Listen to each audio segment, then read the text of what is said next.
I'm down here in Melbourne, Australia, at Troll AUS. Got a big League Cup going on here. Today, 8K League Cup. What do we got? 130? 113 players here. So huge League Cup going on today. Huge prize pool. Players are setting up for round number 1. Also want to give a big shout out to the sponsors of the event as well. We got Red Bull, we got Dragon Shield. So huge shout out to them for sponsoring the event. Huge shout out to Troll AUS for having me as well. Have you looked at any deck lists yet? No, I have not looked at any deck lists. I'm sure there's a ton of Dragapult. When I walked past, I was walking around the tables a little bit earlier. I saw some Crushing Hammers. I saw a couple Crushing Hammers, so we can expect some of that for sure. I think a lot of Dragapult in general, though, is the only thing we can be sure of at this tournament. That's the one thing we can definitely expect.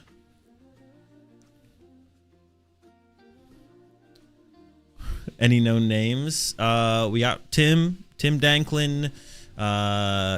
Natalie is here as well. Natalie Miller. I believe Karis is here as well. And there are some other Jordan Palmer. I think Jordan's here. There's some other big names from Australia. We'll take a look at like the notable players. Got a little bit of a notable players graphic to take a look at. Of course, some of them are going to be a little bit less known to y'all in chat. Some of the top Australian players here. Peter Lowe, I believe, is in the building. Some of y'all are probably familiar with that name. He's had some strong finishes at some of the Australian regionals. When's the meme deck challenge between me and Tim will be tomorrow. I forget the exact time. I think it's like 10:30 is the goal for that. But yeah, I will be doing, for anyone who's unaware, I will be doing a meme deck challenge with Tim, a little bit of a show match with him tomorrow morning before Top Cut. The tournament is also split up into 2 days.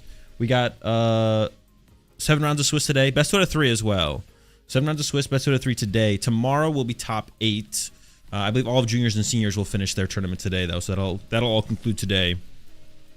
And then tomorrow we have Top Cut for the Masters division, and before that, me and Tim Danklin are doing a little bit of a meme deck conquest showdown. We put some polls out on the socials earlier this week, and we let y'all vote for the decks to pick. I believe my 2 decks are Zygarde and Slow King. And I think Tim, I think it was the Baby Blood Moon Ursaline. I don't remember what the second deck was there for Tim, but I remember that one. But yeah, I think the players are setting up here for round number 1. So we're just waiting for them to set up, and then we'll get into it. Like I said, it's best 2 out of 3 as well, so that adds like another dynamic to the gameplay. Yen Mega, so it's Yen Mega, and oh, it's not good for Zygarde.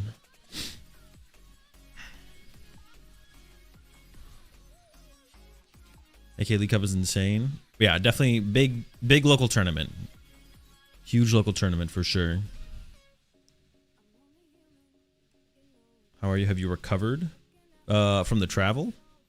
Players in tournament is 113.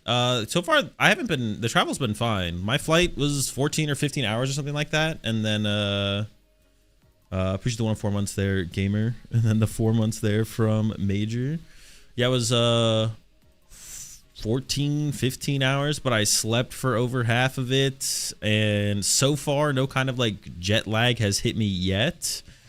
But I mean, it usually creeps up on you on like the second day, because I got here yesterday on Friday. Today's Saturday. Of course, a little bit different for some of y'all. Some of y'all are still in Friday now. But yeah, I got in Friday, early morning. So far, my schedule feels fine, but we'll see how tomorrow feels. That's usually the big tell, is the day after the first day.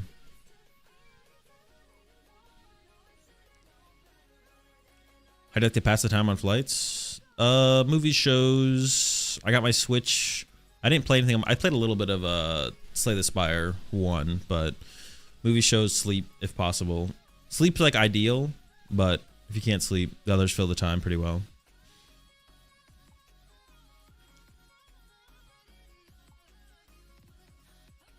Hard to believe you're sitting upside down right now. Oh yeah, do be like that. Sorry, with OBS we can change anything. What's winning the event? I mean, I'm not gonna like bet against Dragapult, but I guess if I had to pick one deck that I could see, I mean, it's just so hard. It's just so hard to bet against Dragapult. If I have to pick one deck that's not Dragapult to win, though, I don't even know. Maybe Zoroark or something like that.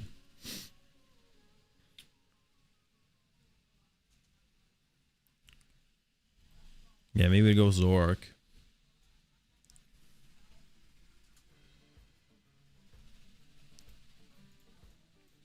We'll love to see some festival. Well, I got some good news for you for round one here. I am aware of one player playing Festival Lead, and I do believe they're going to be on stream for round number one. So, good news.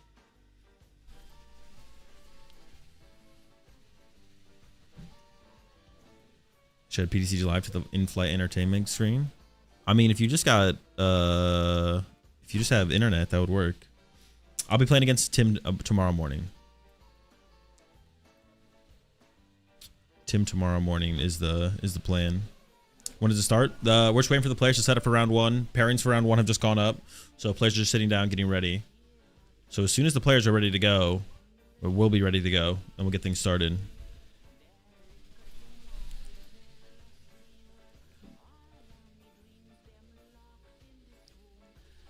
All right, and we do have our first match set up here. We got Tim Franklin, and I believe he brought the festival lead. I know he was talking to me about it. We'll confirm if he committed to it or not right now. I think we do have it. We do have it ready, or we do have it set up. Yeah, it is the festival lead. And then Brittany. I'm not sure what Brittany brought, but it does say. It looks like Brittany brought Tim as the deck to the tournament here. My fault. I think it is Slotbox though, so it is going to be a little bit of festival lead versus Slotbox showdown. Of course, favored for that festival lead. Like I mentioned, it is best 2 out of 3 as well. And that's always like one of the biggest things about. There we go. Biggest things about best 2 out of 3, seeing the players adjust from game 1 to game 2.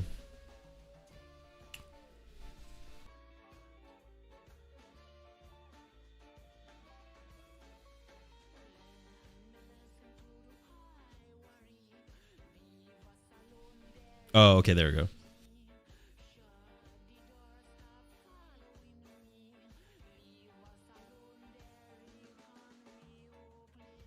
All right, we're into the first match, into the first game. Did Tim go first? I actually couldn't tell if Tim went first there or not. But double Relor in play for Tim there is not great.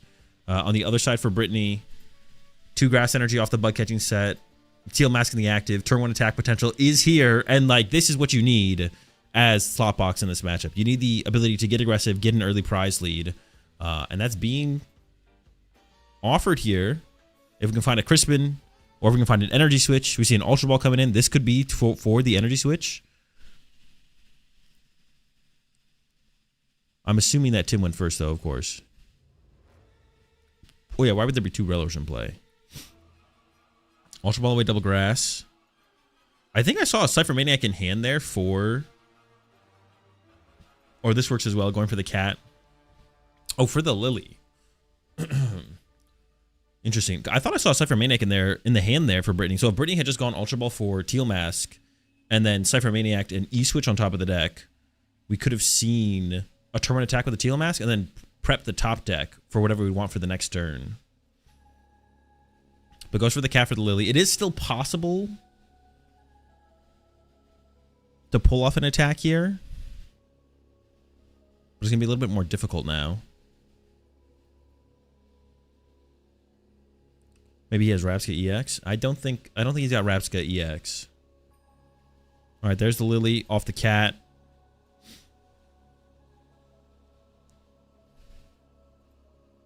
Yeah, I think Brittany had the attack in hand, is going for the Lily, which sets you up later better for after that. No, Brent's not here. Does set you up better for after that.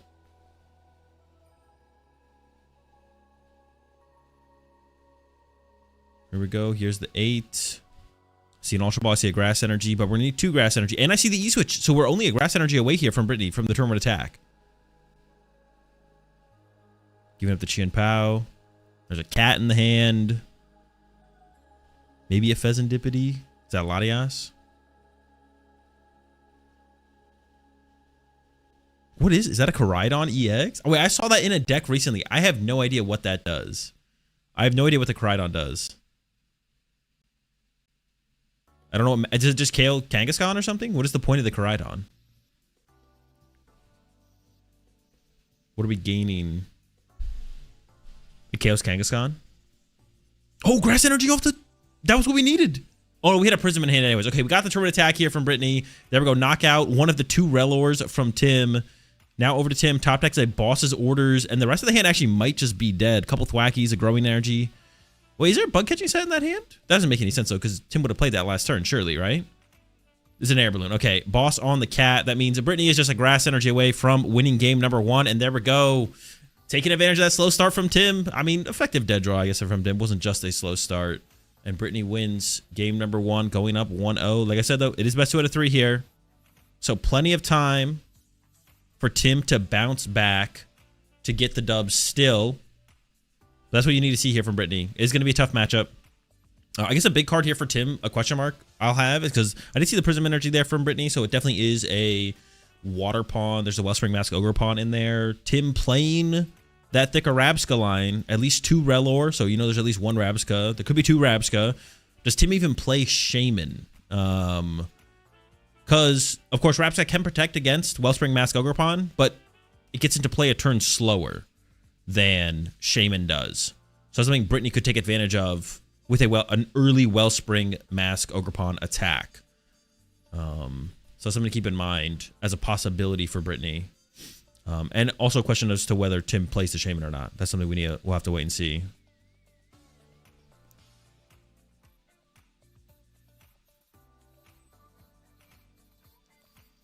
Koraidon is 100 plus 120 plus 100 more if your opponent's is an EX, I believe. For what, 2 colorless energy? Wait, no, there's no way it's 2 colorless. Is it a fighting and a colorless? No, it'd have to be 3 energy, right? I guess that also KOs like teal masks and stuff like that.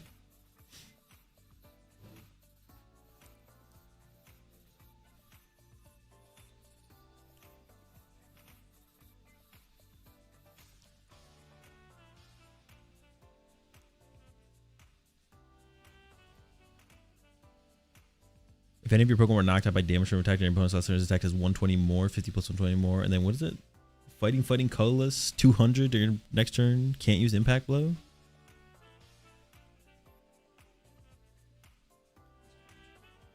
No, round 1. Yeah, you just keep it 1. Yeah. You only use the first attack? Okay, I mean, I guess you could. Oh, I guess 2 fighting's a lot, even though you play Prisms. Sure. So it's just to respond. All right, Relor in the hand again here for Tim. I did see an Applin, the Dragon Applin. And here we go. I assume Tim will... Actually, I'm actually not sure if Tim's going to go choose first or second. Does choose first. Of course, Brittany is playing a deck that can get pretty aggressive.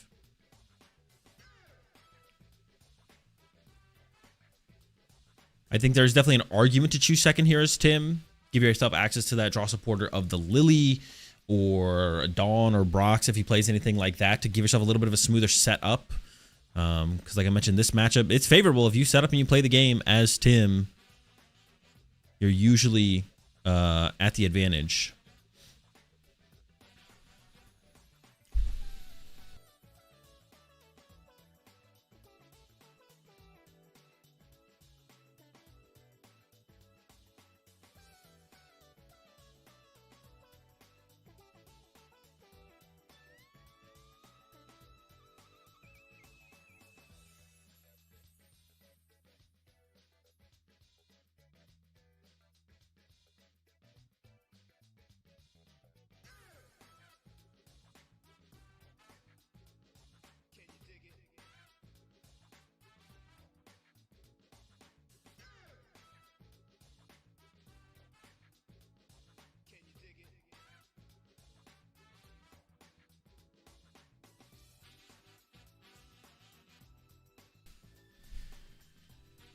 All right, we do see the bug catching set coming through. A couple teal dances, cycling the energy. There's a cat in hand as well. Oh, so there's no Crispin in this build then from Brittany. It is just like fully E-switch. Or maybe End's Plan. I saw someone in chat mention one of the mentioning End's Plan. So the End's Plan would pull off a turn attack here already. But that doesn't progress your board state too much.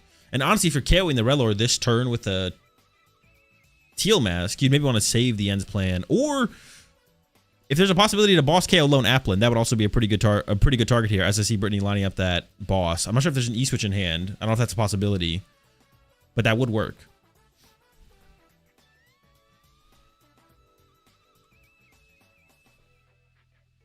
Brittany is giving it some thought.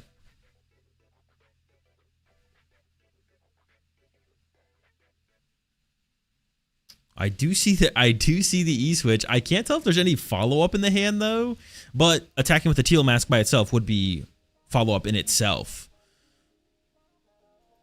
So it looks like Brittany's going to jump out to a pretty big lead here once again. And also might, once again, put ourselves in a situation where Tim just won't have a response fast enough to keep up. Yeah, there's the E-switch, the cat for the boss. The Applin's going down.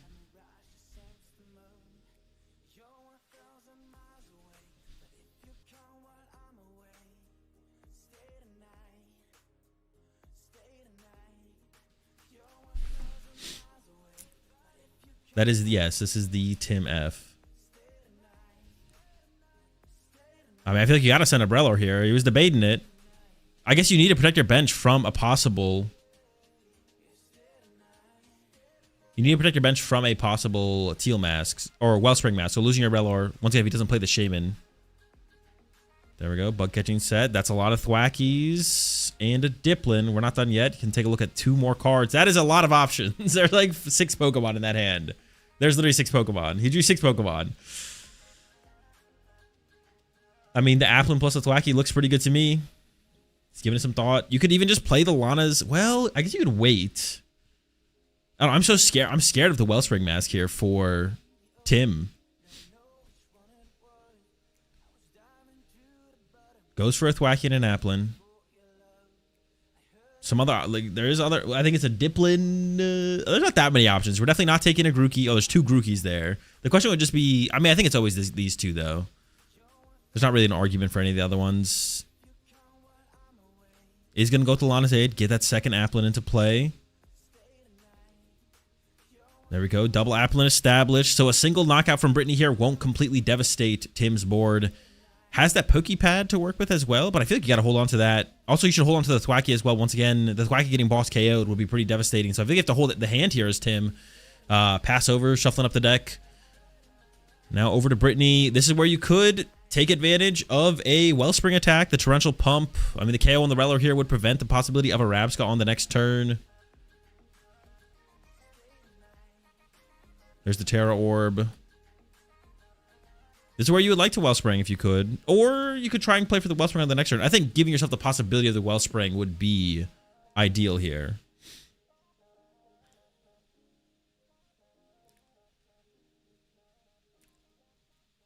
He doesn't play the fish. I'm not sure if he has the Sea King line in there. It is a common inclusion. I did just see the Goldeen. So at the very least has the Goldeen. Might have the Sea King in there.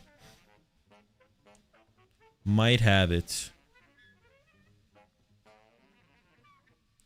Oh, I do see the End's Plans in the hand there for Brittany. So Brittany could have Torrential Pumped there. The problem with Torrential Pumping there, though, it would have left her with nothing else to work with. Although, I feel like for this situation, that Terra Orb definitely could have gone for the Water Pawn at the very least. The Wellspring Mask.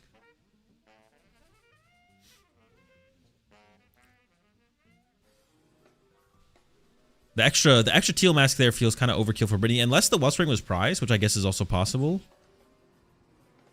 The cat's getting involved once again. I imagine this is probably just going to be for a Lily. Yeah, there's a Lily. So it's just going to have to settle for KO in the active here, which is fine. You do want to try and pull off a Wellspring Mask attack on the following turn. Preemptively putting the Prism Energy in play is also pretty good. If I remember correctly, End's Plan can move Special Energy. If I remember correctly, End's Plan can move the energy around. Move up to, yeah, 2 energy from your bench Pokemon to your active Pokemon.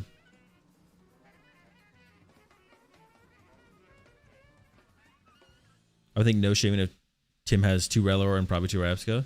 It's possible, yeah, it is possible. And at that point, you might have the Force of Vitality in there.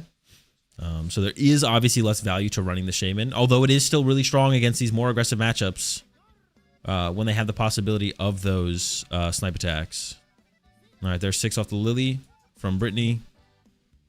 A couple Terra Orbs and an Ultra Ball. Is already lining up the Ultra Ball to play. Let's go with the Teal Dance. Once again, I kind of just want to see an energy attachment make its way to a Wellspring Mask this turn. Looks like that's not going to be possible. And just going to go for the KO on the active.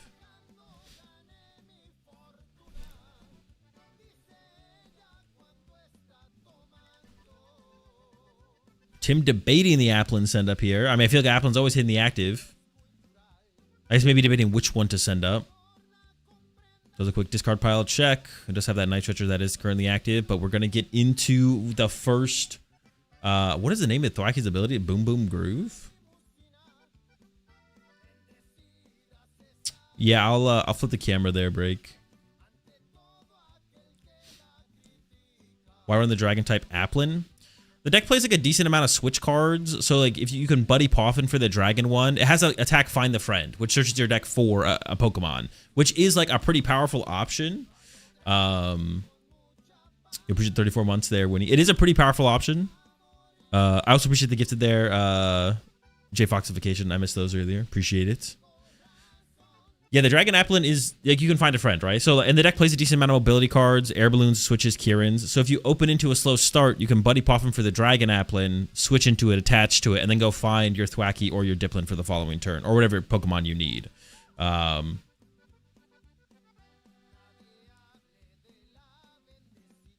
the Night Stretcher is getting played here. This definitely makes me think Tim does not play Shaman. Oh, we're going back in. There's a Lily. Lily, shuffle up for 8.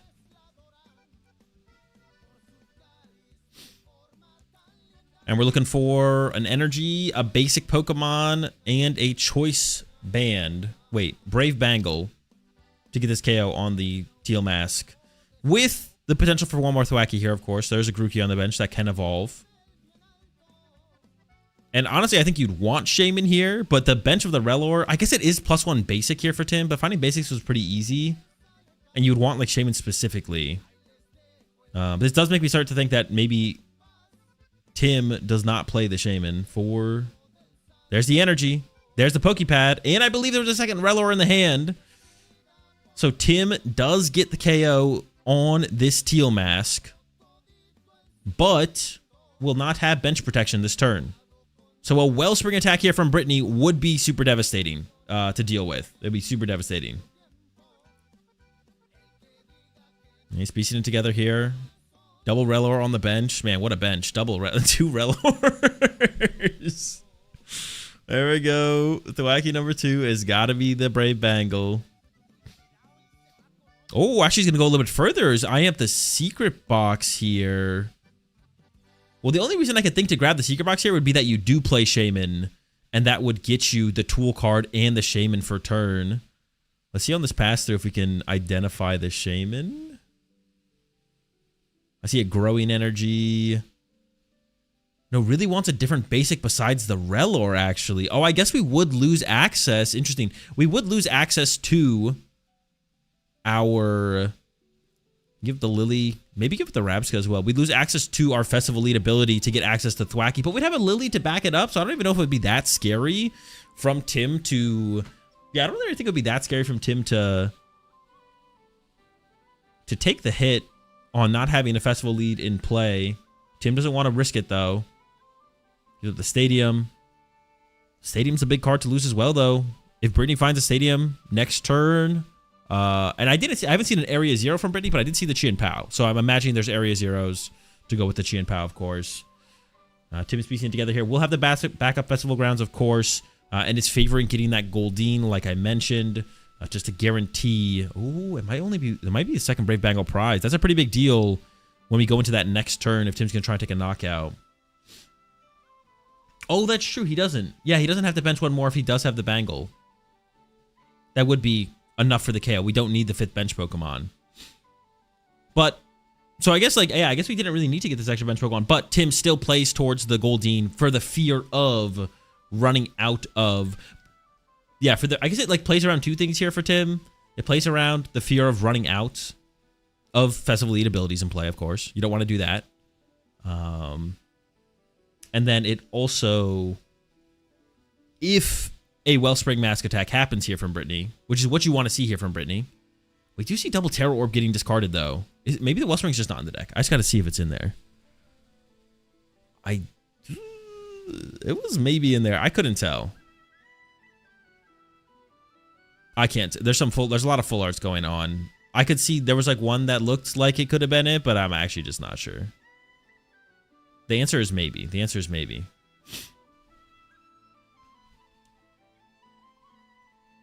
Maybe a Wellspring.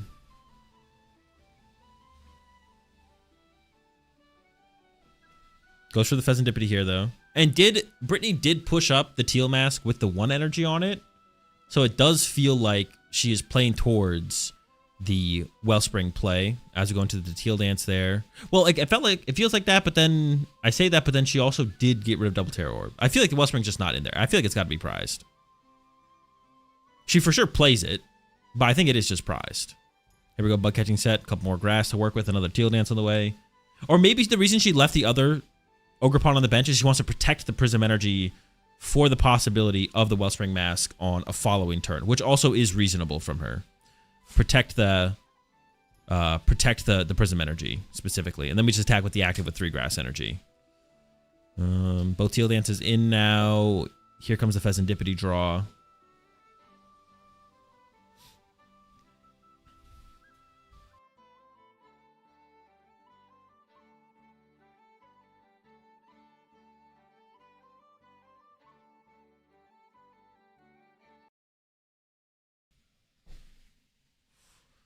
All right. Looks like she's maybe considering playing the Lily before using the Pheasantipity here. I feel like the Lily's getting played here now first for sure. So we're not even considering going for anything else. There we go. There's the Lily. Shuffle, draw 6. We already have the attack set up, so we're just looking for future options.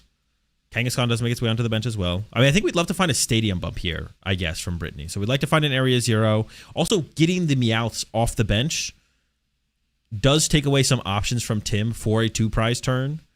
A Dipplin with a full bench and the stadium doesn't get the KO the way it does.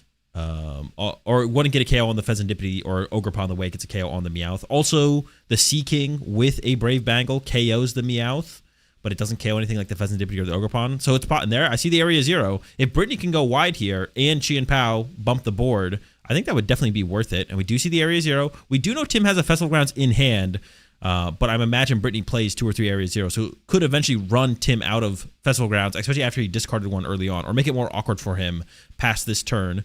And now we do see an Ultra Ball coming out. So that could get the Chi and Pao, which does remove, once again, giving up another Terror Orb. So I just have to imagine Wellspring is prized. Goes for the Latias. I thought we'd definitely go for the Chi and Pao there. I feel like going for the Chi and Pao to get these cats off the board. Yeah, there's no Wellspring in the deck. It's got to be prized here. I feel like getting these cats off the board makes the most sense here from Brittany. Instead, opts for the Latias, which obviously has synergy on the next turn, being able to push up that Kangaskhan, of course. But I feel like giving this opportunity for Tim to take advantage of the cats is probably a mistake. We don't need the free retreat this turn. We could pull that together next turn as well, I guess. I guess maybe struggling to find the Latias and still take advantage of the Kangaskhan would be the concern. But there's the prize card. Couldn't tell what it was. Looked maybe like a full art Night Treacher or area 0. And now we're over to Tim. I guess this still lets Brittany replace this, like remove the cats if Tim puts the stadium in play. The problem here, though, is this allows Tim to boss the cat and then replace the stadium. We do see the stadium get replaced right now, though, so this does do the same thing for Brittany. Removes the cats, which means Tim can't take advantage of them with a boss. Although I think Tim's hand could have done it. Tim had boss in hand. I wonder if Tim should have bossed the cat there, actually. Had boss, has double Thwacky. I think had a Pokepad as well, so you could have gotten another Applin with the Pokepad. Thwacky for energy. Thwacky for +1. Yeah, that might be an oversight there from Tim. I think maybe a mistake. Still should be able to pull together the knockout on the active. And I think with the current board state, Tim after that will also still just be fine. But could have gone for the boss play this turn to take advantage of the Meowths while they were still there.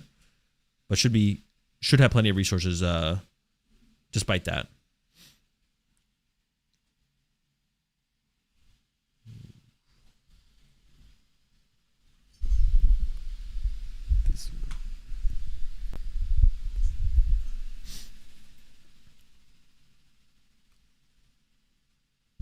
Or yeah, if you can just drag it over a little bit.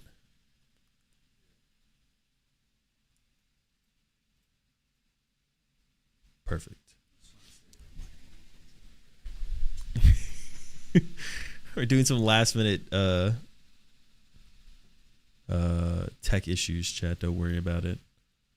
Yeah, Tim's taking account of remaining resources to find Pokemon, is debating on the Buddy Poffin versus just getting the apple itself. Giving it some thoughts. And do you go for the Buddy Poffin or you just go for the raw apple? Thinking about the air balloon as well this turn to maybe establish that onto the Sea King. We haven't seen the A spec from Brittany here in the first two games. I could be anything from Legacy Energy, Prime Catcher, Unfair Stamp are like all reasonable inclusions. The air balloon would prep most around playing, or would play most around Unfair Stamp at this point for Tim. He's still giving us some thought here. Goes for the Buddy Poff. I don't know what the first one was. Oh, it was the energy for turn. So it goes for the Buddy Poff. And despite having the Pokepad, plus 30 damage from the Kieran. We always have to get we always want to get an Applin here as Tim, but we could have gotten it through the Pokepad and then gone for that air balloon. So not getting the air balloon does give more of an opportunity for Brittany to take advantage of that with a Judge or an Unfair Stamp. Still looks pretty good for Tim, despite either of those cards getting played. I don't think Tim has gotten that second Brave Bangle off the prize cards yet, so that's like another card we want to pull here.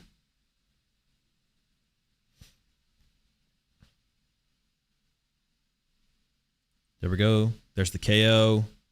Did not pull it off the prize cards. Well, I don't know why he's discarding his Diplin. That, Tim, your Diplin. The Kieran should be in the discard pile. I don't know. Tim just like sacrifices this. Yeah, the Kieran goes to the discard pile. The Diplin sticks around. Yeah, Tim did not like what that Diplin pulled off the prize card, so he just wanted to get rid of him there. He's like, you know what? You didn't get the job done. You got to go. Okay, Brittany here. Now behind on the prize trade, right? 3 prize cards left. Or I guess was never ahead on the prize trade technically, but is now behind on prize cards. 3 prize cards left to the 2 of Tim. Kangaskhan used. Pheasantipity now used. I see E-Switch. I see End's plan. The Rapska now is established, though. So no Wellspring potential. Probably any more this game. I do see the Wellspring in the hand there, though. We maybe pulled that off the prize cards. And it looks like Brittany is going to attack with the Kangaskhan here. Which isn't as easy to KO for Tim. And actually, without... I mean, here comes the KO.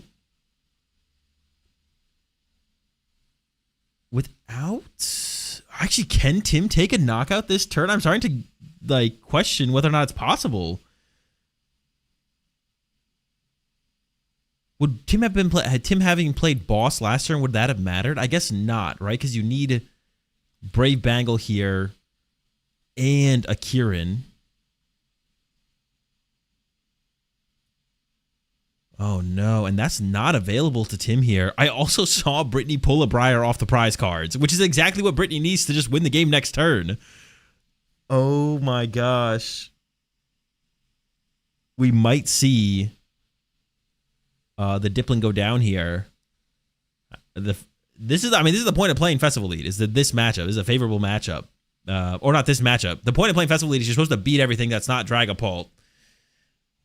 But it might not be happening here for Tim in round 1. He had the second Brave Bangle is just prized. It's not in the deck. I didn't think I'd seen it earlier. Tim's looking through the deck now, and it's not there to piece together. without the second Brave Bangle, I mean, there's just kind of no hope here for Tim, I don't think. Wacky once for Buddy Poffin. So he's going to have to like play for a 2-hit KO here. But that's going to be too slow. We're tied 2-2 right now.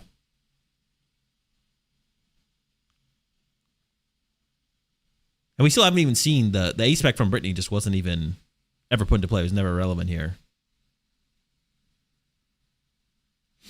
He couldn't even win if Bangle was in the deck. Would he not be able to pull together the full combo? Maybe not. Because he would need Air Balloon, Brave Bangle, Diplin, Grass, and Tool to play Black Belt for turn. That also might have just been too much.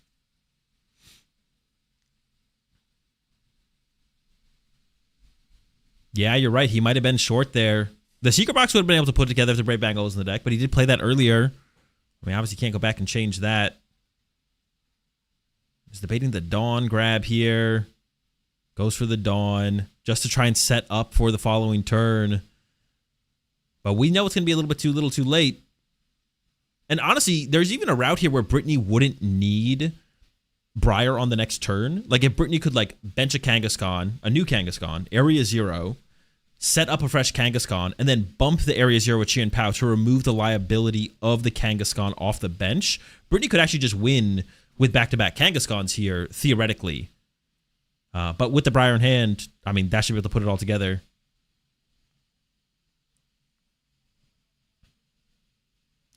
Tim's still trying to figure out this Dawn here, it looks like. Going for an Applin. Or going for the Diplin. Opts for a Grookey instead. I don't think it actually makes a difference. Because, yeah, now he's playing the Buddy Poffin for the Applin. Yeah, I don't know. Tim is just, like, playing... changing cards to change cards there. Attach to the Sea King for turn. Evolve to the Diplin on the bench. Then we will see this attack with Sea King to put 120 damage on the Kangaskhan, which does set it up to be boss KO'd on the following turn through a Diplin. But that turn is never going to come here for Tim because Brittany does have the Briar for the next turn. And even if Brittany didn't have the Briar, like I said, she would have that possibility for that Kangaskhan play as well. Just set up a fresh Kangaskhan. And Tim can't get one-hit KO a Kangaskhan and then also can't boss KO anything either if we were able to remove a damaged Kangaskhan off the bench. So there we go. There's the attack. 120 damage total. Drawing 4 here for Tim. Setting up to win the game on the next turn. Unless I'm mistaken... This is too little, too late. There's the Briar, and Brittany does get the win. There's the Bangle. Tim shows it to us in the prize cards. It was unfair stamp for Brittany. Also, prize never had that as a possibility. And yeah, Brittany gets the win 2-0. Slow game 1 there for Tim. Basically got effectively dead drew. Well, I mean, lasted for 2 games, I guess.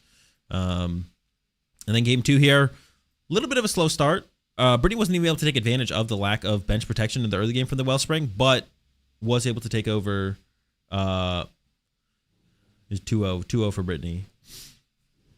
Yeah, wasn't even able to take advantage of the lack of bench protection, which is like it felt like that was the vulnerability in Tim's early game. No Raps, doesn't play the Shaman, didn't get the Rapska too early, didn't get it super aggressively.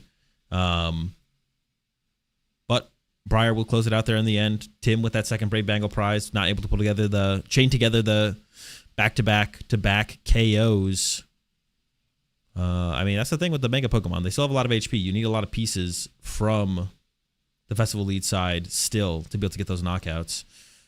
We see Brittany winning that round number 1. Here. Where do I do the... Cut over to the... I was going to just show the notable players. This one? Okay. So that's round 1 chat. And as the players are packing up and the rest of the rounds are closing down, we're just going to show off, take a look at our notable players playing in the tournament today. Some of these players, a lot of you are probably not familiar with. I'm not as familiar with them as well. We've got Leighton Rumble in the top left. We got Tim Franklin. We just saw Tim on stream there with the festival lead. It did fall. Natalie Miller is here as well. One of the most recognized, one of the most notable players from Australia. Jet Karis from the States is over here in Australia as well, playing in the tournament today. I assume we'll also be playing in Melbourne Regionals next weekend.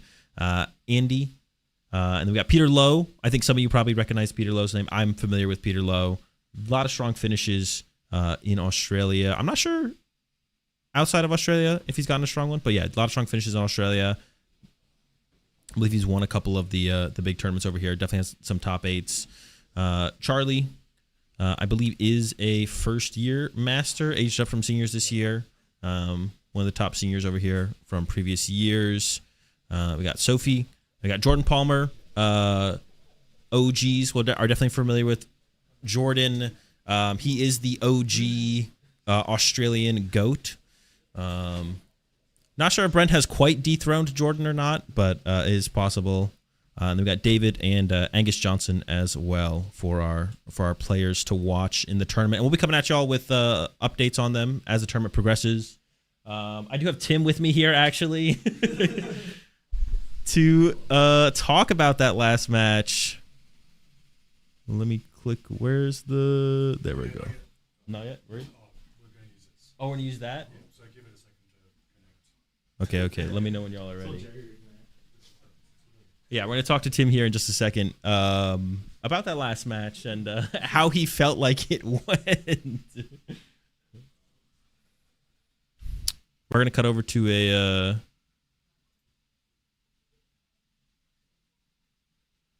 Okay, we're good?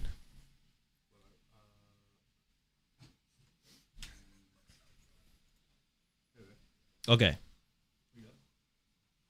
We're here? I'm coming there? Where do you want us? Up against this one? Where it's in the black. Alright. They can hear us? They can see us? Can we hit something, right? Sorry? Can we hit something? Oh, yeah, press transition. Oh, we don't have the right scene up? There you go. See us? They can hear us? Wait, press the pen. Where's the dot? Turn off studio mode. Yeah, press the... No, press what? Get out of the fucking way. Go to it. Touch it. You told me what to do, bro. Okay, we're there now. Yeah. I wonder if we could actually do these outside up against the... Would that be better? Okay. Alright, we're here with Tim. Tim, you did take the loss in that one. But let's talk about the next choice first. Roll it with Festival Lead. How confident were you feeling going in today with Festival Lead? Not particularly confident. It was kind of just the only deck that was, like, fun. I really didn't want to play Dragon Ball. Oh, what? Sound. No sound? Hold this. I'm holding it.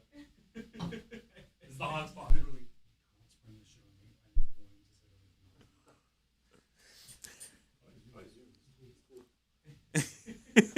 Okay, you're good. We're good? Are we good now? Confirm sound? Yeah.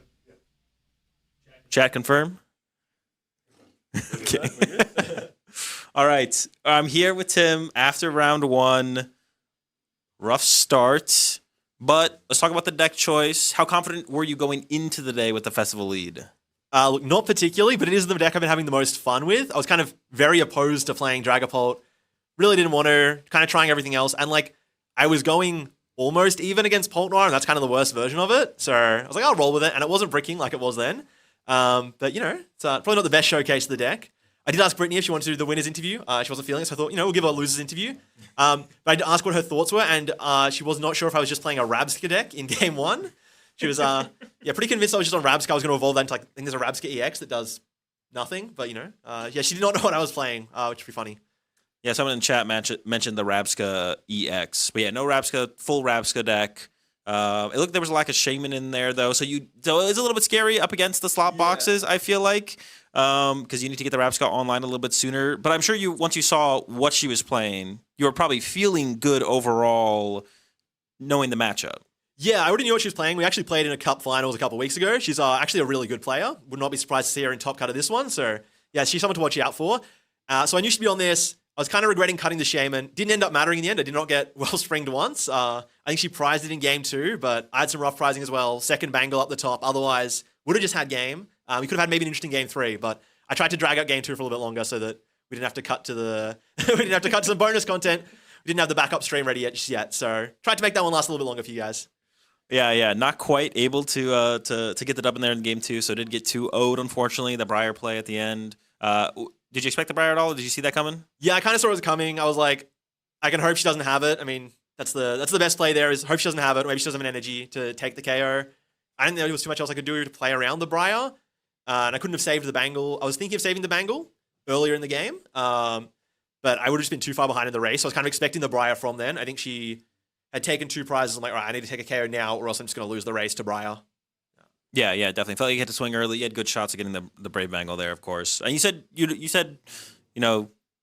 going close to about 50-50 against Baltimore. So that means you must be more confident in your other Pult matchups because that one is the toughest of them. Your bench is a little bit awkward when you have to get the whole squad involved to protect against all the things they can throw at you. So still feeling confident for the rest of the tournament then? Well, look, we'll see how it goes. If I get to play the game, I think it should be fine. That's always been a problem with Festival leads sometimes. Or I didn't think it was until today. I had some pretty good runs with it online. It was always working, not anymore. But yeah, with the 2-2 Rabsca, I think all of the non-Pult Noir variants are like so doable. It's just, Pult Noir is still a bit of a problem. It's always going to be a problem, but I was beating it enough that I can win a set. Yeah. All right, sounds good, Tim. Thanks for talking to us, and good luck in the next round. Yeah, no worries. Hopefully it goes better than that one.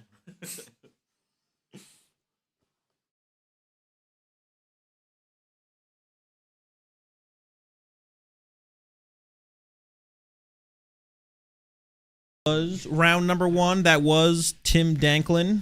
So I think we had about 15 minutes left in the round. So we're about 15 minutes out from the next. We're about still 10 minutes on the timer. So we're still 10 minutes from the round. Is best out of 3 tournament. I do expect at least one of the rounds to go to time here.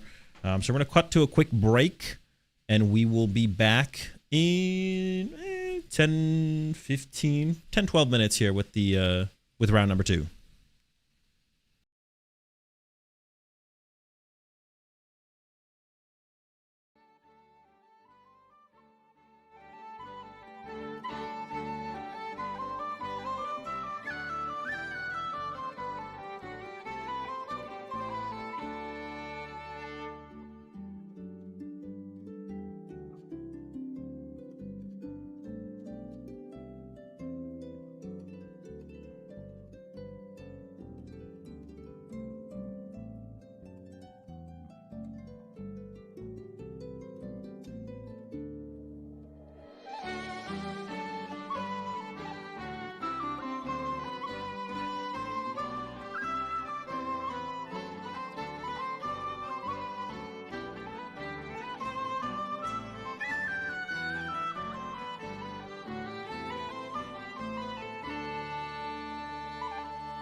There we go. All right, what's going on, chat? We're getting ready for round number 2 here. I just took a little walk around, seeing what players are up to, seeing what players are playing. Like I said, a lot of Dragapult out there. I don't think we have our round 2 match yet. I don't know if round 2 pairings have been up or have been put up quite yet. Time was called a couple minutes ago, so there might be a match or two still finishing up. But for those who weren't around here for round number 1, I am in Melbourne, Australia right now. We're at Troll AUS down here. Got an 8K League Cup going on. Sponsored by Red Bull and Dragon Shield, so big shout out to them, of course. Yeah, we're getting ready for round 2 here. Best 2 out of 3 tournament as well. Also playing best 2 out of 3. What time is it local over there? 12:41, almost 1 p.m. here. Yeah, round 1 we did see Tim versus Brittany. Saw Tim go down in that one with the festival lead. Brittany moves on 1-0 or 2-0 after round 1, 1-0 with the slot box, and was playing the build. I guess like the less popular build, but we did see that build recently have success at LA, I want to say. The heavy grass energy, Terra Orbs, bug catching sets, the ends plan build, I guess. No Crispins. Definitely been the less popular of the slot box builds, but I could definitely see it being the better builds of the deck. Definitely when I've looked at the deck in the past, I've liked the look of it. How many hours? My flight was 14 and a half, 15 hours. I actually don't remember exactly how many hours it was. Like 14 or 15. Thankfully, it was a direct flight, though. So got it done in one shot. It wasn't too bad as well. Slept for most of it. So if the jet lag is going to catch up to me at some point, it hasn't caught me yet. It'll be probably tonight, if anything. Hopefully there's nothing.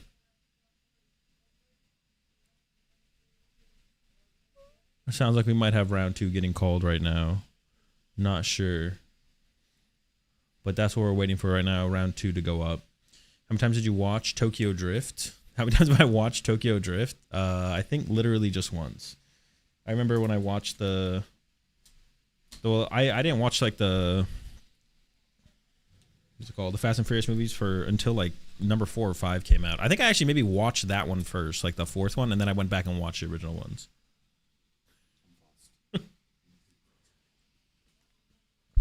And then I went back and watched the early ones, the original ones, and then the Tokyo Drift, of course. Do you want to make it 2? I have no real aspirations to watch Tokyo Drift a second time. Maybe at some point in the future. Maybe if I ever have to like introduce someone to the Fast and Furious movies, that would be one I would want them to watch for sure. Point Redemption? No. Should we do 1 million channel points to watch Tokyo Drift? On your flight back, you can watch it approximately 8 times. I don't think I'm going to be watching Tokyo Drift. It's not a bad movie. Actually, the first couple of Fast and Furious movies in general are pretty good. Tokyo Drift is definitely up there for like best Fast and Furious movie of all time. I know there's a lot of fans of Tokyo Drift in chat. Hammerpult or Pult Nor to a challenge? I would lean towards Hammerpult just because I think it's favored in the mirror. Yeah, so I would say Hammerpult. Just because I think it has the advantage in the mirror. I can't, like, if I was gonna play a Pult deck, I'd want to play the Pult deck that I think has the best chance in the mirror match. I think that would have to be like the number 1 factor for picking a Pult deck right now. Like, you don't have to have you just want the one that has the best chance. I don't know why you wouldn't want to give yourself the best chance. I guess you could like lean too much into the mirror match and then you're sacrificing too many matchups against like slot box or anything like that. Hoping to see anything do well. I mean, not in particular. Anything that's not Dragapult, though, I guess. I'm hoping that top cut isn't just 8 Dragapults, although obviously the potential is there. Do you have plans to compete again? I'll be playing in the Melbourne Regional Championships next weekend. I'm on my way to my first Master Ball League with Pult Hammers. Any last-minute tips and advice? First Master Ball League with Pult Hammers. Any last-minute tips and advice? Make sure you get a good night's sleep beforehand. Unless you're like literally on your way to the tournament right now, then you don't have, if you didn't get the sleep already, you're not gonna have it. Bring some snacks, bring some water. Playing Polton Melbourne. I'll be trying to avoid it at all costs. I've already had a couple people ask me that today, or what I think I'm gonna be playing to Melbourne, and I've said I'm gonna try and not play Polt. That's gonna be one of the goals, is to not play Dragapult myself.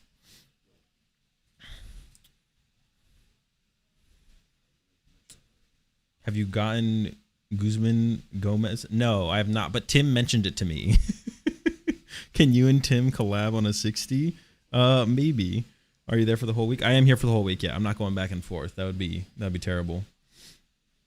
I have not had that Nomad, but Tim it did get brought up the other day when Tim was mentioning what he thinks is the best Chipotle knockoff, and apparently that is the one.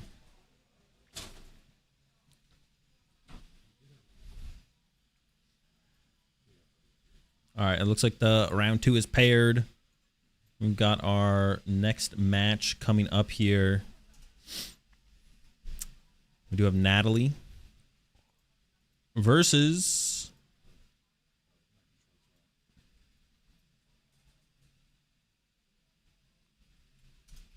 Jack Lee. All right, so we got Jack versus Natalie coming up. And the decks, Natalie, I believe, is playing Dragapult Dusknoir. I'm not sure what Jack is playing. We'll get that information here in a second. I'm going to watch party while I play for Melbourne. No, I do not plan on doing that. Oh, speaking of watch partying, have the tournaments started over in, I guess, what is today? Well, today's Saturday here, so no, they haven't started over in Europe yet. Where's their regionals this weekend? It's Europe and I think one in Brazil. I'm sure someone in chat knows. But I guess they won't be starting for, I don't know, 12 hours or so. Yeah, there's Utrecht. It's Utrecht and I think one somewhere in Brazil. All right.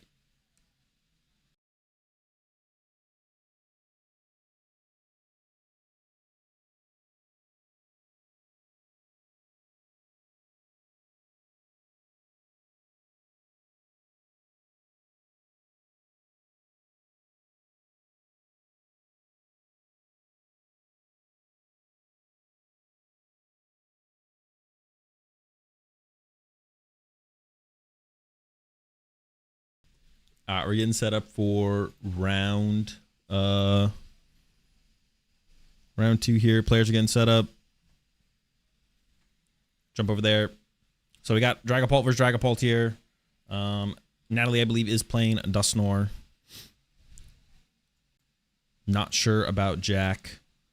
Both starting hands look fine. It's like Natalie has a Dawn and a Lily for supporter options alongside a Pokepad.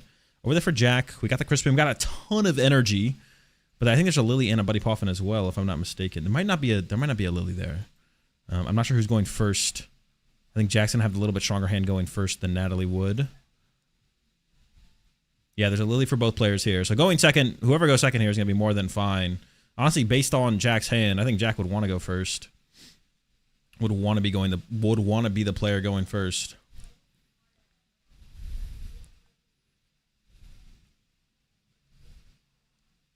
Like I said, I think Natalie is on the Dusknoir. For Jack, I'm not sure. Could be anything from the Dunsparce to Dunsparce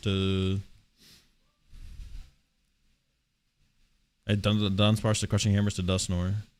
But do start here for Natalie. Okay, that is going to be pretty good, first or second. It's a Dunsparce start here for Jack, so we know there's a Dunsparce in there.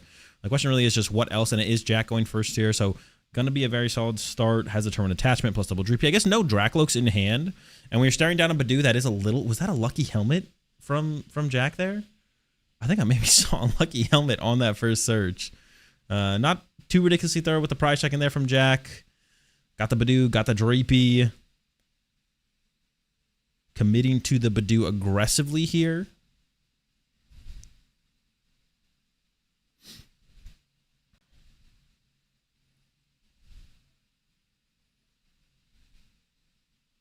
Oh, we had second Droopy in hand. Was that the top deck? That might have been the top deck. And then attached to a Droopy and pass.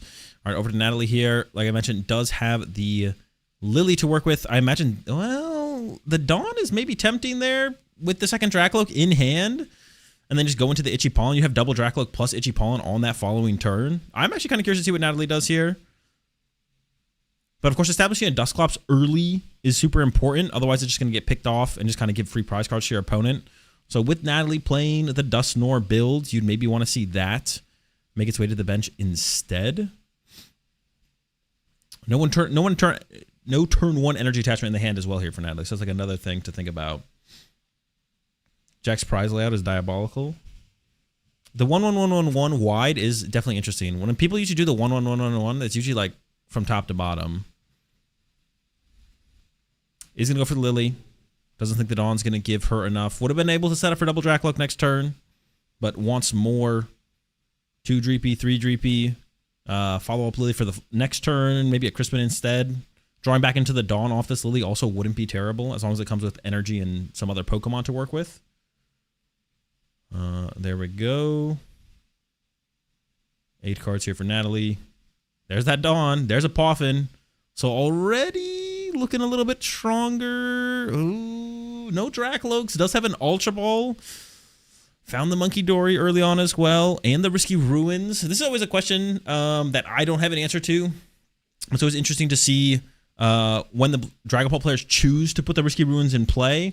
Because not only can you utilize it as a way to generate damage on your side of the field for your Monkey Dory, if you put it in play, you give that option to your opponent. But also you can like pre-damage your opponent's Pokemon if they put them in play. So if your opponent wants to put more Dreepy in play, they got to put them at risk of being Dragapulted potentially if you put the Risky Ruins in play before then. You see Natalie is considering the Ultra Ball here, getting rid of Poffin, so she's content with the amount of basics as the Duskull hits the bench. And the Ultra Ball, of course, kind of has to come down for a Dracloak here, it feels like. You almost don't have a choice as far as that goes. And is going to get aggressive with that Duskull. And then we do have the follow-up Lily for next turn. Oh no, that's the Dawn. We don't have a Lily here. So we got Dracloak plus Dawn next turn, which doesn't feel terrible. I think you'd prefer a Lily follow-up here from Natalie, but we'll settle for, might have to settle for the Dawn. Got our one Dracloak. And then we do have the item lock established. And that is something that Jack is missing as well here. Jack's got the energy, all the energy, but no Dracloaks in the hand here. So he's going to have to find off the Lily. Triple Dreepy now, hits the field. Risky Ruins stays in the hand. Holds back on the Monkey Dory as well, of course, which is fine. No hand disruption. There's a Risky Ruins there for Jack. Commits the fire to the active. Yeah, you can't rely on hitting the Dunsparce when you're item locked like this, so it's more likely you're going to have to hard to treat this Dunsparce to get into your own item lock. So the question here for Jack is, can we find any Dracloaks this turn? If you do, it feels like Jack's going to maintain the board advantage here. If we whiff, though, that's where things get a little bit scary for Jack. So it's going to come down to these 8 cards for those Dracloaks. Even just one Dracloak would set him up to potentially be aggressive on that following turn. And we haven't seen that much of Jack's deck yet. We've seen the Dunsparce. We've seen the Dreepies. Does Jack play the Crushing Hammers is my question right now. That's one Dracloak. That's 6. Second Dunsparce makes you think there's probably not Crushing Hammers in here. That's 7. 8th card. Oh, that is a Crushing Hammer. Now, most recently, we've seen the Crushing Hammers from Andrew Hedrick, of course. Hedrick played a 1-1 to Dunsparce. So when I saw the second Dunsparce there, I was like, I don't know, maybe there's just not Crushing Hammers in here. I think that was 2 Crushing Hammers right there. So is playing a thicker Dunsparce line than we saw from Hedrick, most recently at the LA Regional Championships, and is able to include those Crushing Hammers with that thicker Dunsparce line and goes into the Itchy Pollen of his own. Only one Dracloak. Natalie immediately into the Dracloak. Options there. Nothing to utilize this turn. Opts for the Rare Candy. And then into the Dawn. So still going to be able to progress the board state a little bit here. Grab the Dusknoir, a Dracloak, and then the Meowth EX. But we're really looking for energy here for Natalie for the possibility to boss as soon as possible, to be honest. So be aggressive through those means. Unfair Stamp and Pokepad. I mean, you probably go for the Unfair Stamp. To have that powerful option if item lock does get broken. Maybe not next turn, but the turn after, obviously. Or if an attack happens, item lock would also be broken, probably. I guess Jack could just hit here and Ichipalm 2 more times and KO this Badoo from Natalie, though. No energy again. That's going to be rough.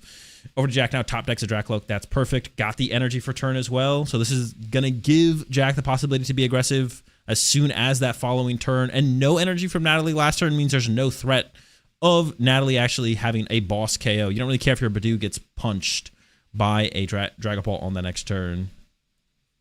Or you care a little bit less, I guess. And I think that's a Crispin as well. So going to be able to load up both of these Dracloaks here.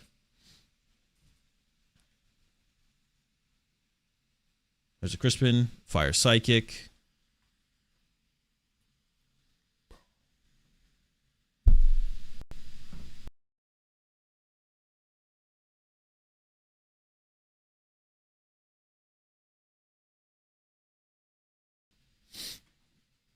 All right, one Dracloak with 2, one Dracloak with 1. Do we have a second? I think we might have a second Dracloak to use here. Oh, even Evolve. Oh, we're just swinging here as Jack. KOing the Duskull. I guess you do get the Duskull KO, so you do get the 2 prize turn without leaving damage in play. Leaving damage in play isn't quite as relevant here. I don't know. This seems like super aggressive from Jack. I don't know how much I actually like this. And Natalie has most of the cards for a pretty good response here. Has the Unfair Stamp. I did not expect that at all from Jack. And I don't know. I kind of don't like that too much, to be honest. It felt like we could have chilled for a little bit. Maybe evolve some of our Dunsparces to Dunsparces. We don't really need that much more energy on Jack's side of the field. But give yourself the ability to maybe boss chase Natalie's energy. And Natalie's actually just going to go ahead and throw the cat into play here. I was thinking maybe Natalie would play the Unfair Stamp first to try and find a Crispin without putting the Meowth in play. Because Jack does just need 4 prize cards. And that can come from 2 KO and a Dragapult plus KO and a Meowth. One of the things you can do in this matchup is you can like evolve all of your Dracloaks to Dragapults to take away like those 1 prize options. But with the cat in play now, here for Natalie, that does allow Jack to be able to go 2 KO the Dragapult, KO the Meowth, even if all the Dracloaks evolve to Dragapults to get out of range of them getting chased down as the other 2 prize cards. Well, maybe that makes sense for the cat to always come into play then. Throws down the Unfair Stamp as well. Or throws in the Monkey Dory, I'm sorry, and then plays the Unfair Stamp. The Unfair Stamp was always going to get played here. This is always part of the combo for the comeback here from Natalie. I say comeback, but honestly, this doesn't feel like that bad of a spot. There's a lot of draw power on Jack's side of the field. And honestly, the 2 prize lead there, as long as Jack can attack every turn from here, I think Jack will be in a good spot. Like this turn from Jack, if we can evolve our Dracloak to protect it, plus get a Monkey Dory involved to pick off a Dracloak from Natalie, then you can look at like KO the Dragapult, KO a Dracloak plus KO the Monkey Dory, KO the cat after maybe. Dark Energy and Boss is the options there from Natalie. Has a Dark Energy in hand, so I'm sure we want the Boss there. Goes for the Night Stretcher over the Dracloak. And then I think we're just going to see the attack here. We do KO the Dragapult. I guess you actually just KO the Dunsparce to not leave damage in play here from Natalie to avoid the Monkey Dory from Jack. So I guess, yeah, we're never putting the damage on the Dracloak here from Natalie. Because I don't think we can afford to play into the Monkey Dory. We see Natalie is giving it some thought. I guess you could go wide with the damage as well. You could go like 2s or something to play around the 3 from a Monkey Dory. So you could like go 2 to Dracloak, 2 to Dunsparce, KO Badoo, 2 on the, I don't know, something like that. I guess you go 2s. You could go wide with the 2. I feel like just KOing the Dunsparce though at this point kind of makes the most sense. Ends up with the damage on the Dracloak. This does give... Oh, no, I guess we don't play around the Monkey Dory because there's a damage on the active Dragapult. Never mind. Don't mind me. There's a damage on the active Dragapult. We can't play around Monkey Dory here. Monkey Dory can always happen. Okay, we did find Cat off the Dracloak there. Cat can become Crispin to find Dark Energy. We have Ultra Ball. I feel like we need more here, though, from Jack. So we probably have to go for that Dunsparce. Yeah, for some reason in my head, I always forget about the 200 damage on the active. I only think about the spread damage on the bench. I was going to go for the Dragapult actually to protect. We're not going to go for the Dunsparce cycle first and then just into the cat, I assume, for the Lily here. There's a Lily. We definitely want to protect our Dracloak this turn, so we got that done. We have more draw power potential through the Dunsparces with the 2 Dunsparce in play. And we still have bench space, or we can make bench space for a possible Monkey Dory. So not only can we punch the active here, we can take off one of those Dracloaks from Natalie's bench, which I would imagine would be the route we'd want to take. Maybe there's a different route where we can like pressure the cat though. We could put 9 on the Meowth EX on the bench and just set up for KO active, KO Meowth on the next turn. Seems like a lot to put together. Another big card this turn would be Crushing Hammers to draw into here. 6 off the Lily. There's one Crushing Hammer.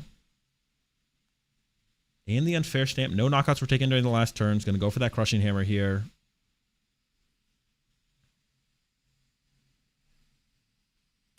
It is a heads. No energy in the discard pile. Gets rid of the fire. I think it is technically correct to always get rid of the psychic. I don't know if Natalie plays more psychic than fires, but you're always going to play more psychic than fires if you play more of one of them. So with no energy in the discard pile there from Natalie, I think Jack should have got rid of the psychic energy. Oh no, that's why you get rid of the fire energy. No, I'm trolling. No, Jack did it correctly. Goes for the damage split, the 2s on the bench. The energy off the active is a pretty big deal though for Jack, because now Natalie not only needs an energy on the active to attack for turn, but that also means she's that much further away from the next Dragapult or using Monkey Dory or anything like that. Does find the energy to the active for turn. This will leave her with 0 energy in play.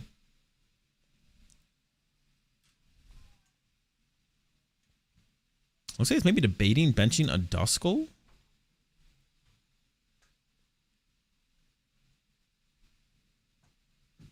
I guess there's so many. Well, no, there's no Monkey Dory threat this turn. So I think we'd want to avoid. Actually, the damage spread there from Jack's kind of weird, isn't it? I almost feel like.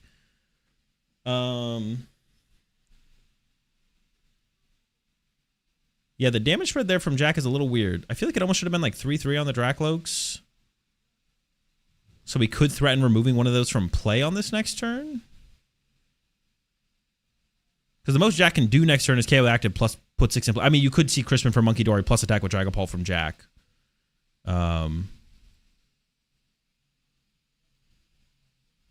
Yeah. No, yeah, I like misthought my my approach there, Oregon Duck. No, there was the correct discard there from Jack. It should always be the fire. It should be the fire.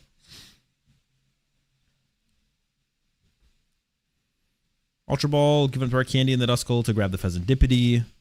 No knockouts were taken during the last turn, so we can't draw with it. So maybe more so to thin out the deck before a potential unfair stamp.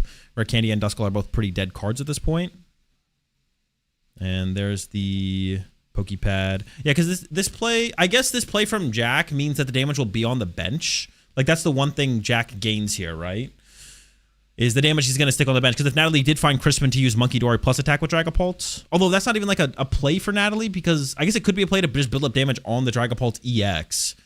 And Natalie even benches the Pheasantipity to play around the unfair stamp this turn from Jack. That could be coming up. What do we have the prize cards? 4 for Jack. Immediately into the unfair stamp. 4 for Natalie. Jack's going to KO the Dragapult this turn. Jack can't win this turn.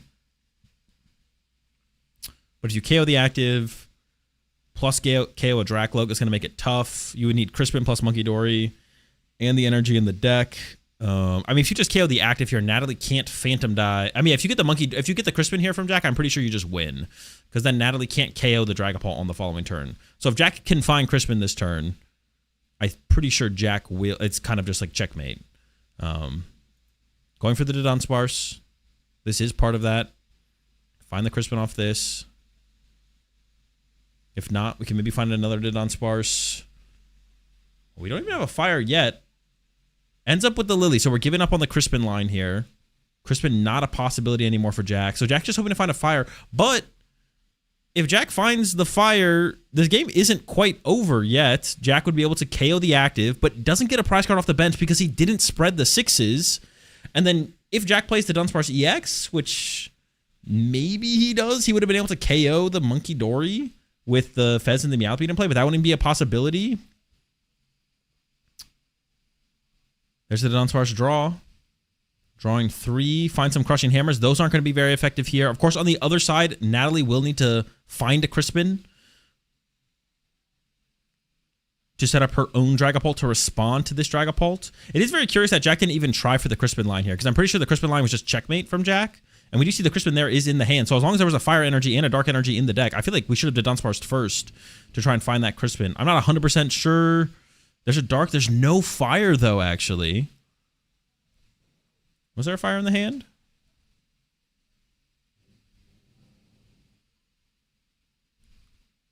Let's see. No fire in the hand. So I guess you would have to find Crispin plus Night Treacher. So you get Crispin for Psychic Dark, Accelerate the Dark, Night Treacher for the fire.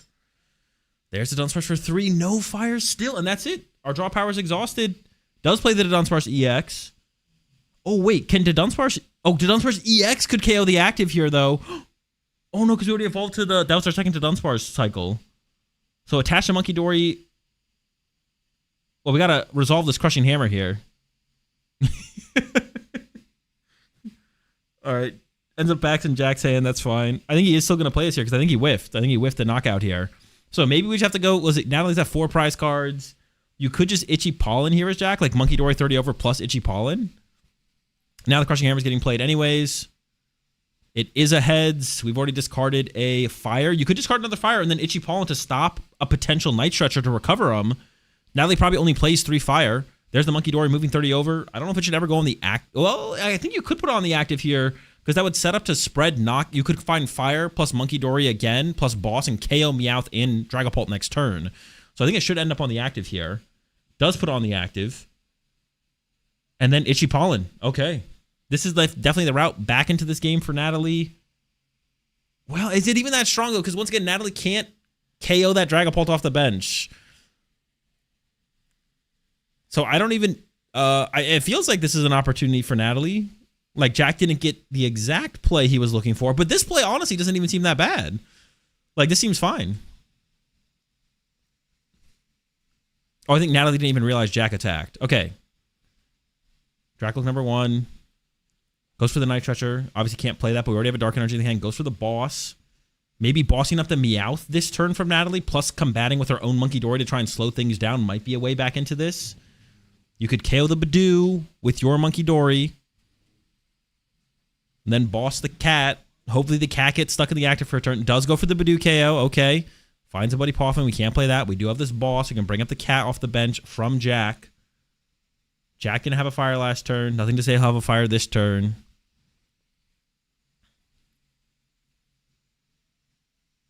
She's thinking about it.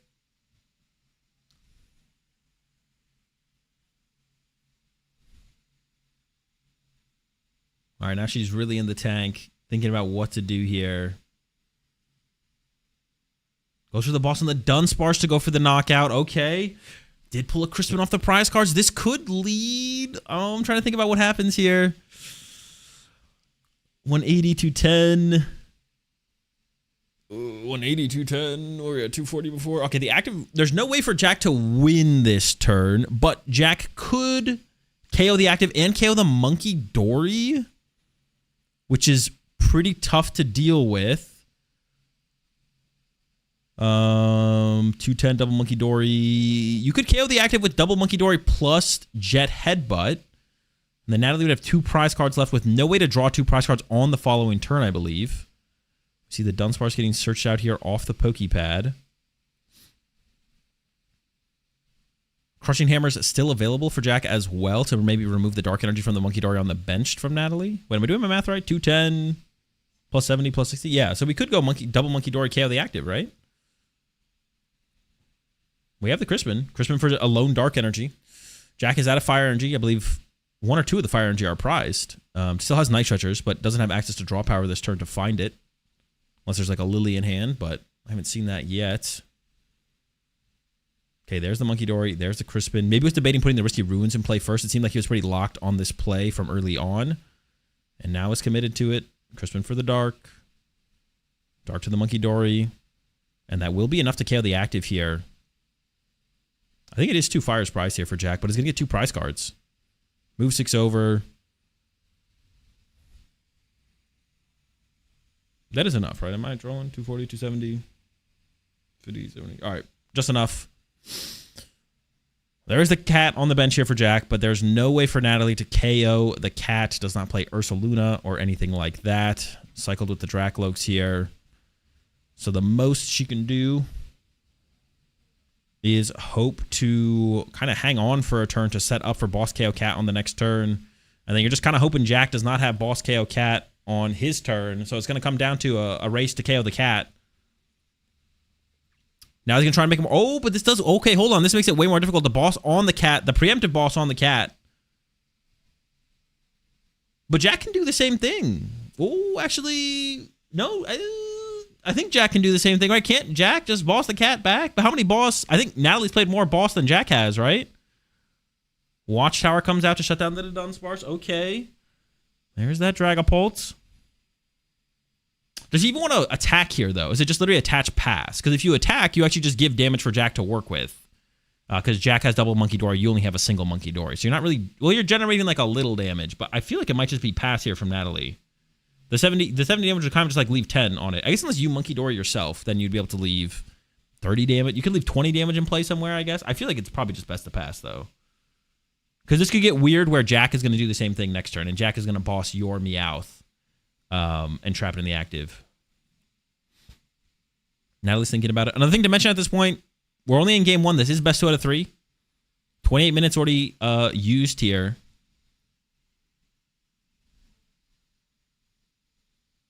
And now they're just thinking, there's the pass. Okay, that to me, that makes most sense in the moment. 30 damage built up doesn't seem super impactful. Jack at the very least has energy to retreat, but energy to retreat doesn't protect you unless you have your own boss. There's a Buddy Poff, and I see one boss in the deck. There might be one boss in the hand. I feel like I did see a boss in the hand. Crushing Hammer here, also very good for Jack to remove the energy off the active Dragapult. That would still be, like, pretty big. Although I don't think we have a Crushing Hammer in hand.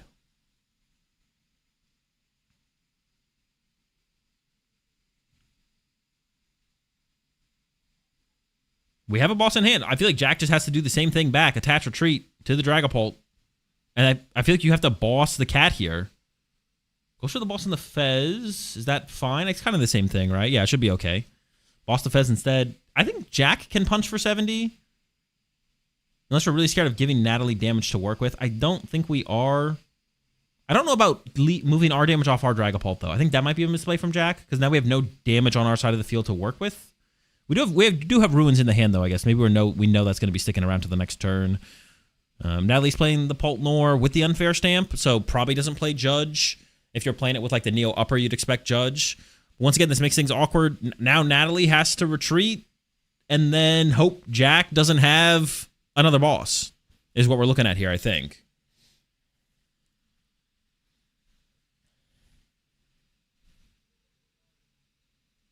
Doing a quick energy count. There's a lot of energy gone. There's 3 fire, 2 psychic. Maybe, is there a possibility for like Natalie to use Badoo? Maybe Natalie could Itchy Pollen to take away the Night Stretcher option here, actually. There's 2 Night Stretcher. Yeah, we could have seen a Badoo here, I feel like, from Natalie. Itchy Pollen, the Dracloak. Oh, no, but that generates a damage, and then you would just lose to... No, but that would stop the fire, right? I feel like that might be a mistake here from Natalie to not Night Stretcher there. I feel like Itchy Pollen, and then next turn you can play the Lily still, because there was 2 Night Stretchers in hand. And then you play the Lily to re-find the Night Stretcher plus find boss for the game. I believe Natalie does have 1 boss left. Yeah, I see the boss in the hand there. So it might be an oversight there from Natalie. Because the Itchy Pollen shutting down the Night Stretcher, that's the only way for Jack to get a fire. Nobody plays 4 fire energy. It just doesn't exist. The only way to get a fire at this point from Jack is Night Stretcher. Oh, we got the Night Stretcher back anyways, though. Goes for a Duskull. Retreat into the Dragapult. Now we just lose the fire boss. Well, as long as Jack has a boss left. Jack hasn't played that many boss. Ooh, and actually, he does top deck boss there, and I think he maybe had to top deck boss. I think he maybe needed the boss top deck there. He didn't have any draw power, I don't think. Had a couple risky Ruins to bump the Watchtower, but I don't think I had a Dunsparce to go with it. So I don't hate the Duskull from Natalie, but that's only if we I think the Duskull actually from Natalie is fine if we don't have Badoo, but she had the Badoo. She had the Itchy Pollen to shut down the Night Stretcher. Jack's only access to fire energy was through Night Stretcher, and that information is basically fully available to Natalie. Like, Natalie knows, everybody knows, Dragapult players at the most play 3 fires. They sometimes play a 4th Psychic, but it's never the 4th fire. Well, I guess it's unless they play the Moltres. But I think Jack doesn't play the Moltres just based on the Crushing Hammers and the thick Dunsparce line that we saw. So yeah, I think there's definitely a mistake there from Natalie. I'm pretty sure... I'm trying to do that. Yeah, I'm pretty sure that would have just set her up for game. I think it was still winnable for Jack if Jack could boss the Fez again and slow the game down. But you put Jack on having that for sure in that situation. So error there for Natalie. Does get punished. Badoo start again though in this one. And we will see, Natalie chooses second, actually, here in game number 2. Jack won game 1. Yeah, Natalie choosing second here in game number 2.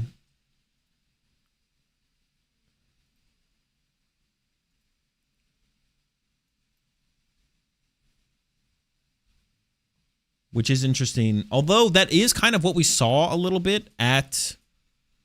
We saw that actually at LA from Hedrick in some of the Dragapult matchups. So maybe the Crushing Hammer build wants to go second. I actually don't know. It is very interesting to see. The Badoo is a really big deal in the early game in this matchup as well to stop early Crushing Hammers. So the Badoo start is a big deal for Natalie. Getting into the Badoo on the first turn of the game is a big deal in itself. We see the Pokebad for the Dreepy here.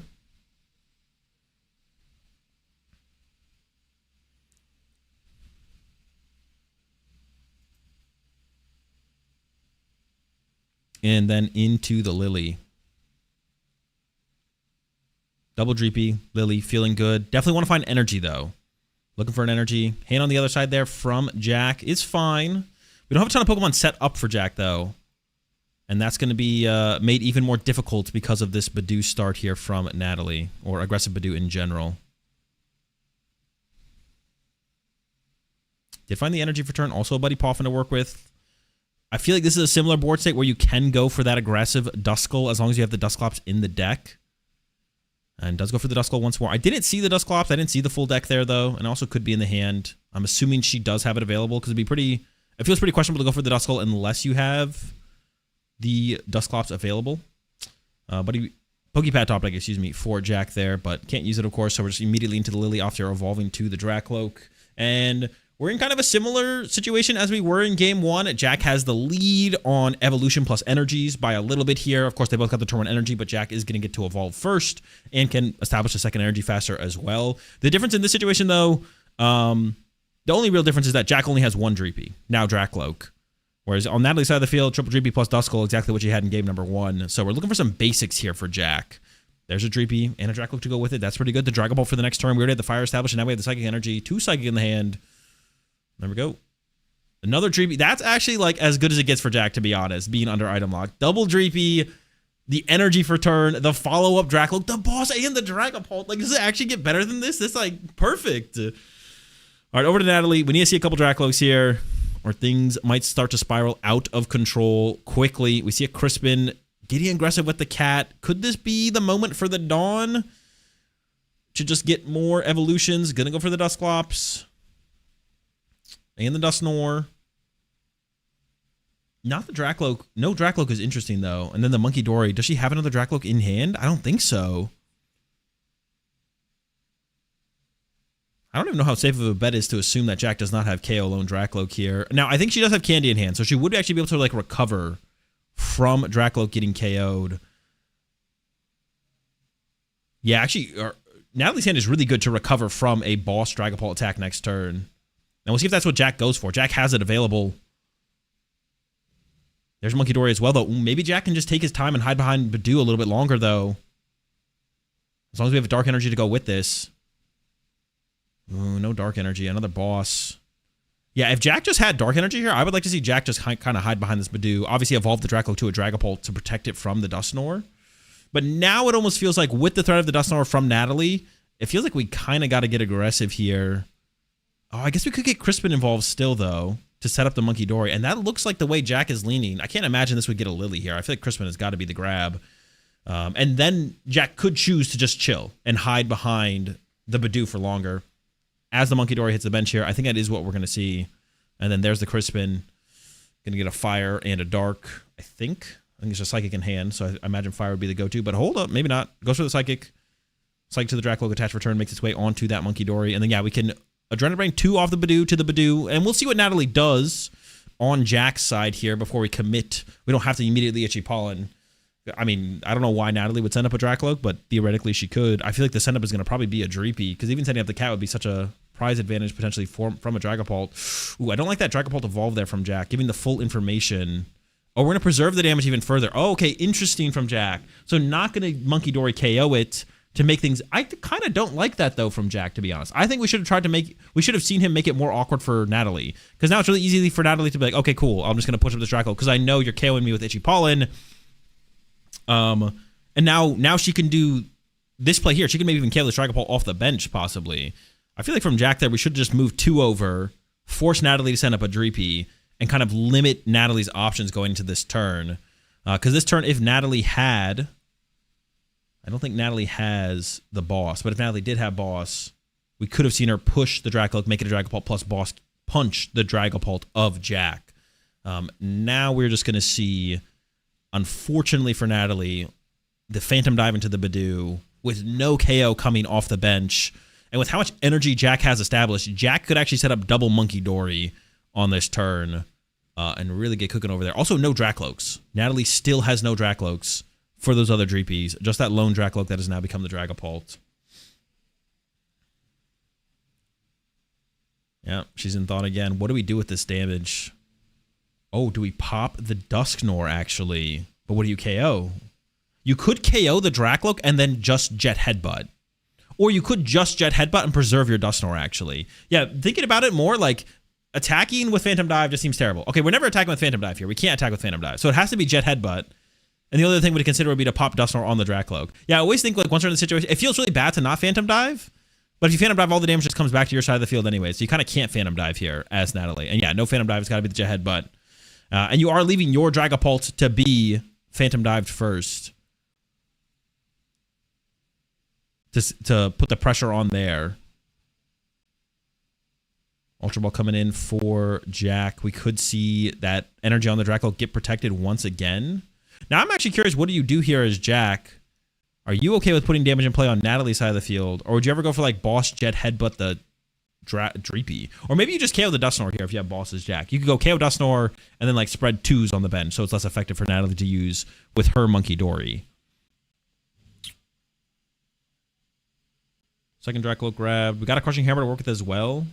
So, I mean, Crushing Hammer heads, honestly, on energy on the Dragapult. I mean, getting heads and... Oh, second Crushing Hammer. Oh, boy. Here we go. There's one. Goes for the Monkey Dory energy. Interesting. So, I feel like that means we are attacking the active then.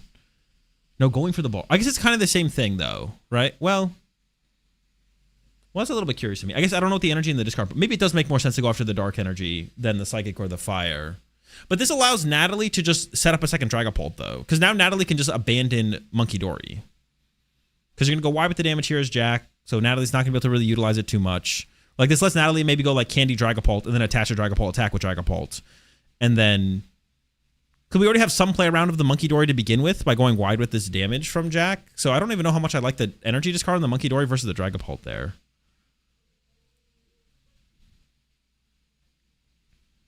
All right.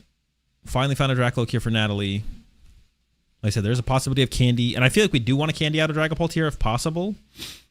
Because otherwise we could lose the Dracoloak. We want to, like, protect our follow-up energy. So if we have, like, Candy Dragapult this turn to put the energy on. We do see the Candies in the hand here for Natalie. And the Unfair Stamp. But if you play the Unfair Stamp, you lose the Candy. Is actually throwing the Duskull in play. Monkey Dory is going to start to get set up. And then, yeah, there's the Unfair Stamp. Okay, so it was fine with committing the energy back to the Monkey Dory. Isn't going to try and build up on the Dragapult at all. Into the Unfair Stamp. She can't pick anything off the bench. I guess our Dragapult here for Natalie does survive. Natalie could find Boss. Like, I wonder if Natalie finds Boss here. You could just Jet Headbutt again, right? And avoid putting damage in play for Jack to work with. You just bring up a Dracoloak off the bench, Jet Headbutt it. I feel like there's got to... Well, I feel like with Duskull in play, though, you need to be more aggressive than that as Natalie, because you're just giving, like, the free snipe prize over to Jack, like punch Dragapult plus KO the Duskull. So I feel like that would be probably too slow. Night Stretcher and Pokepad are the options there. Does end up on the Night Stretcher and then into the Dawn for turn. Get our follow-up Dragapult, get a Dracoloak for that other Dreepy, and then get the Fez. So no boss. We're not bossing this turn, that's for sure. So that means I have to assume we're Phantom Diving. Jet Headbutting your opponent's Dragapult is just no good. So the Jet Headbutt would only be a thought if we had a boss's orders to work with this turn. And then thought that was the correct route to go, obviously. Danklin did lose in round 1 with the Festival lead. All right, Monkey Dory's toying to the cat. Or to the Monkey Dory, actually. No, I don't think Jack understands what Natalie's doing. I think Natalie moved 20 off the Monkey Dory to the Monkey Dory. Oh, and then Phantom Bride the active. Okay. 14 minutes left. Anyone who's just entering the stream right now, this is the Troll Aus 8K League Cup here. 7 rounds of Swiss today. Top 8 will be played tomorrow. It is the best 2 out of 3. Jack is currently up 1-0 here in round number 2 over Natalie. Honestly, at this point, I don't actually know who has the advantage. I feel like Jack probably still has the advantage here, right? It's 6 off the Lily here. You wouldn't hate to see a second Monkey Dory get set up, I feel like. There's a Pokepad.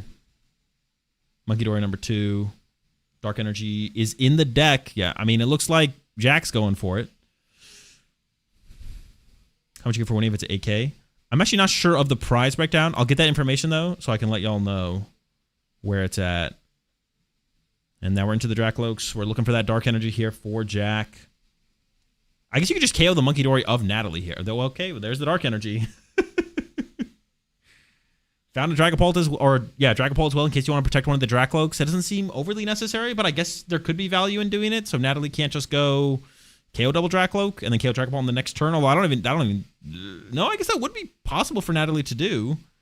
What do we have for the prize count here? It's 4, 5. 5 for Natalie, 4 for Jack.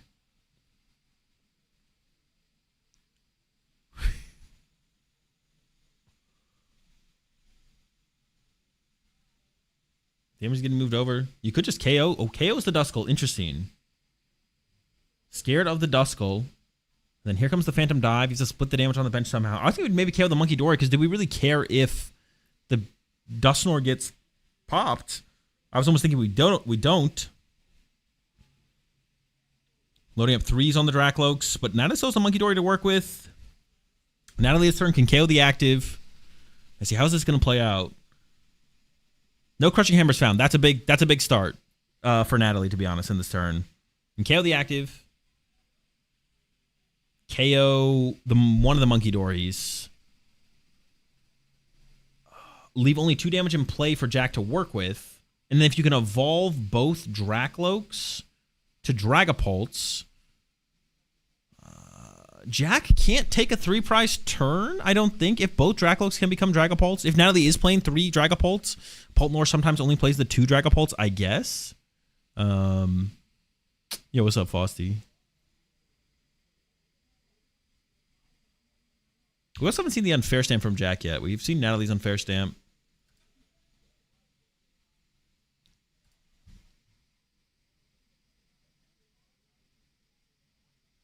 Dracloaks are in. She did Ultra Ball for a Dracloak there, which means we either have both Dragapults in hand, or she isn't going down that route. I don't see a Dragapult in the deck.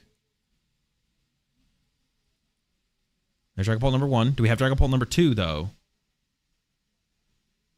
Oh, I guess we... No, we kind of do need Dragapult number 2, right? She can boss KO... She can knock out active, she can knock out active, knock out a Monkey Dory. No, we can knock out active and Monkey Dory here. Okay. We can heal 30 off our Dracloak as well. No, so I guess this still puts Natalie out of range. The fact that we only need to evolve 1 Dragapult, I guess. We don't have to evolve both. I guess it is still possible for Jack to win through recovering the Monkey Dory. And Jack still has access to 4 damage counters through the Risky Ruins plus level Monkey Dory. So we'd like to evolve both Dracloaks here, right? Oh, no, but 4's enough to still KO the Monkey Dory anyway, so I guess it doesn't even make a difference. No, but if Natalie had evolved... No, it's still not enough damage. No, I guess it doesn't matter here because double Monkey Dory from Jack still KOs the Monkey Dory of Natalie's. So, do we even need to evolve the other Dracloak to a Dragapult then? That's what I'm questioning now. Oh, I guess we need to protect our energy there in that situation, for sure. Yeah. I feel like Jack should just load up damage on the monkey. Yeah, I'm not sure. The Duskull KO, I'm not sure about, to be honest. We could have just KO'd Natalie's Monkey Dory, and that almost seems like it's just better, to be honest. But I'd have to think about fully what Natalie could possibly pull off with Candy Dustnor or something like that. I feel like because we evolved the other Dragapult as Jack, you're not really that scared of like a Candy Dust or a Dusclops. Okay, but Natalie's going for knockout Dragapult, knockout one of the Monkey Doors off the bench, going down to 2 prize cards left. Has a benched energy on the benched Dragapult, so can boss KO the Meowth next turn, even with the active Dragapult going down. Jack with 3 prize cards can win this turn if he can find Dark Energy Monkey Dory to be able to KO the Monkey Dory or the Dracloak off the bench here from Natalie. So does need, I believe, double... I can't see the... You're good. You're good. Does need... Oh, no. We would need Crispin as well. I don't even know if we could Crispin here from Jack. Oh, maybe we can. We maybe just have game in hand here from Jack, actually. I see the Crispin in hand, but there's no energy. There's no energy in the deck. Oh, hold on. Okay, this makes things kind of interesting. There's 0 energy in the deck. Is there even a fire energy in hand? There's a fire energy in hand. Okay, so we can't win this turn as Jack. I don't think this is winnable this turn.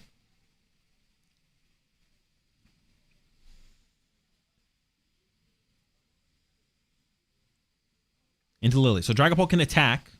Jack can KO the active Dragapult here from Natalie. And Jack still has Unfair Stamp left as well. So finding that would make it difficult for Natalie to then find the pieces to KO the Meowth on Jack's bench here. There we go. Here's the 6. No longer a win condition available for Jack this turn, though. A Crushing Hammer. A couple Crushing Hammer would also be pretty good.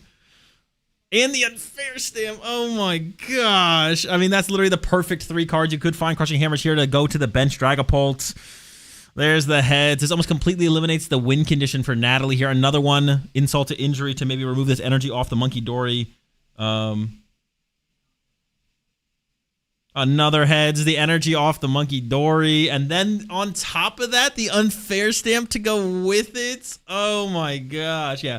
No win condition. Benching or debating the bench of the Dunsparce there. Does end up benching it. Yeah, double Crushing Hammer heads. KOing the active Dragapult. It was looking like there was going to be a route for Natalie to win the game on the next turn. That is completely taken away now.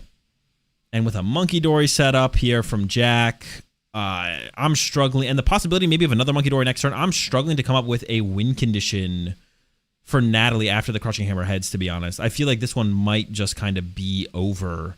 Jack still has one more Crushing Hammer to work with as well, if he needs it.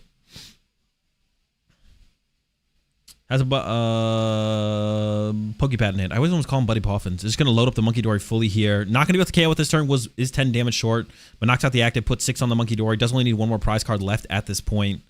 Going down to a single prize card remaining. The Monkey Dory is primed to be KO. There's a lot of Pokemon that can be bossed off the bench here.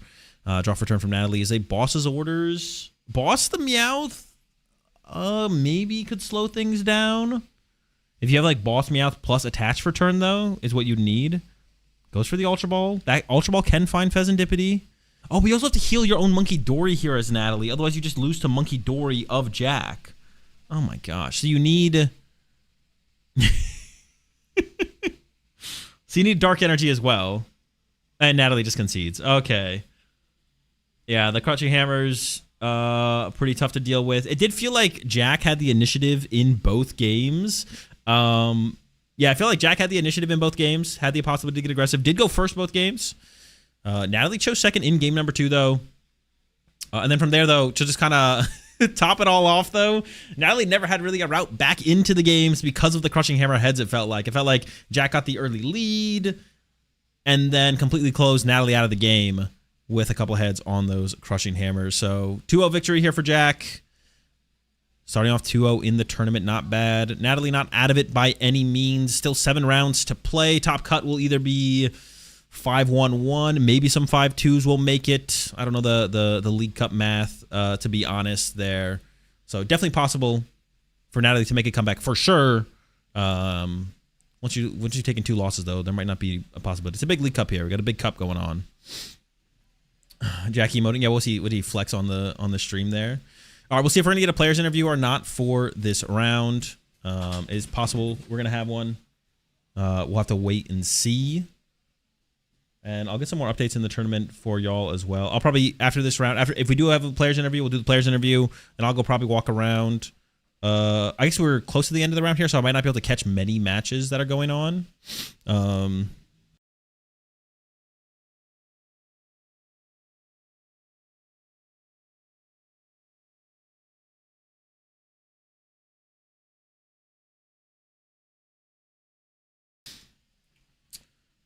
Let's keep it the tally hammerheads. How many so far? I mean, did Jack got all heads in that one, right? Is it 3 or 4? Yeah. Yeah, sure. How long do you need, Rowie? Okay. How's it going? All right, chat. Give me 1 second. We'll be right back with a player's interview.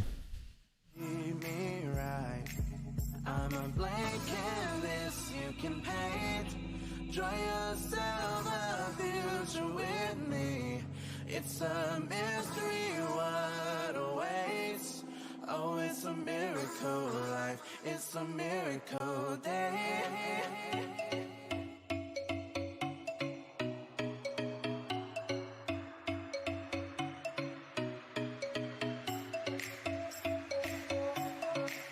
It's a miracle life. It's a miracle day.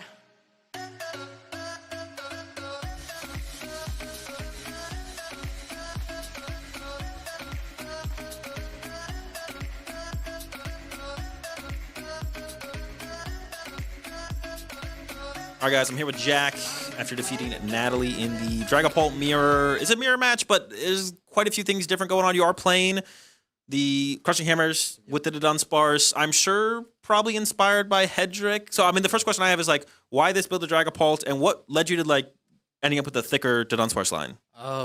I think I went with the Crushing Hammer builds because I thought that the Dusknoir build was just, like, a bit, like, not enough for certain matchups. I also went with the thicker the Dunsparce line for the EX, and just also for prizing the 1/1 line for the Hedrix list. I think that the Dunsparce EX is really good in the Raging Bolt and like the Slot Box decks. So yeah, that's why I kind of included that. All right, sounds good. Yeah, I think Crushing Hammer builds, you said better in some matchups. I think one of those matchups is the mirror match, right? Yeah, of course. If you flip like 2 or 3 heads, you just like basically win the game. So yeah. Yeah, definitely. And that's what we did see in those matches. I don't think it was necessary to win them. You got out to the lead. Yeah. Natalie wasn't able to utilize the Dusknoir at all aggressively. That was mostly due to you knocking out the Duskulls. Yeah. I was actually kind of surprised to see you go aggressive on that second or third turn in game number 1, KO the Badoo, KO the Duskull. Were you just scared of the potential of the Dusclops? Yeah. I just thought that even if I get stamped, that I have like a Dracloak, that I should be fine. You get double Dunsparce or double Dunsparce on the yeah, so I thought that I would have been fine after a stamp, but then turns out after I got stamped, my hand was dead. But then it's like flip some heads, it's like chill. Yeah. The hammers kind of like close it out there in both games. Game number 2, Natalie had like the potential for win on that turn, but then you got double Crushing Hammers plus the unfair stamp to close things out. How did your round 1 go? What did you play up against round 1? Round 1 play up against Ethan's Typhlosion. So they played the Battle Cage. So every time they played the Battle Cage, I replaced it and just wiped their board. All right, makes sense. All right, well, 2-0 start. I'm sure you're feeling pretty confident moving forward. What are your expectations for this tournament? And I guess also, like, we could talk ahead. Are you going to Melbourne next week? I'm playing Melbourne Regionals. I'm hoping I play this list. Yeah. I think it's good right now. So yeah, unless like Dusknoir becomes good again. So is this tournament a little bit of a confidence boosting for next weekend? Yes. I'm just trying to see if like my list is fine. So yeah. All right, last minute prep. All right, sounds good. Well, thanks for coming on. Congrats on the win, and good luck in the next round.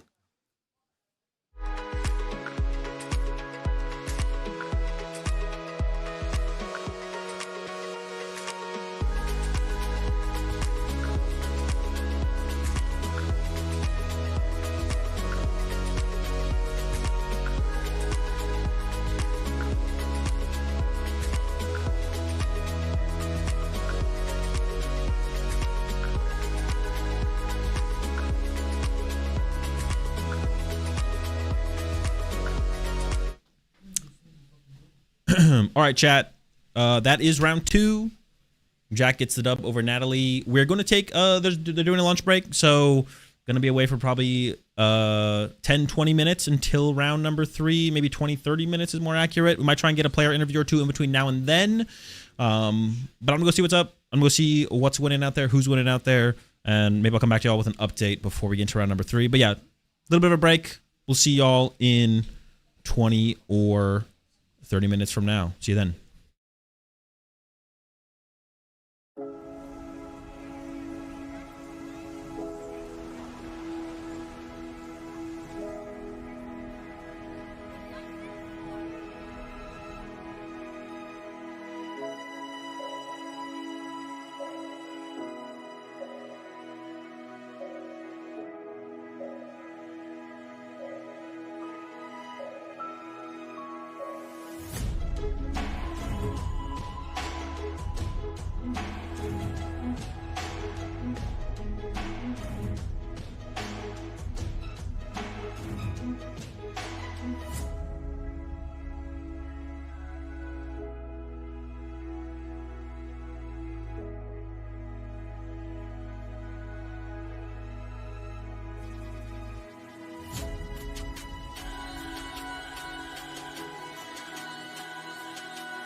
bartend a drink or two, start to dance, let loose. But now these times are over.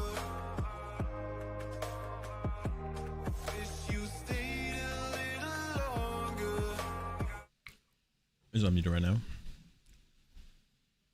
Yep. All right. No?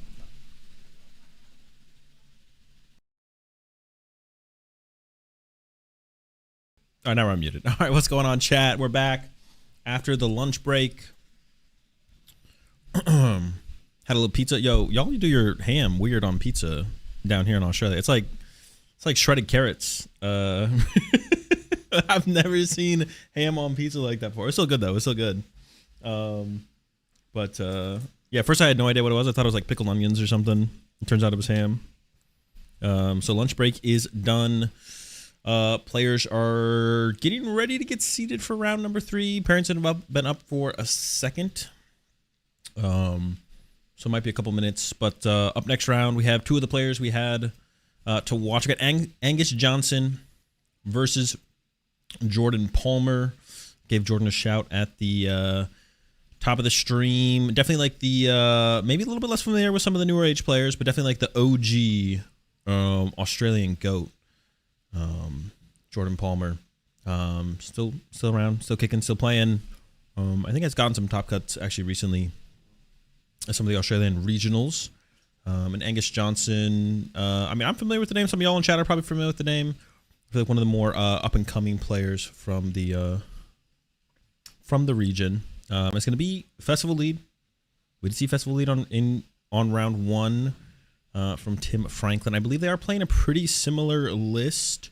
Jordan and Tim are versus the Dragapult. So we're going to see if the Rapska is going to be enough here in the Festival Lead. All good? Yeah.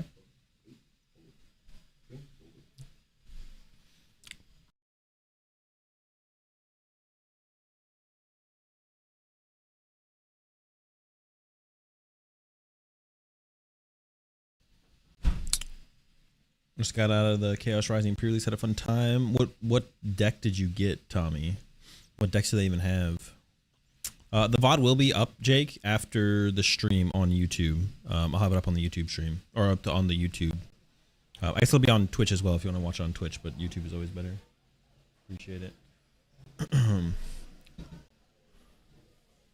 Yeah, we're setting up here for round 3. The Troll Oss 8K. Once again, sponsored by Red Bull, sponsored by Dragon Shield. So big shout out to them, of course. I just got myself sugar-free Red Bull here. Stay energized for the rest of the tournament. We have 7 rounds of Swiss today, going into round number 3. Top Cut will be tomorrow. And before Top Cut starts, I will be doing a show match versus Tim Danklin on the stream. So look out for that. I'll be playing up against Tim. We did some polls up on the socials, up on Twitter.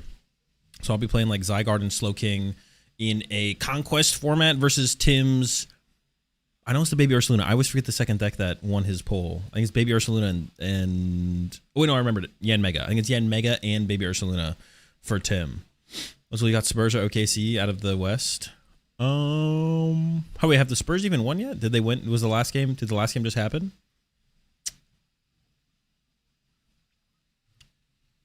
I thought the Spurs hadn't even played. I thought they still had a game to win. It's hard for me to keep up though with time zones. They just won by 30 to advance. Oh, sheesh. Yeah. I mean, if Wembanyama doesn't get ejected again, it could be close, to be honest. I kind of want to see a Spurs dub though. I think that'd be way more hype. At this point, I don't even know who's left in the East off the top of my head. It's the Knicks and who else is alive in the East? But honestly, the Spurs, if I had to pick a team to win, I think I'd want it to be the Spurs. The Wembanyama dub would be pretty cool for sure. Spurs Knicks finals, please. I feel like the Spurs would just kind of. I mean, who actually from the East is going to be able to compete? I don't even know. But I feel like the West is going to win. Oh, sorry. Okay, we're going to go over. All right. We're on the basketball. We're already over into the game. Jordan went first. Bench Relor. Grookey start. Angus there with the Monkey Dory started. Is that Dragapult? There's an early Badoo. Badoo pretty good in the early game when your opponent has very few Pokemon set up. Double Droopy down with the Badoo energy attachment for turn. Had a Risky Ruins to throw out there as well. I guess holding off makes sense. We can get the damage involved later from that. And we do want to keep around some stadium bumps for Jordan's Festival Grounds. Double Rapska in the hand there for Jordan. So it is that thick Rapska line for Jordan. So here we go. Lily for 8. Angus, I mean, I saw the Dunsparce in there, so we don't really need Duskull. It is Crushing Hammer. Super sick. Dunsparce is not bad. I was going to say, what do we even want here? We want Dracloaks. I think there might be one Dracloak in hand there. Definitely has an Ultra Ball. Third Droopy probably wouldn't have hurt, but yeah. I guess found most of what he needed in that opening hand there. And we do see that initial Rapska getting put into play here from Jordan. It does have a Lily to work with. Can see everyone to the active. And then here we see the Lily. Shuffle draw 8. Looking for basic Pokemon. That's kind of, I mean, ideally we would want, I don't even know, but see the thing is putting Goldeen down on the bench in this matchup is, it feels pretty bad. So I don't even know if we'd want to do that as Jordan here. We'll see what the 8 are. Plenty of items. Yeah. No, I guess like I was going to say Goldeen. So if we get Goldeen plus Thwacky, we can start playing the game how we want to. But then we have a Goldeen in play, which like really messes up our bench when we're trying to keep Rabska and a Rellor in play at the same time. Evolve with Thwacky, pass. I mean, if Angus plays Rare Candy, we can see a pretty ridiculously explosive turn. Another Crushing Hammer found. Which actually won't be... Actually, Crushing Hammers can matter in this matchup. They're just less effective. Because obviously, Diplin's one energy attacker. Usually what you want in the active anyways. Not as big of a deal to get Crushing Hammered. And we see Ultra Ball actually getting rid of a Crushing Hammer here because it is a okay resource in this matchup. You can take advantage of it at some points, but not necessary. And we see in this situation, Badoo is doing most of the heavy lifting off the rip here. As Dracloak number 2 hits the field, and we see that Crispin in hand. No potential of a Candy Dragapult. I'm not even sure if Angus plays him. Oh, took the Dunsparce. I thought we were going to take the Dreepy there for sure and just build. The Dunsparce seemed. I feel like we should develop that third Dracloak. I'm not gonna lie. I don't love the Dreepy grab, or I don't love the Dunsparce grab. I kind of like the Dreepy grab a little bit more there. We have plenty of draw power on board. Yeah, we're not really scared of. I don't think we really need to see that many more cards. I feel like developing that last Dracloak felt a little bit better, but opts for that. Does evolve to the Dunsparce. Oh, and isn't immediately just gonna go into the draw for it. I think Jordan's just, and actually, no, the Dunsparce was on the bench last turn, right? Or no, was it not? I guess what Jordan's calling out there. I actually forget if it was or not. Now I'm second guessing. Goes for the Itchy Pollen. I mean, then we probably definitely should have gone for the Dreepy, obviously, but... And does attach the Dark Energy to the Monkey Dory, which I actually like a little bit less than the Fire to the Dracloak. It was bench's first turn. Okay, that's what I thought. Okay, Jordan packs it up anyways. The Dunsparce can evolve? Yeah, okay, that's what I thought. That's all right. Ends up packing it up. I don't have comms to the field or the table readily. Although I will speak to, after this round, I'm going to talk to the man in charge in the room and see if that would be a possibility to make things easy. We'll see, though. No walkie-talkies? Yeah, no walkie-talkies. I should have brought mine with me from my last League Cup. It should be okay. It shouldn't be a huge deal. Maybe they have something in the store even. I'll see if we can get that fixed up, because that's definitely something we should try and have the availability to reach out, because yeah, that Dunsparce could have evolved there, I'm pretty sure. Good to make sure the players know what they can and can't do. Honest mistake there, I think, from both players. Yeah, I don't think Jordan was doing anything malicious. Just thought it hadn't been benched, and then, I mean, Angus questioned it as well, to the point where he was like, yeah, I think you're right. I don't think I can bench this. All right, shuffling up for game 2 here. A lot of Crushing Hammers in the hand for Angus. I'm actually curious to see if Jordan chooses first or second here. I actually don't know 100% what's correct. It does choose first. I think that probably is correct. It just feels really bad when you don't open up a ton of Pokemon. Got the air balloon as well. That Dawn in the hand next turn could get us the Goldeen and a Thwacky to start doing what we want. And with that said, you don't have to play any of these cards from Jordan unless you want to play the Switch, but nobody's going to get aggressive with the Switch. Is there stream judges? I don't believe there is stream judges, no. I don't believe there's any stream judges. Double Pokepad here off the rip from Angus. Like I said, there was a Crispin in hand. And a Judge. And just gets aggressive with the Judge. I think it makes sense. The hand was dead besides that. I guess there could be an argument to like Crispin this turn and then Judge next turn. There actually also might have been an argument here to Crispin plus get a Badoo instead of the second Dreepy if the Badoo was in the deck. I didn't quite see if it was prized or not. So that could have been a possibility. But we're into the Judge now. The Badoo would be a little bit less effective on this board state because Jordan does have the threat of the Diplin next turn. So you're not locking it out of Applins. There's a Lily for the next turn here in the hand for Angus, and a Lily in the hand here for Jordan. And the air balloon. Actually, the air balloon is the big find here for Jordan. Not item locked as well. Jordan can get aggressive. An insane 4, honestly 5 with the top deck off the Judge here. Only needs an energy and a basic Pokemon to take a double prize turn, leaving Angus with a single Dreepy in play. We have the possibility of a single Thwacky.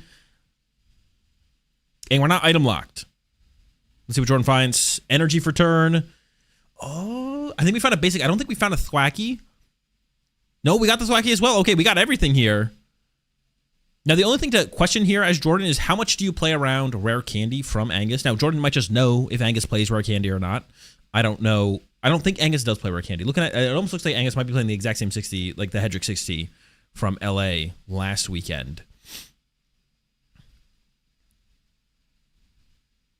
Giving a thought of what to grab here. But if you are scared of Rare Candy, if you don't know for sure if your opponent has Rare Candy here, you probably want to get the Rabska in play. So let's see what Jordan thinks is the correct line to take here after this from this Boom Boom Groove.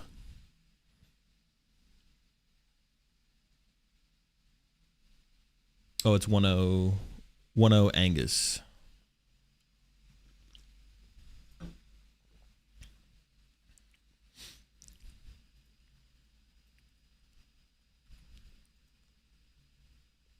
Is Jordan still using the Boom Boom Groove? Was thinking about Secret Box. That seems like super unnecessary to grab Secret Box here, unless you're going to play it, but playing it seems kind of mid. Ends up with an Applin, but we have Buddy Poffin in hand. That seems like a little unnecessarily slow from Jordan here.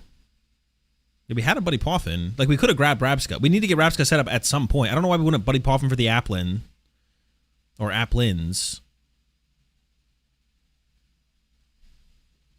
Was there not a Buddy Poffin in hand? Am I missing something? No, I think there was. Yeah, we could have done that and then got the Rabska set up. Because now if we get Unfair Stamped here, that's like that much more we need to try and play through as Jordan here. So yeah, I don't love the Applin grab there when we had the... Maybe there wasn't a Buddy Poffin. Actually, now I don't see a Buddy Poffin. Did I think an Applin was a Buddy Poffin? All right, nice switcher here for Angus after evolving to the Dracloak. Goes for another Dreepy. I do not know if Angus plays Rare Candies or not, but... If Angus is playing Rare Candy... If Angus is not playing Rare Candy, then Jordan KO in this Dracloak on the next turn would be pretty devastating to build up to an eventual Dragapult. Make it pretty tough too. So we got the Lily for 8. Yeah, Jordan maybe didn't have a Buddy Poffin in there, unless he put it under the Lily in the discard pile, which also could have happened. There's a Badoo. Energy to retreat, so we could run to Badoo here. Going to the Dracloak. That is actually a big deal about this matchup now, as the Buddy Poffin comes down for some more backup, is that the Dragapult players don't play Latias. So what you used to be able to do in this matchup, and I guess you could still do this if you develop a Dunsparce, but what you used to be able to do in this matchup is you could like Itchy Pollen or leave a Dreepy interactive. And then the Festival lead player KOs the Badoo or KOs the Dreepy, and then you'd push up Latias or push up Fez, and then use Latias to retreat it back into another Badoo, and you kind of take away the multi-prize turns from the Festival lead player. But now that no one plays Latias, when Jordan takes his KO here, Jordan's going to be able to get another KO, and there's kind of nothing Angus can do about it. See that first Thwacky getting involved here from Jordan. At the very least, you want another Thwacky in play, and you want that Rabsca. So those are going to be the priorities here from Jordan. Also has a backup energy in hand. Although I think there is an argument. There's like an argument to not attach energy, I guess, to play around Crushing Hammer. Because on this next turn from Angus could go like KO the active Diplin plus Crushing Hammer the energy off the bench. But if you don't attach the energy, and unfair stamp, excuse me. But if you don't attach the energy, then you have a higher chance of drawing into it off the unfair stamp. You'll probably just attach and like force Angus to have the unfair and the Crushing Hammer heads, but just like a thought, I guess. There's probably other situations where it would apply. I don't think it applies as much to this situation. See the Applin on the bench getting developed into the Diplin. We need the Rabsca here. Jordan's going to start with the Lily, though. That's fine. Still has one more Thwacky to work with. I guess there wasn't that much to develop on the board here from Jordan. Well, we could have vaulted like the other Diplin. Like, I'm wondering why Jordan used the first Thwacky ability instead of just Lilying first and then using both Thwacky abilities. Because we could have got two Diplins in play. I feel like there might be an argument for it. We drew into the Rabsca, which is nice. We can play the Pokepad for another Diplin. Off this Thwacky here, there's nothing to really grab that I see that would be that high value, and except for like the only thing we could develop and play further this turn would be a Brave Bangle. But we don't want that specific Diplin to get focused and KO'd, I don't think. So I don't think we would. Well, I don't even know if that's that likely to happen. Going for the Diplin instead, but we have the Pokepad in hand that could get this Diplin. So I kind of like this. I kind of like taking. I guess you want to take something as like a preemptive measure against like not retreat lock, but like if Angus just goes boss your Thwacky, punch it for 70. If you don't put a mobility card in your hand, like the Secret Box for the Switch, then you could be in trouble. So I like the Secret Box grab here. Or I guess you could have just grabbed the Switch itself, but this works. There's the first attack, Drippy gets pushed. There's the second attack, knockout again. And now over to Angus. Jordan with 2 prize cards remaining already. I don't want to count out Dragapult just yet. The Drippy push here from Angus makes me think that Angus plays Rare Candy. Otherwise, I'm kind of confused by the Drippy push. Yeah, I don't know why Angus pushed the Dreepy. I'm definitely confused by that. Unless there is Candy Dragapult available. Or... yeah, I'm not sure what else Angus would be playing for here, to be honest. I'm kind of drawing a blank. I guess maybe Angus is hoping to just have to stall for another turn, or is planning to stall for another turn. Give another prize card over to Jordan.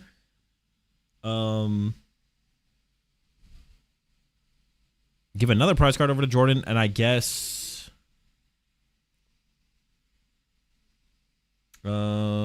Itchy Pollen, though. He can't use pad. Oh, there was a Badoo attack on the last turn.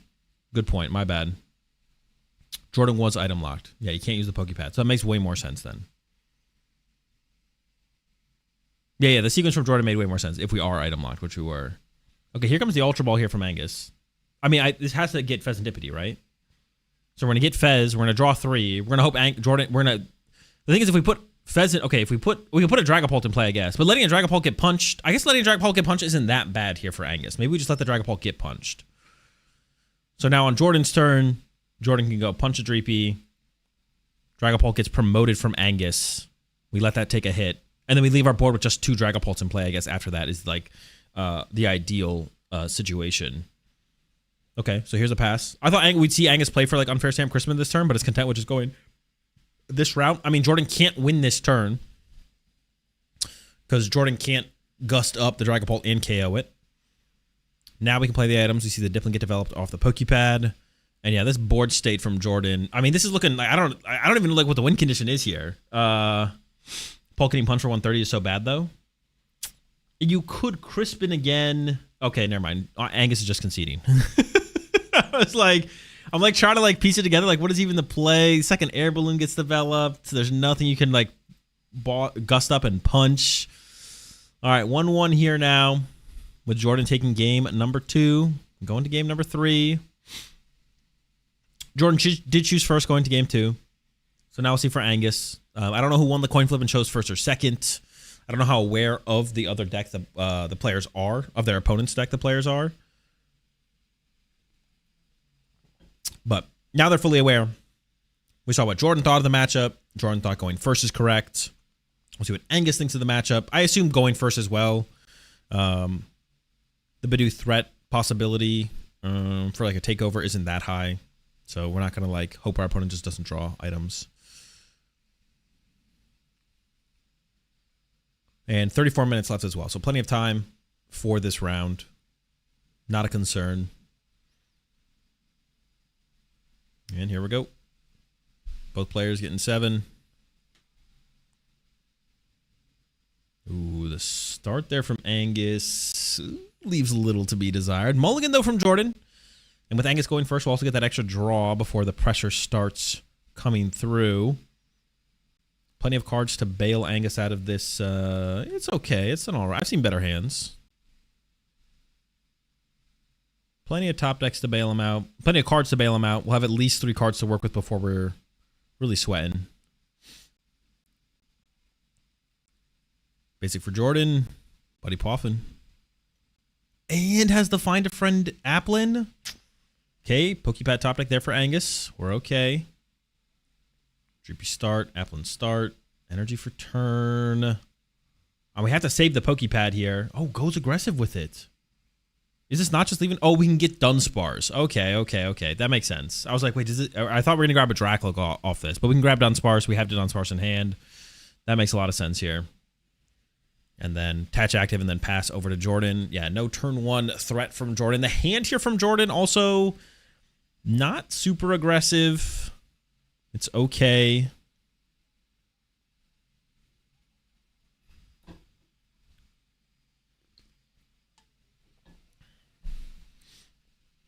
Wasn't bossing the Dracloak better than playing Lily and KOing Bud and Dreepy?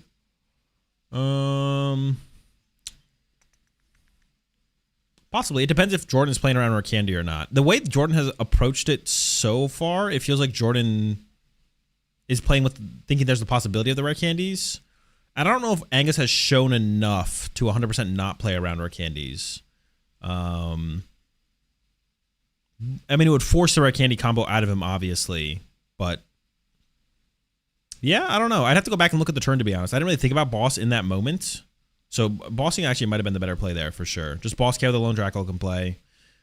Even if you think your opponent could be playing rare candy, they need to find now a candy Dragapult combo plus a Crispin to really put the pressure on. And if they don't find it, then you could theoretically just win the game next turn, right? So yeah, I'd have to go back and look at the situation, but you actually might be right. It might have been better to go for the boss route, which I think was available.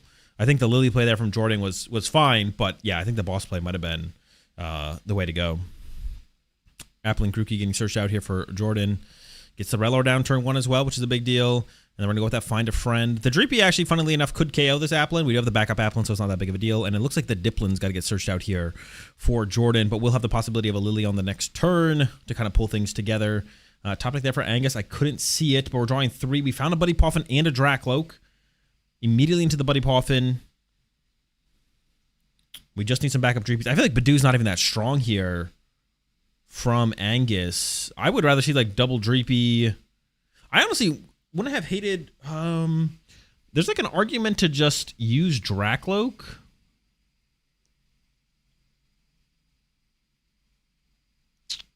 To try and find another basic here. Yeah, I like the no Badoo grab there. Initially I lined up from Angus, but the Badoo seems super weak here. I think we just want Pokemon.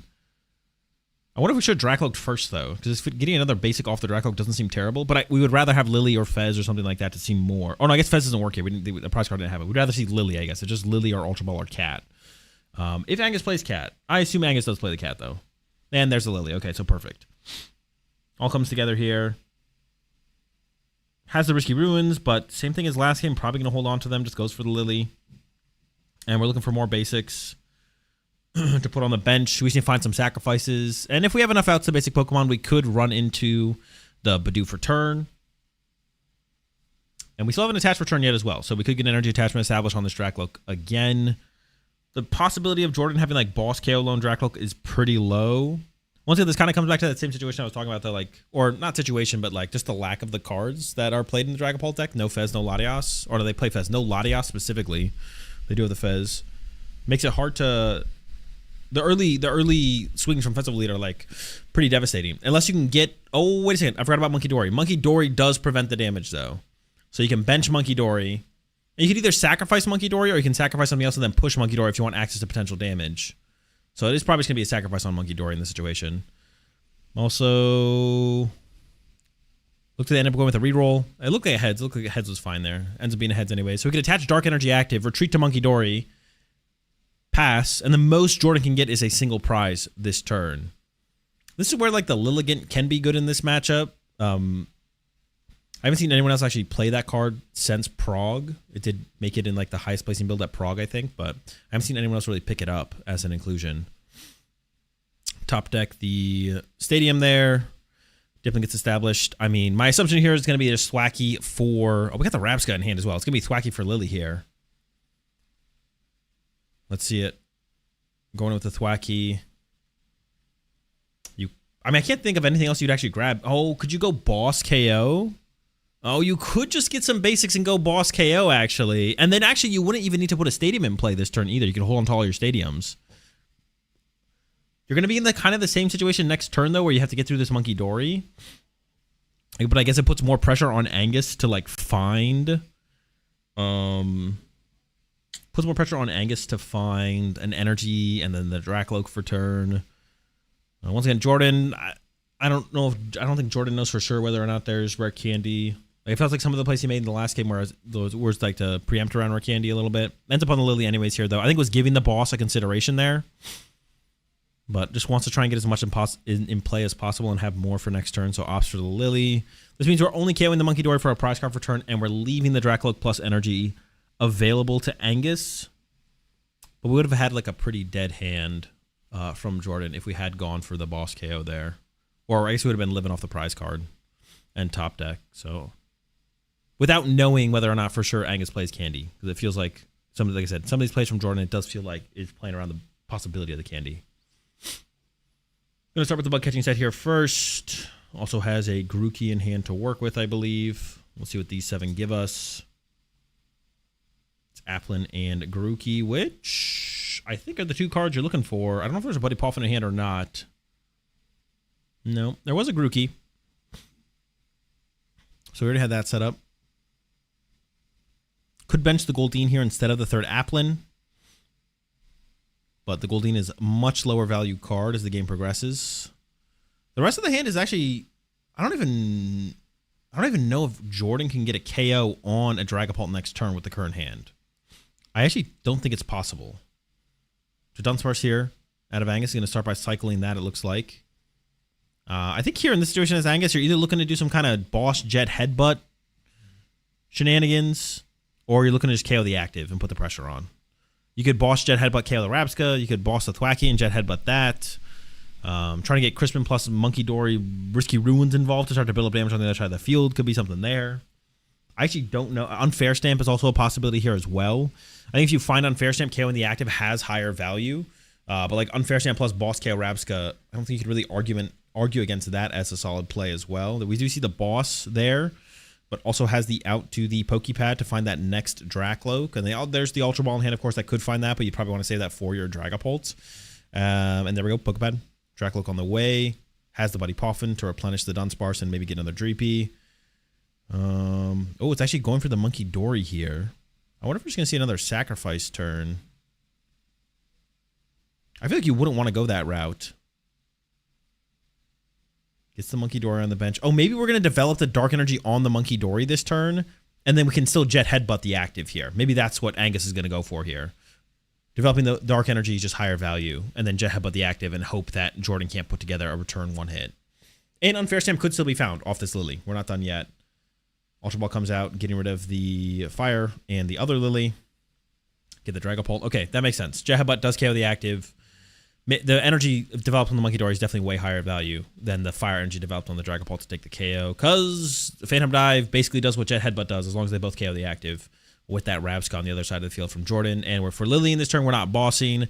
If we're removing the Rabsca from play this turn, there's like theoretically a higher value to having the fire energy on the Dragapult, just having it ready to go. But I guess actually at that point it'd be better to have the fire on the bench Dreepy to respond to your Dragapult getting knocked out and having the threat of a follow-up Dragapult after you take out the Rabsca anyway. So I guess the fire energy on the active literally never makes any sense. Because Rabsca does only have 70 HP, which Headbutt does KO. Okay, got the Buddy Poffin, or excuse me, Pokepad. Another Dracloak on the way. I guess this means we actually, do we prize double Dreepy here then from Angus? A Dreepy didn't get KO'd, right? 1 prize card drawn from Jordan, and it was that Monkey Dory. So I think Angus literally prized 2 Dreepy here, which is not good. But, well, it's not good on average, but honestly, for the way this game is developing, it's not that big of a deal yet. if Jordan one hit KOs this Dragapult, it could become a big deal because then Angus can't chain triple Dragapult, which theoretically would be the line you'd want to take here. But I guess Jordan would be able to close out the game with a boss on the Monkey Dory anyway, so maybe it wouldn't even be that big of a deal. All right, Monkey Dories. Does end up moving both damage counters. I guess you don't want your Monkey Dory to be able to get one hit KO'd by a Diplin, so I guess that does make sense. Because theoretically, Jordan could get a prize card this turn by just going boss KO Monkey Dory. So you may as well move the 2. Keep it out of range. Makes sense. Applin promote here from Jordan. Did top deck the Pokepad, and honestly, I think that might have been the missing piece here for Jordan. Is that enough still? We got Black Belt. We got... is there a stadium in hand? We actually might not be there still. How does Bolt deal with Rabska? They just got to KO it. That's it. That's the only way. I mean, you could build up a ton of Monkey Dory damage on it, possibly. But I don't think that is enough. Or that's not very likely. But yeah, from Jordan here, I think we're still a card short. I think we're a card short here from Jordan. So I am actually curious to see what he does here. Has one Boom Boom Groove to work with.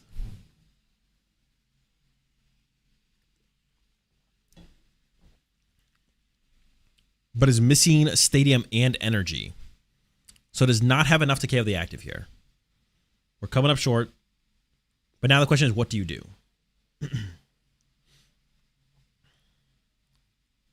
Oh wait, can we pull it together with Secret Box? No, because we already have the tool card and the Stadium in our hand. Well, I guess Secret Box could get us Stadium and Bug Catching Set. And then we would need the Bug Catching Set to hit Thwacky or Energy. Okay, actually, Jordan could pull it together off a Secret Box here. The Bug Catching Set would have to hit Energy or Thwacky. And then we would KO this Dragapult here. So not impossible to pull together this turn from Jordan.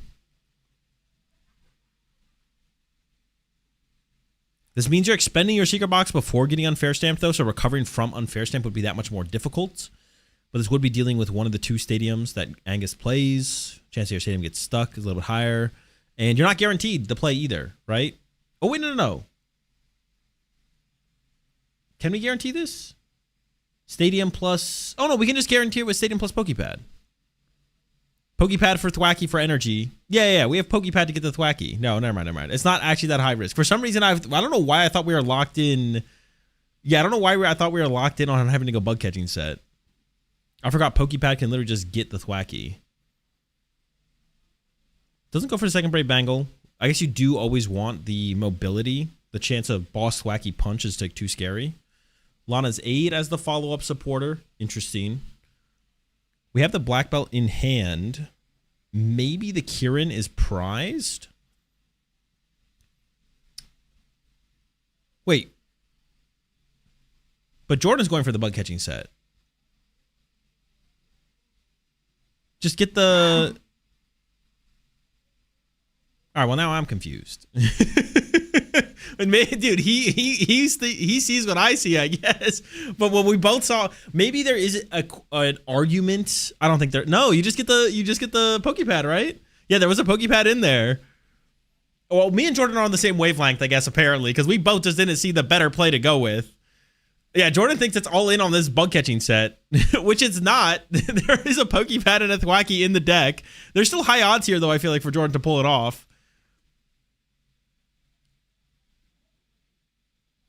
Oh, but it's a whiff. Oh my gosh. All right, the only other argument I could see here for Jordan, the only other argument I could see there for Jordan is that you wanted more than just the Thwacky for the grass energy. You wanted Applin plus something, but I don't think that makes any sense. I think you would have been fine.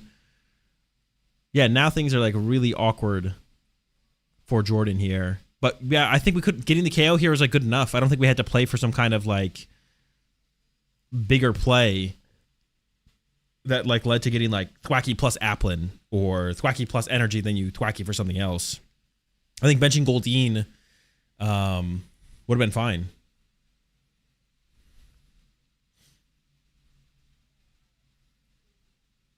Risky Ruins is still in play. We could bump that if we want to. We don't have to bench a Pokemon this turn to avoid the damage. We might just pass. If you're not going to attack this turn from Jordan, I don't I mean, unless you're afraid of Judge. That's the only thing. If you think Angus plays a Judge. And the build so far from Angus... Oh, no, Angus does have double Dunsparce here, so it's not exactly like Hedrick's build, but there could be a Judge in the deck still. Does go for the Stadium Bump. This lets us more safely bench the Applin, of course. I don't think we would have Stadium Bumped... Or I don't think we would have benched the Applin without Stadium Bumping. But I guess that would have been a turn to play the Forced of Vitality there as well from Jordan. Does play that for the more aggressive Rapskas. And just pass. Okay, this is a huge opening here for Angus. Asking about this in the post-game interview. Yeah, I'll definitely bring it up for sure. Whether it's Angus or Jordan, I'll bring up the bug catching set. As we go over to Angus, a couple different things to think about here. Double Monkey Dory does KO the Applin off the bench. And I do see a Dark Energy and a Crispin there. So we're getting close to it. Throws the Dark Energy back on the bottom. Has the Ultra Ball. So we could see... From Angus here, you could just pressure the attackers. Like, you could Crispin, KO active, KO Applin. It's going for a Dunsparce, the Dunsparce instead. Also, Boss Jet Headbutt, Grookey, or not Grookey, the Rabska would be okay. Just remove that from play. Jordan did just play the Lana's Aid last turn, which is one of the big recovery cards in the deck. I don't know if Angus is aware that it's a 2/2 Rabska, so pressuring the Rabska here has higher value theoretically if you don't know that. Oh, there's a second Rabska in the discard. Ooh, I mean, honestly, that kind of makes the Gus KO Rabska play seem pretty good to me. Move some damage over to... You maybe still pressure the Applin here in this situation as Angus. You still move 20 over to the Applin to force that evolution from Jordan on the next turn. Plus boss KO that Rabska. Attaching active. I guess if you want to... attaching active seems kind of weird, though. Yeah, I don't love the attach active here. I think Boss KO Rabska here with a Rabska in the discard pile seems pretty good. Yeah, attach to the bench. All right, cool. I'm down for that. We do have another Dreepy in hand here, I believe, for Angus. We could bench that as well to develop towards another Dracloak. Looks like that was taken off the prize card.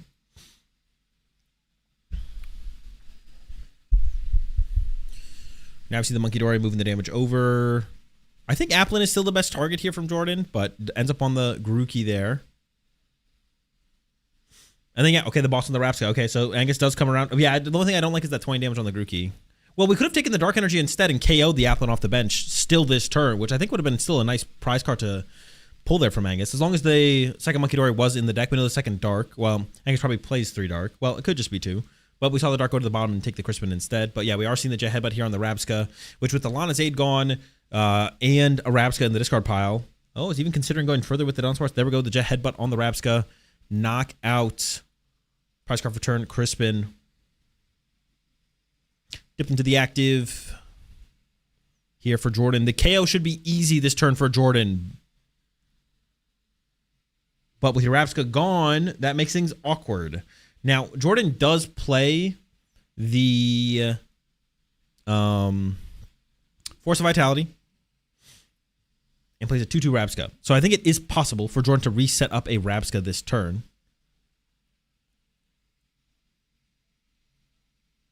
But we'll see Jordan go for that. There's no protection from a Phantom Dive no protection from a Phantom Dive right now.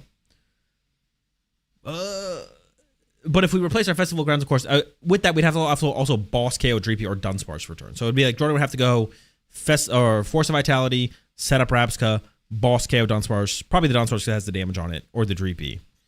I don't think we're seeing Jordan develop into that line here. You appreciate the raid there, Rotom. Second Thwack he used. Looks like it is an air balloon. So I think it is. This is it. We're committing to the KO on the active. We do need to bench something this turn. What do we have? The Goldeen? I think it is the Goldeen. Wait, does something have to get benched? Am I trolling with my math? Does Black Belt just get us there? 207. Oh, I guess we don't need to bench, but I feels like we should bench something. Applin comes down. Air balloons come down. It's going to be tough, though. I don't know. Swing, swing. 2 prize cards here for Jordan.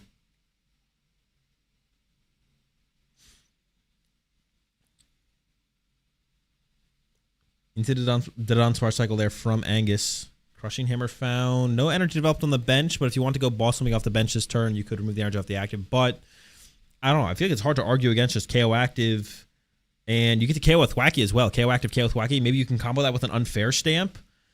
And even a Risky Ruins on top of that. There's a second Risky Ruins left in the deck here from Angus. I don't believe it's prized. I think we have seen it. Giving up on the Crispins at this point. Ooh, both? Okay. Grabs a Dragapult. I don't know if I saw Unfair Stamp in there. The Unfair Stamp actually might be prized. Got a Psychic Energy. Got the Lily still, so we can still find. We're going to go for the Crushing Hammer, sure. I think just to burn it out of the deck. Because I don't think we're bossing this turn. I'd be surprised to see it. Well, maybe not. Oh, we're gonna. Oh, we can KO double Thwacky, though. But this leaves... I don't know. I guess you would have to find... Okay, I guess I don't hate this from Angus. Because Jordan would need to find... Man, can we have bench a Grookey instead of that Applin? Jordan would need to, like, top deck Kieran. And I think it might still be prized. But we left the Bangle, we left the Energy, and we left the Festival Grounds in play. So all Jordan needs is a damage modifier supporter. Kieran top deck. One time. Growing Grass Energy. Yikes. Things are looking pretty out of control here for Jordan. Yeah, I don't hate the double Thwacky chase there. I'm not going to lie. Especially with no Unfair Stamp. If we had Unfair Stamp, I think we could have played it differently. Maybe gone for the KO active plus KO the Thwacky. But I don't know. Now thinking about it, maybe always KO double Thwacky plus Unfair Stamp would have always just been better. Because, like, yeah, the chance that Jordan has the damage modifying supporter is just so low. Black Belt's been played. I think plays just the one Black Belt, one Kieran. And like I said, I think the Kieran actually might have been prized. When we looked through the deck there on that previous turn from Jordan, I don't think I saw it. And we definitely did not pull it off the prize cards here, so. Debating a Night Stretcher. And the thing is here is if you punch the active, here as Jordan, you kind of just lose to the Monkey Dory spread. Yeah, I don't know. Is there even like a play here for Jordan? I'm trying to come up with a play. I can't even see a play anymore as Jordan at this point, to be honest. I'm struggling to piece something together. Oh, you can? Okay.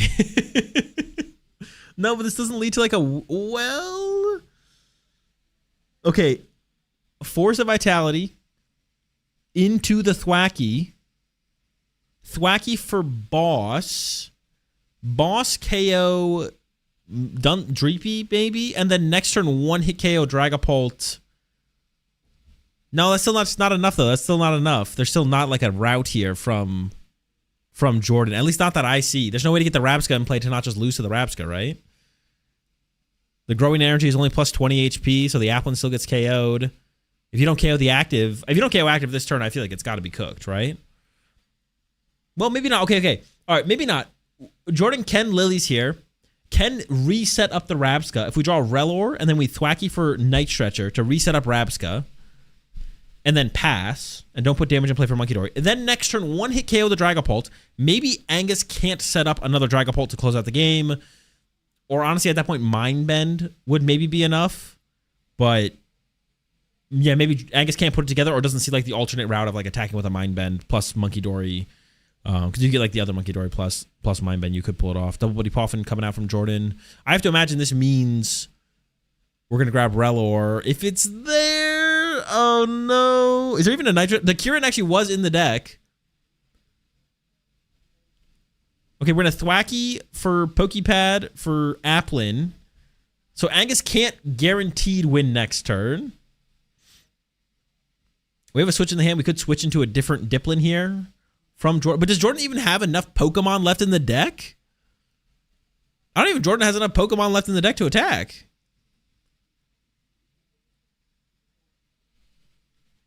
We got triple or quad. We got quad Diplin on board. And what? I don't know if we can one hit. I don't know if we can attack for a one hit KO on a Dragapult from Jordan here anymore. And with 3 prize cards left, I mean that basically is game. See the boss in the hand there for Angus. I mean, KO in the active seems reasonable. KO in the Thwacky seems reasonable. You wouldn't hate to see Risky Ruins here. Risky Ruins plus basic is just game for Angus as well. That would just win the game. You could play Lily to try and find that. Gonna start with that Fire Energy, and then we could just go into Lily to try and find it. Or you could boss... I mean, I actually... KO in the active feels as good as boss KO in Thwacky here. I'm not gonna lie. I almost feel like KO in the active is just as good, so you may as well play for the win. And this means we actually don't have a Dracloak this turn either from Angus. And we are spreading the damage. I guess, like if I'm looking at Angus's hand here, theoretically if Jordan takes the KO, I think there is a win condition. We do have the Kieran, but we don't have enough Pokemon once again. We just don't have enough basic Pokemon.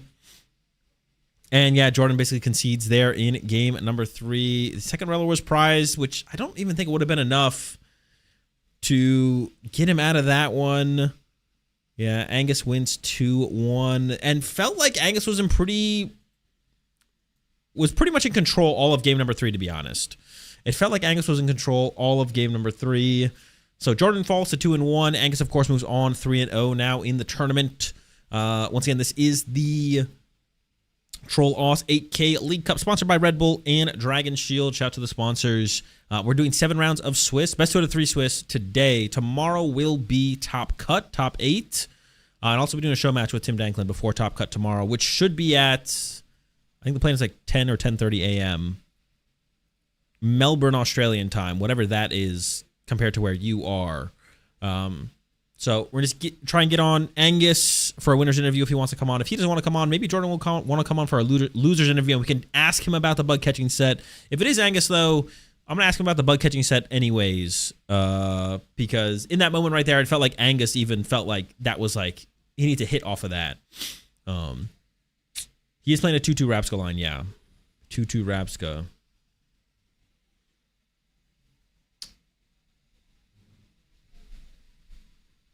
But yeah, it felt like that. That game 3 just felt like super in control for Angus. All right, I'll be right back. I'll either be back with a winner's interview, or I'll be back with a update from the tournament. See y'all in 2 to 5 minutes.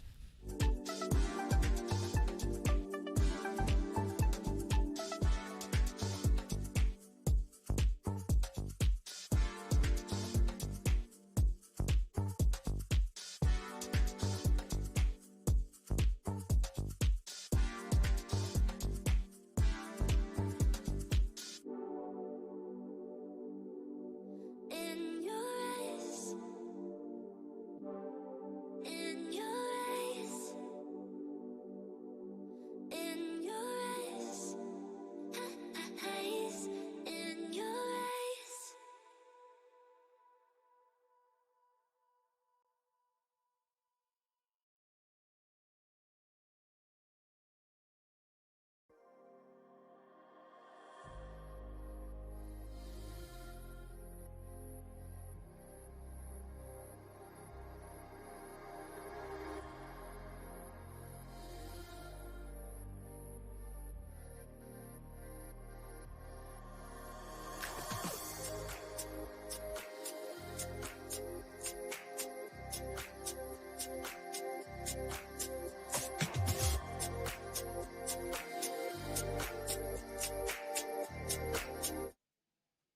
All right, guys, I'm here with Angus after that victory with the Dragapult to Dunsparce over the festival lead.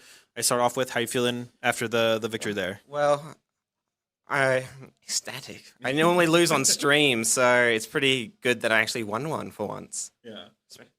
And once you figured out what he was playing, or do you already know what he was playing before, were you feeling comfortable knowing it was the festival lead? Well, I was comfortable knowing it was festival lead.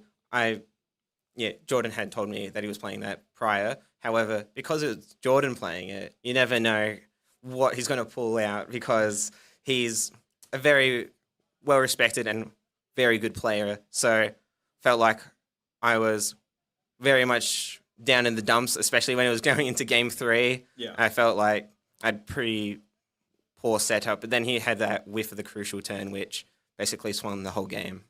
Yeah, big whiff that turn. I was gonna bring that up to both of you, whoever ended up coming in for the winner's interview with the bug catching set, right? Yeah. Yeah. He did have a Pokepad. Yeah. He could have pulled it together with Pokepad. Really? At first, I was looking at it, I was like, oh my gosh, he needs to hit off the bug catching set. Yeah. But he needed Thwacky or Grass. Yeah. But then my chat reminded me he could just Pokepad for the Thwacky, for the Grass, and then had a basic in hand. So he didn't need like a double hit on that turn. Unless he was really trying to avoid the Goldeen. I guess that maybe was like in his mind, but he did have pretty good odds there. But he could have pulled together to knock out that turn. That would have made things a little bit more interesting. Yeah. You were very much in control after that. And you did show up with the Dragapult at Dunsparce. Yeah.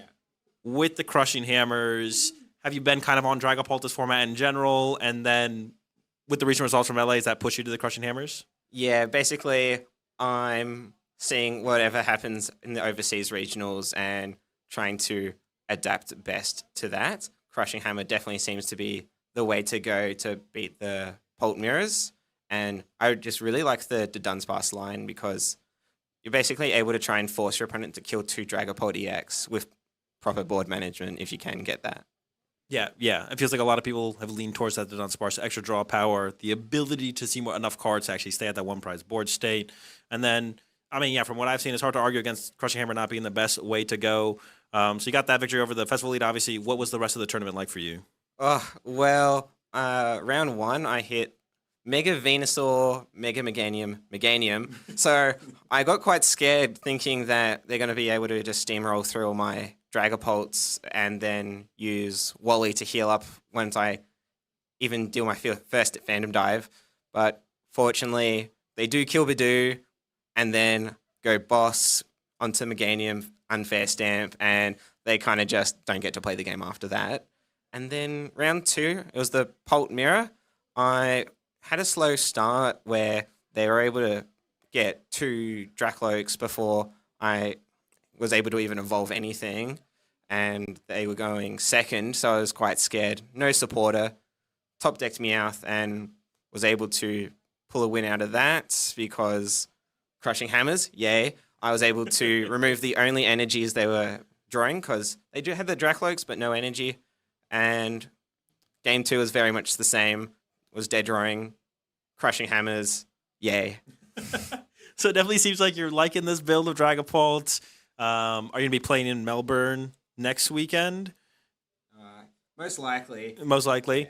Yeah. So it's like potential testing, if this, potential testing for this weekend leading up to that next weekend, trying to figure out that final 60 and stuff like that. Did you have any other expectations going into this tournament at all? Or is this more just kind of a testing grounds for like moving forward? Yeah, it's a testing grounds and just here to say hi to my friends, really, because big event, everyone's going to turn up, even some interstate players like Jordan and Natalie. It's like nice to say hi to them because I don't really get to say hi to them often unless it's an IC or something. Yeah. All right, makes sense. All right, well, congrats on the win there, Angus. Best luck in the rest. Yeah. And yeah.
jungle, an artificial paradise.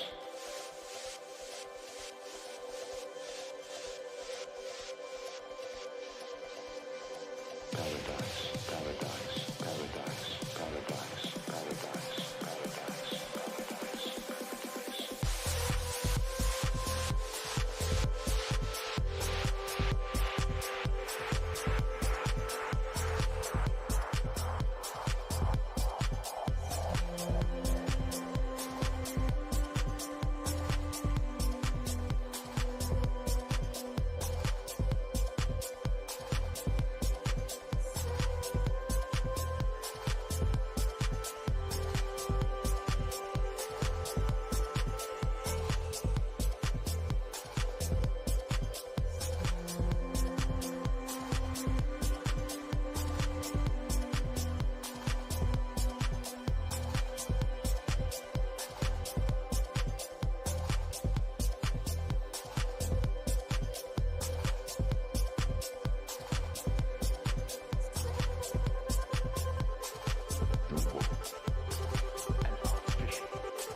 All right, chats. Getting ready for round 3 here at the Troll AUS 8K down in Melbourne, Australia. Sponsored by Red Bull and Dragon Shield, so shout out to them. Yeah, Top Cut will be tomorrow. We got 7 rounds of Swiss today. We're through the first 3. I believe I just heard the call for round number 4. So round number 4 coming up here soon. I don't know who we're going to have on stream. I did take a walk around the tables. A lot of Dragapult. I've already said that a couple times. And there's still a lot of Dragapults out there. I did see someone using Ace Roll's Mischief. So probably playing something close to that Mateus build. And I think they were getting the dub with it as well. It looked like they were going to be able to close out that game. Yeah, a lot of Dragapults. What else did I see out there? Garchomp. I think Karis was playing up against a Garchomp. And I believe they tied. I believe they did end up tying that one. So I don't know what that puts them at. I would assume like a 1-1-1 record. That's what they would be at. There's a Garchomp out there. There might be a Lucario or two as well.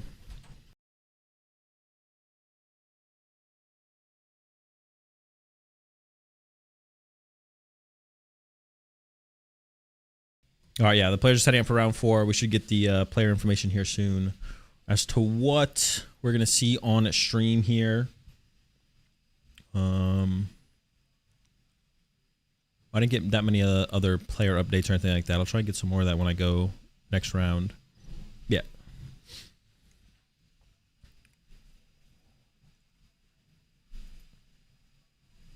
Round 4. You know what time tomorrow? Tomorrow. Oh, wait, you're not talking to me. Oh, wait, for Top Cut? Tomorrow, Top Cut tomorrow. I believe we're starting at 11:30. 11:30, 11:45. Actually, I have it on my phone. Let me check real fast. I'll get that info for you. 11:30, 11:45, something like that. Australian Melbourne time. Well, I did have it on my phone. Let me see. Give me 1 second. Let me pull that because multiple people have asked me already.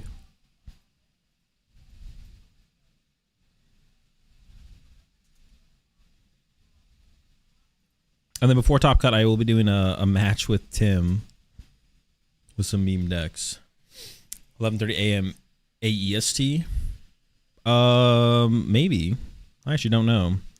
11:30 a.m. whatever Melbourne time zone exists or is in. What is it? +10 to what? GMT? Looks like top 8 will start at 11 a.m. tomorrow. +10 GMT.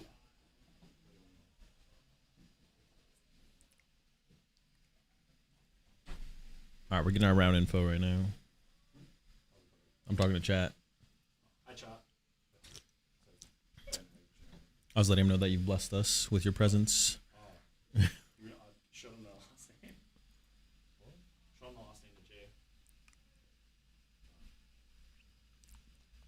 What's the record? 201. Okay. 201 match. All right.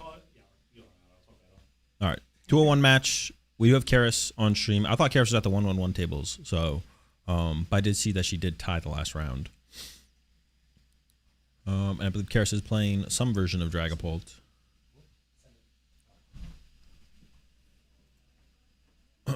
Oh, they started? Oh,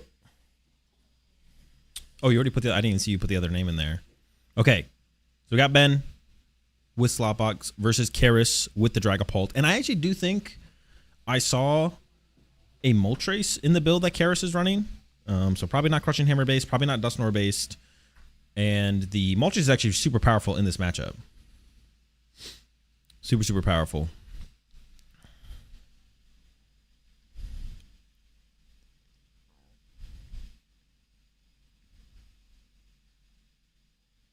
So we'll see if she can put together some KOs with that into some teal masks.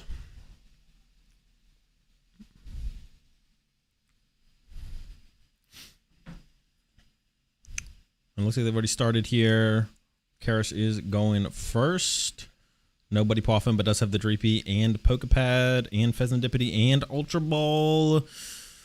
So you could just commit the... I mean, I feel like you almost have to commit the Pokepad for a Dracloak here just for the potential of a turn 1 knockout. Gets aggressive with the Risky Ruins as well. Hand on the other side there for Ben. And it looks like Ben is playing like the super aggressive build. The bug catching sets, the Terra Orbs. Only 1 grass off that bug catching set. Not super high value. The rest of the hand, double Terra Orb though. Wait, do we have double E-Switch? Can we just actually Cruel Arrow? Actually, should Ben have just like... I mean, Cruel Arrow here at turn 1 is like super good. I actually think we might just have a Cruel Arrow ready to go. I don't know if Karis is playing Rare Candies. If she is, Rare Candy Dragapult is available on the next turn. We'll see though. First Teal Mask grabbed here off the Terra Orb. There's 2 grass in hand. And there is a Cypher Maniac. You could have Terra Orb for Ogerpon, and then you could have actually Cypher Maniac double E-Switch. That we would Cruel Arrow the turn, but we wouldn't have much else to work with. But you would have actually set up for the turn 1 Cruel Arrow here from Ben. We could have actually Cypher Maniac for double E-Switch. Well, I guess we'd have to have played this Terra Orb first. So Ben had the turn 1 attack here. Or turn 1 Cruel Arrow attack here. The bug catching set was a little underwhelming, but I have to think that's maybe a mistake here from Ben. To not just do it. Like, even though you leave yourself with kind of just that, like, Karis would need Candy, Dragapult, Crispin to, like, have a good response. Should be another 2 damage from the Ruins there. Looks like Karis has got it. Area 0 drawn. And, yeah, now here is Ben. You're not really doing very much. Cypher Maniac coming out a little bit late. It feels like. Let's play the Tauros. Has the Baby Pecharunt. Wait, this thing is... There's so much going on in this build here. Goes for Lily and... I can't actually tell what the other card was there. It was a Lily and something.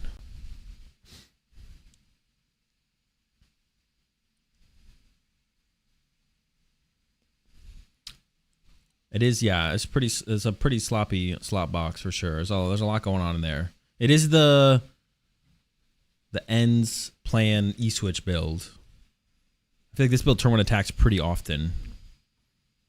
Energy for turn to the Ogerpon. Could have attached to the Pheasantipity once again, though, to build up for the Fez, for the Cruel Arrow.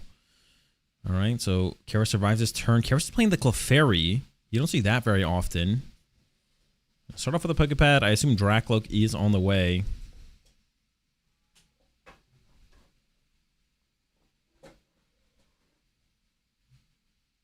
There's the Dracloak grab. Is Ogre Mask in here? I doubt it. I mean, I don't know for sure if there's the Ogre Mask or not. Yeah, probably not. Dracloak number 1. Itchy Pollen could get involved here as well from Karis, which, as long as we find our energy attachment for turn, that seems pretty good. There's a Lily. Yeah, this is looking pretty nice. Could give up the Clefairy, and it looks like it's considering giving up the Pheasantipity as well off this Ultra Ball. The other card in hand is the Crispin. Crispin's pretty important. I wouldn't hate to see the Crispin get discarded instead. Oh, opposite just not Ultra Ball at all. Actually, I don't hate this either.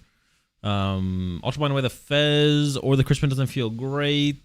Honestly, the Liz Clefairy also can be a pretty good attacker in this matchup, just to kind of trade 2 for 2. Just another attacker that you can easily set up while retaining your Dracloaks in play. And you already like established enough with this current board from Karis that it doesn't feel like necessary to Ultra Ball there. We do see the Pokepad. I don't know if I saw an energy in that hand for the Dracloak. Like I said, Itchy Pollen this turn does seem pretty good. Wouldn't be guaranteed to stop Ben from being able to attack, but it might be enough. Especially because you probably know here as Karis that the card that was put on top of Ben's deck is probably a Lily. I guess theoretically Ben's hand could pull together some kind of ends plan torrential pump play, but I don't think that's likely off of the first turn there from Ben.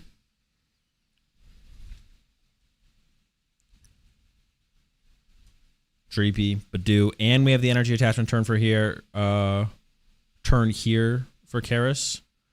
So it's looking pretty good. There's a hard retreat. Itchy Pollen on the way. Setting up the Pheasantipity to potentially be KO'd by a Phantom Dive later on. But the big deal here is not losing any Dreepies or Dracloaks. And instead sacrificing that Badoo. Okay, for a second there, it looked like Karis wasn't going to attach return. I don't know why we wouldn't attach return, but it looks like it was giving it some thought. Starting with the Teal Dance here from Ben. There's the Area 0. There's a Lily. And it's likely we'll be able to attack with the Ogre Pawn this turn, but I don't think Karis minds the way it's going currently. And like I said, I think Karis might have a Moltres in there.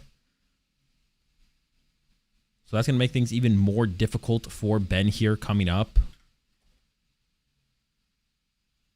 Very powerful attacking option in this matchup. There's no mobility built up on the side from Karis. I didn't think I saw any Dudunsparce in there. There might still be a Dudunsparce line. Here we go. 8 off the Lily. Still one Teal Dance to work with if we want. Did find the Latias as well, so we don't have to commit an energy to retreat here. Can preserve that Prism energy possibly, which kind of makes the most sense to me. Teal Dance here. Now we just retreat, hold the Prism in the hand. We haven't attached return either, but want to save this Prism energy for the Wellspring Masks and the Clefairies. So then we're just going to hold it here, retreat, attack. Like I said before, I don't think you're too mad at this from Karis. Your opponent not attacking probably would have been a little bit better, but if they attack, who cares? Crispin in hand already as well. So Karis' turn, could Crispin attack with Dragapult, build up towards the next Dragapult, maybe bench the Moltres, or get Clefairy set up as well? You could actually just set up Clefairy here. He is also running Area 0. Immediately into the Crispin to start with. Yeah, it makes sense to me. Fire to the active, grab a Psychic to the hand. And like I said, you could just attach to the Clefairy this turn and set up for that to be your follow-up attacker. With Area 0 in play, even if Ben doesn't go too wide, Karis can, of course, just put down a bunch of her own Pokemon to get a 1-hit KO with the Clefairy in the next turn. Could just go for chaining Dragapults here as well. This extra energy could go to a Dragapult. Or... No, I think I mean, it's a Psychic, so you can't really put on the Moltres. Yeah, so we either bench a Clefairy or we attach to the Dracloak, I guess.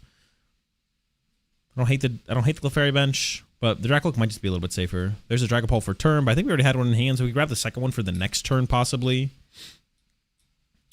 Yo, what's up, Irish? I appreciate the 6 months there.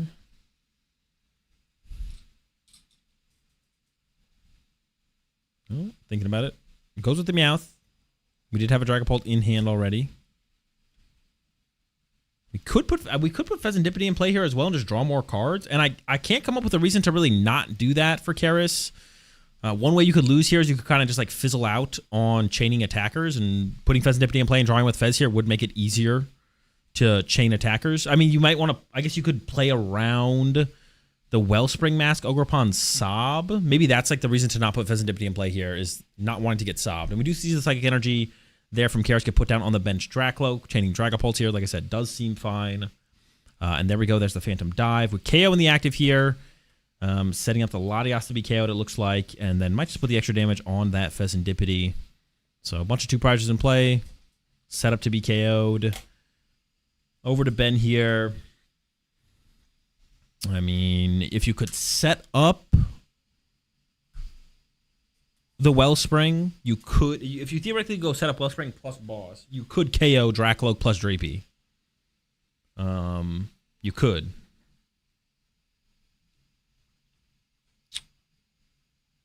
And Boss. I mean, you need a lot. You need like double E-Switch Prism Energy. Like it was unlikely. But even if you get there, is it even worth doing, I guess, is what I'm thinking about.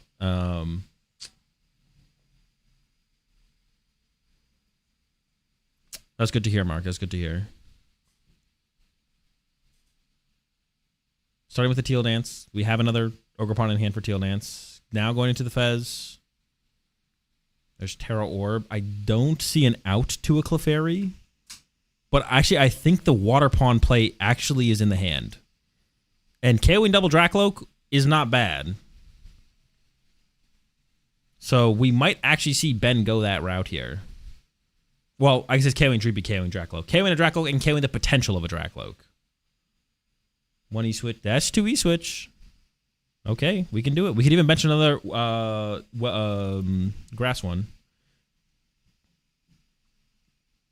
Double E-Switch. Energy gets moved over. Remove that draw power and potential draw power from the bench. Oh, was that a Crispin in the hand there for Ben? I assumed it was just like a Prism Energy build, but I thought I saw a Crispin in the hand. I don't think I saw any other energy types in the deck, though. There we go. Goodbye, Dracloak. Goodbye, Dreepy. Lone Dragapult in play here for Karis. I guess the other thing that this does set up for Ben is now you could KO the Dragapult next turn with the Clefairy, and then Karis would have no Dragapult threat in play. Like I said, I think Karis plays Moltres. There are the 2 prize cards drawn.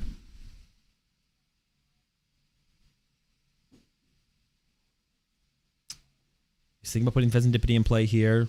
I guess Water Pawn really isn't that big of a deal. I assume Karis plays Monkey Dory, so Sob as like a win condition here for Ben doesn't really exist. Especially when you have so little liabilities on your bench here as Karis. It's not like the Water Pawn Sob is building up towards a Torrential Pump on 2 1-prizers, because that just happened this turn. So we do see Karis putting the Fezandipity in play now.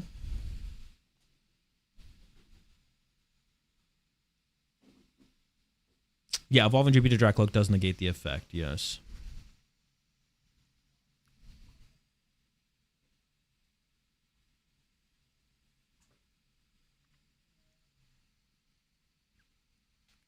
Fezandipity committed. So Sob becomes like an option for Ben to probably slow down the game, but not like a real win condition like Retreat Locking sometimes is.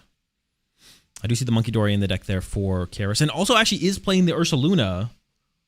Maybe has Latias in there as well. So is playing... I was going to say like a more standard build of the deck. But more standard, I guess, in terms of what people were playing last format. I mean, that's a pretty big deal for Karis in this situation. Usually Ursaluna doesn't feel that great. But into this matchup, this is actually one of the matchups where Ursaluna is really, really good to prize trade into. You can prize trade way more aggressively with your Ursaluna. Ursaluna has hit the bench now with a boss this turn from Karis, which can be found off of Meowth. You could just boss KO for 2 prize cards, and then Ursaluna is just sitting there to close out the game.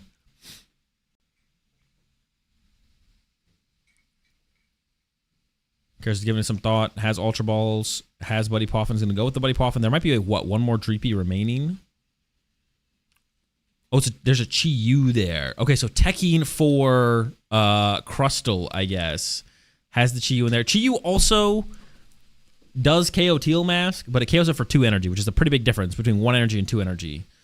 The reason the Moltres is so good against Slotbox is the efficiency of the card from a single fire energy to attack.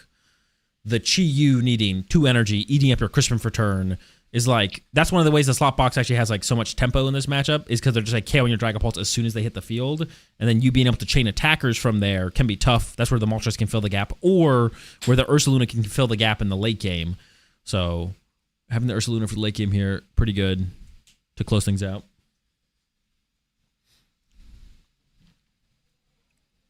Here we go.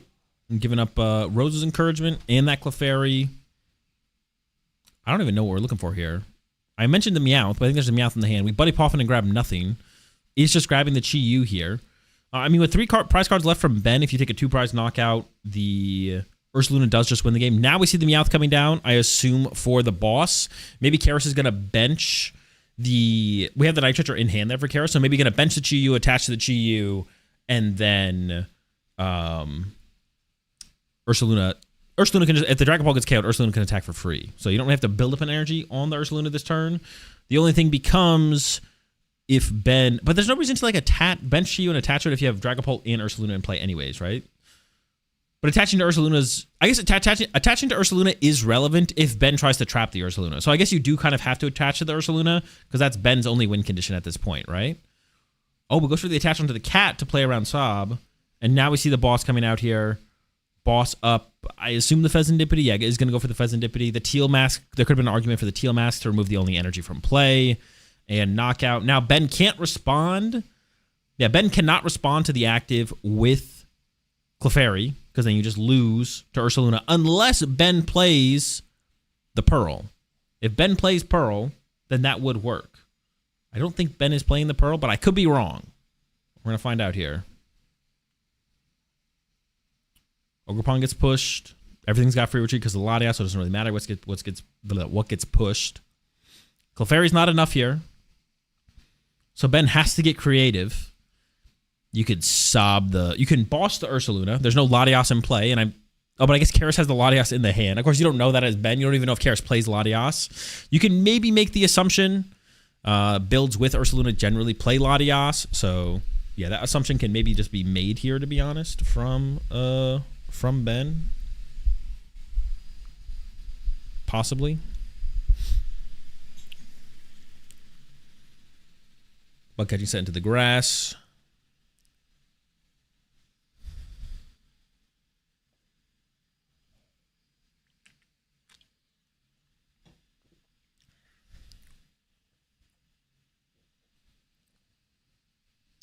I missed what happened here. Cat for boss. Okay. Prime Catcher is the A-Spec. What else we got in there? We got the Koraidon. We got the Pecharunt.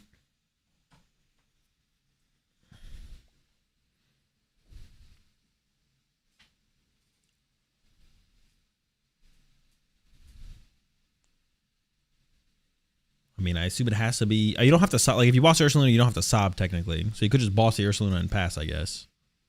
But then you risk losing to the Latias. Looks like is going to recover... Oh, Pheasantipity, actually. Hold up. We're not done yet.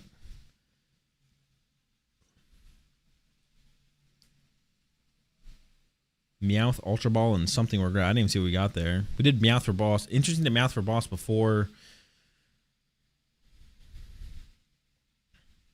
Yeah, I'm not sure what play... I guess, actually, a play Ben could do would be you could sob the Ursaluna, and then you could Briar KO it with a Teal Mask. Possibly. Or maybe you could boss your Ursaluna and pass and hope it gets stuck, and then go for like an ends play on this turn to load up a bunch of energy on an Ogerpon, and then Briar next turn. I mean, Ben still has some kind of plan here, as we see the Ultra Ball getting played, getting rid of Meowth and the Area 0.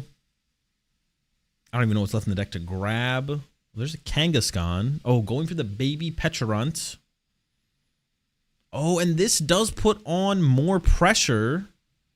The Sob, of course, only dealing 20 damage. Monkey Dory's Adrenaline Brain being able to move 30. Oh, could this be enough? You can Pecharunt. Benches the Koraidon. The Koraidon doesn't matter here. But yeah, from Ben here, if you E-switch off the benched Ogerpon, can you Petch trap the Fez? Because you can't do the cat, because the cat could get Crispin too. Unless there's too many energy in Karis' discard pile. You could make that And then you can Briar next turn and KO this thing. Wait, this could actually work here for Ben. Because the Petch actually is going to build damage on this Pheasantipity. I guess Sob would have as well. Well, Sob could have like kept it trapped long enough to actually have a Teal Mask be able to want to KO it. Yeah, Petch trapped the Fez into Briar next turn. I don't know if Karis plays a way to get a... Oh, wait. Is that Prime Catcher for Karis? Okay, maybe. Maybe there is a way for Karis to win. I think that's a Prime Catcher, right? That did not look like an unfair stamp to me. Prime Catcher in the Dragapult. Yeah, that's not something I've seen recently. That is a shock to me. I think it'd probably be a little bit of a shock to Ben as well if he's not aware of it. There's a whiff there from Karis. All right, so the Ogerpon currently can hit for 150 damage. That's enough. I mean, Ben just wins the game on this next turn. Even if Karis had Monkey Dory, I don't think it would be enough, to be honest. Yeah, playing around the retreat lock here from Karis for sure with that inclusion. Just going to go for an attach for turn to the active. And then pass. And, I mean, that should just be game. I think Ben just wins here. Yeah, I did not expect the dub here from Ben. There's the Briar. There's the retreat. And Teal Mask knocks out for 3 prize cards. Yep, Karis packs it up. Judge off the prize card. So still has some form of hand disruption in there to go along with what I think was a Prime Catcher. I'm actually not 100% sure. Prime Catcher Dragon Ball is not something I've even thought about or seen at all this format. I mean, it's a good card. Can't really argue against it as far as that goes. So very cool inclusion. But yeah, no draw power on the board there. So with Ben not taking a knockout, Pheasantipity left stranded in the active to the retreat lock. Lily was not enough to find it. And Ben comes out on top. So the Dracloak chase turn from Ben, pretty effective as we headed into the late game there when Karis could not deal with that retreat lock. Draw for turn there from Karis. Mulligan. Mulligan for Ben as well. So no extra cards for anyone yet. And Karis, of course, will be able to choose first or second. The build that Ben is playing of Slotbox, I feel like attacks turn 1 pretty often. I didn't see anywhere candies from Karis. I almost feel like Karis should choose second against this build of Slotbox specifically. Other builds are a little slower, I feel like. A turn 1 attacking with them is like still happens a decent amount of the time. But definitely a bit slower. Petron start here. Pretty weak hand there for Ben. Does have the Lily, of course, to get a refresh, but like no Teal Masks or anything like that. It's going to open the Petch for Karis here. Opens the Cat. And what did Karis choose here? First or second? Oh, Ben is up 1. Okay, we at least top decked a Dreepy there from Karis. That would have been really, really bad to just go into a Judge next turn. I mean, the Cat start is already bad enough. I mean, even like a turn 1 Petch attack here. Ooh, Prime Catcher also from Ben. We could see Ben go for Prime Catcher on the lone Dreepy here, but I feel like it's not. Whoa! I mean, like I said, the deck does attack turn 1 pretty often. Ben's going for it. I actually don't like this play though from Ben. I feel like we could save the Prime Catcher. I think the Meowth being stuck in the active is like a good enough. You're already in a good enough situation as Ben with a Cat being in the active off the rip. You don't need to try and gain like some kind of edge through a low odds play here. I don't think it's that from your opening hand having basically nothing as Ben. I don't think this Lily. I think this Lily's pretty unlikely to give us the attack. Well, I guess we could attack with the Petch though. Wouldn't the Petch also KO the Dreepy? We would just need what? Prism Energy, Teal Mask, E-Switch. Okay, it's a little bit more likely than I thought. I thought we'd have to retreat to a Teal Mask to pull it off, and we got it. That's it. That's the KO. That's lone Dreepy down. Am I doing my math right? 50 more, 60, 70? Yeah, Petron does 70 damage effectively. I was going to say, I don't think we need this. And the odds of pulling this off, I don't actually think are that high. So I don't think Ben should have done this play. I think the board state that Karis had to begin with is a good enough advantage to just like play a little bit more conservatively. But hey, Ben went for it, hit the combo,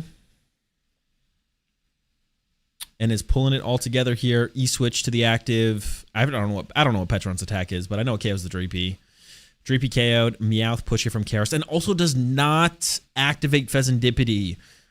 And when your hand is this weak from Karis, you definitely would like. Also, it puts the cat back in the active to match the Petron. Oh my gosh, this is terrible for Karis.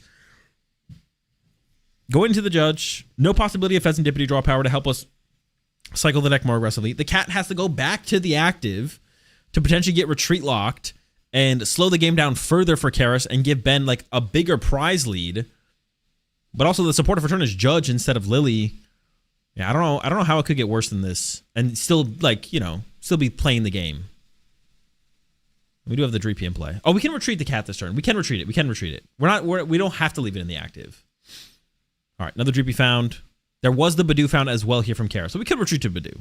We can retreat to the Badoo. It's not as bad as I was making it out to be. I guess if we could only retreat into a Dreepy there, it's pretty bad. But retreat to the Badoo. Itchy Pollen. That is another prize card for the Petrorunt. We do have some Teal Dances to work with here. And Ben could find a boss and then maybe rebring up the cat and just trap it again. But Teal Dance number 2 comes in. No boss found. I don't think you're too mad here as Ben to just get this knockout on the Badoo. Does have a Clefairy in hand. And honestly, for how far ahead you are as Ben here in this situation, I do not hate benching Clefairy with energy. I think this seems pretty good. And then into the Lily. Sure, this does give Karis the ability to boss KO the Clefairy before Ben can use it. But once you're far enough ahead, you just need threats on board to more easily close out the game. So I like the Clefairy bench here from Ben. I guess you could have made an argument to attach to a Teal Mask instead, but I think getting the Clefairy closer puts that much more pressure on Karis to not only have to set up a Dragapult, but also has to basically boss kill the Clefairy before you can actually do anything. Okay, a lot of energy there for Ben, but you weren't looking for much else to begin with, to be honest. Got a couple Teal Dances to work with next turn, cycle those out, see some fresh cards. Cypher Maniac in the hand as well. You can combo that with some Teal Dances if you want. Over to Karis now. I mean, pushing up the cat seems pretty terrible, so I feel like it's got to be a Dreepy sacrifice here. She's giving it some thought, and the end result will be push Dreepy. And then into the Lily. Yeah, you can't really push the cat into the Petron here, I feel like. I mean, I guess even if it wasn't a Petron, could you push the cat into anything there? I feel like no. I feel like it's got to be the Dreepy sacrifice basically no matter what. Looking for some Dracloaks. Looking for an energy for that bench Dreepy. Ursaluna not quite online yet, but even if it was, it'd be matching a Petron there, which is obviously not a great matchup. Not a great thing to swing into with your Ursaluna. There we go. Found a Dracloak. Would love an energy this turn, so we're not forced to have to Crispin next turn to be able to pull off a big attack. Rest of the hand, there's a Pokepad, I think. I can't really tell what that card is between the Lily and the Clefairy, but I think it's a full art Pokepad, which could lead to a Dracloak. Dracloak leads to more. Is stuck on this first Recon Directive, though. Ends up on the Fire Energy. I mean, that seems pretty good for this turn. I'm actually curious to know what the other card was, to be honest. And then into the Pokepad, which I assume is going to be another Dracloak. It is. And, I mean, kind of got everything she was looking for this turn. Double Dracloaks. Got those. Cool. Attach for turn to bench Dracloak. Cool. You wouldn't hate maybe another Dreepy on the bench here. But I think one of those cards was Dragapult. I'm not sure which one she took. Maybe the Ultra Ball or the Crispin. Has Clefairy in hand. You could bench that to be able to have that as an option going to the next turn. But it looks like Karis is just going to pass from here. Okay, over to Ben. Right into the Teal Dances. Not even going to give the Cypher Maniac a consideration. And we do find a Meowth there. So we could get boss involved. You could just Petron the active. But, well, actually, I don't even hate Petron the active, to be honest. Meowth is getting involved here. If you do boss KO the Dracloak on the bench, though, that does put Karis in a situation. Well, okay, there is no boss.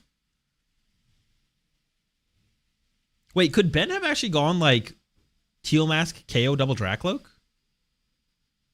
I guess if you do that, though, you get Ursaluna, and you have no way to respond to the Ursaluna, right?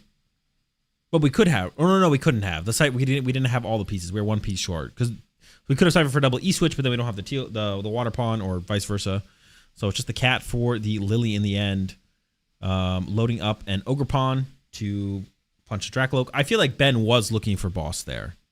No boss to be found. Into Lily we go.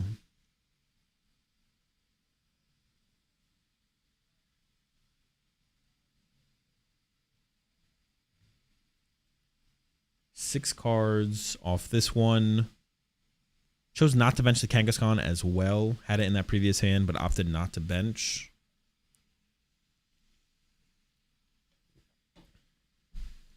So we're not really looking for anything crazy, I don't think, this turn from Ben. We've already attached return to the Ogerpon, if I'm not mistaken. There's an Area 0. 6 cards, Water Pawn, Ultra Ball, Terra Orb. Nothing crazy. You could bench the Water Pawn, I guess. You could put the Area 0 in play as well. Water Pawn does make its way down. Once again, just kind of developing more threats on the board.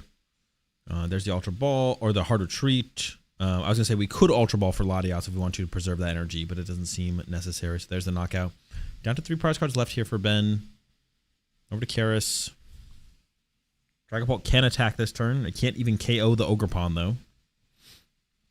Has Crispin in the hand to work with as well. Starting off with that Recon Directive. Grabs the Fezandipity off that. The Petron is still like such a big threat, though, on the bench. Like, anything Karis does this turn, anything Karis puts in play this turn that can't attack aggressively, even if Ben doesn't, or if Ben can't KO your active, it gives like Ben another avenue to get back into closing out the game just by trapping the Meowth in the active, trapping the Fezandipity in the active, whatever it might be. Crispin coming out here, though. Looks like attacking with Dragapult is going to be the commitment here from Karis. Was a Tauros 4? It is for Crustle. Wait, does Karis have Chi-Yu and Tauros in the deck? Oh, no. Ben has the Tauros. Karis has the Chi-Yu. Okay, Dragapult attack from Karis. 200 damage active. 6 damage counters to spread. I mean, you probably just like set up the Ogerpons and the Wellspring Mask. If you take a knockout, you open up a bench. I guess you can't even KO the Petron, right? It has 10 damage on it. All right. 5 and 1. E-switch in hand. Oh. I mean, currently, Ben does not have a way to KO the Dragapults. Doesn't mean he can't find one. As he begins with the Teal Dance. I feel like he should have Teal Dance off the bench one, though, into the bug catching set. Yeah, the Teal Dance on the active there, I think it's a little bit questionable, but into the bug catching set, we can Teal Dance with both now. Grabs the grass and debating the Ogerpon or the second grass energy here. It does have Area 0, so we can go wide with the bench. No knockout was taken this turn, so Fezandipity wouldn't lead to anything, but we would have bench space for another Meowth. If there's one, there is one in the deck, so that Meowth can grab us the End's Plan or the Cypher Maniac to combo with Teal Dance. As after we Terra Orb for the Ogerpon. And we do have one more Teal Dance we could check first. But if we can just Teal Dance into the Prism Energy, that's better than using our supporter for turn. Or putting another cat in play. I mean, we might just want to put the Area 0 in play to put it in play, to be honest, at this point. We're probably just not mad at doing that. Yeah, we throw it out. Bench Ogerpon. Teal Dance number 1 to the other one first. E-Switch is not good enough. Actually, at this point, could we just KO the active Dragapult with like End's Plan plus E-Switch? I think we could. Well, now we drew the End's Plan off the Teal Dance, so that's even better. The Clefairy is going to be able to get the knockout here. Wait, actually, is it? I want to say it is, but I've just realized that Karis only has one bench Pokemon. 1, 2, 3, 4, 5, 6, 7, 8. Yeah, that is enough. Debating playing the E-Switch here. Maybe just to move that energy off the damaged Ogerpon, but there's the End's Plan. Moving the Prism Energy up. And then, yeah, Karis making sure it can, and it can move the Special Energy. And there we go. Clefairy knockout. 1 prize card remaining here for Ben. 4 for Karis. No, wait. 6 prize cards for Karis. The Ursaluna is online. So you could knock out the Clefairy this turn. My big question mark for Karis, though, is like, does she play Rare Candy? Because theoretically, Karis could go attack with Ursaluna this turn. Ben could whiff the return KO. And then if Karis does play Rare Candy, the following turn, Karis could go Latias, having attached to GP last turn, Candy, Dragapult, attached to Dragapult, Boss, KO Cat, KO, Teal Mask, as long as Ben doesn't play a Stadium Bump or a Chien Pao and can't find it. There's the Ultra Ball. Getting rid of Chi-Yu, getting rid of Clefairy. There's the Ursaluna, of course. But so far, we haven't seen a Rare Candy from Karis. And as she's looking through her deck here, I don't think I see one either. So Wait, what is the A spec though? Is it actually the prime catcher? I'm still not 100% convinced. Cat for Judge though is going to be the route. Monkey Dory gets benched. Oh, okay. Monkey Dory. Well, there's no damage built up in play for Karis to use. Ursaluna can KO the active. If Karis can somehow generate her damage, which currently I don't think she can, that could KO the Teal Mask. But then you have no way to reset the Ursaluna. Oh, we could prime catcher. So she could go prime catch. So she can go. Maybe she can make this work with the prime catcher. Here we go. 4 off the Judge. 4 for Ben. Double E-switch, double Terra Orb. On Karis' side, I think Karis does play a Risky Ruins. The problem is, if you put the Risky Ruins in play, Ben can bump the Ogre Pawn. But if you KO this Clefairy, and Ben doesn't have another basic Pokemon, you won't be able to. I'll not be co-streaming Utrecht, no. There we go. Draw for turn from Ben. Bug catching set that can lead to grass energy for the Teal Dances. Starting with the Terra Orb so to thin out the deck. Grabbing the Teal. Wait, is that thing a Terra Pokemon as well? The Koraidon? It is. Wait, is it? I mean, it kind of looks like one. I'm gonna believe him on this one. Yeah, okay. Gets the Koraidon as well. Koraidon, Teal Mask. This kind of makes it feels like impossible for Karis to win. Unless Ben attacks into the Ursaluna and gives Karis damage to work with. There we go. Bug catching set. Any grass energy to be found. There's a Prism. That's not good enough. No grass. Okay, so the hand for Ben, I think, is just 2 energy switch. And if you punch the Ursaluna, you give Karis a win condition. So now the question for Ben is like, do you have that read? Do you have the read to not attack this turn? I don't know. You can hit for 120. Looks like Ben is just going to bench everything. So if the stadium gets bumped, but if you attack, you give Karis damage. Is it just pass here from Ben? It's gotten to an interesting situation for sure. I feel like it's got to be pass. Oh, it might even be retreat, actually. Okay, hide behind the Petron. Okay, I don't hate that either, actually. And pass. Okay. This gives Karis some time. Still doesn't have a way to generate damage on the field without bumping the stadium, though. You could boss the... Okay, so from Karis here, I guess you could boss the Ogerpong with the damage on it, then bump the stadium, then pass, then next turn... Oh, but we don't have bench space for Karis here to actually utilize with Risky Ruins anyways. So that doesn't even work. So I guess she just needs to, like... If she finds Prime Catcher energy here... Huh. I guess she just needs to... Well, I guess she could find Prime Catcher energy this turn... No, she could find Latias Prime Catcher, KO something off the bench, and then next turn... And attach to Dracloak this turn, and then next turn Dragapult plus Boss to close it out. There's a Pokepad. So it is possible for Karis to actually win in 2 turns. But it does require taking a KO, which would give Ben access to the Pheasantipity, of course.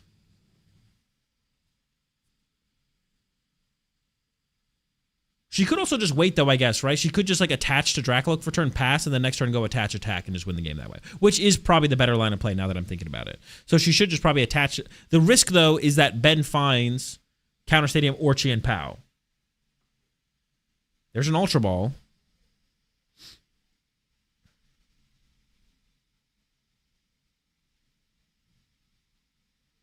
Give it a double energy switch. But what is even the grab? Cat? Oh, what is this? But it's not game, right? Oh, no, 1 prize card left. Oh, cat for boss. Yeah, that is game. Okay. Wait, 1, 2, 3, 4, 5, 6. Yeah, we have a bench space. Yeah. Okay. Wait. Well, Ben has 1 prize card left, right? He's lining up a Cypher Maniac. Maybe well, the boss is literally right there staring us in the face. But maybe because he did prize boss when he went to go look for it earlier. Wait. No, he got the boss off the prize cards, apparently. It's in the deck. Wait. You guys are saying no boss as well. There's a boss. Did I not see a boss? I swear I just saw a boss right there. When he catted earlier, the boss was prized. We don't have retreat. Oh, we don't have a way to retreat. You're right. The Petron's stuck. We have no Latias. We have boss. We just don't have a way to retreat. So it's Kangaskhan and pass. Okay, I mean, this gives the opportunity. I don't think I saw any pieces in the hand there for Karis. Got the energy, but I don't think it has boss and Dragapult. Has the Dragapult as well. We might be a boss short here for Karis. Yeah, we're definitely missing something here. She's got most of the pieces, but not all the pieces. Missing the boss's orders. Has the energy, has the Dragapult. Has Lily, though. And then does go for the Lily here. Could have actually like evolved to Dragapult and played the Buddy Poffin to thin those cards out of the deck before the Lily. There we go, 6 cards. There's the Prime Catcher. Oh, but she could get Prime Catcher Dragapult. But, hang on. There's something to think about here for... Now, there's no Dragapult, but there's the Prime Catcher. Does pass, doesn't take the knockout. Of course, you don't want to give that over to Ben. Top deck for Ben is just draw pass. Okay, over to Karis. I was going to say, there is value in not showing the Prime Catcher to Ben. But that's the only win condition that turn, I think, from Karis is to do it. Because she had not played the Prime Catcher up to this point, and she does make the comeback here and wins game number 2. Ben had an early lead. Ben's board state was also looking really, really good early on, but as the game progressed, there definitely was a lack of options on Ben's board. No Latias for the mobility, no Kangaskhan or Fez for the draw. I guess Fez wouldn't have triggered anyway at that point. A lack of setup attackers as well. So Ben definitely was missing some stuff. Had the early lead. Had initially a good setup, I would say.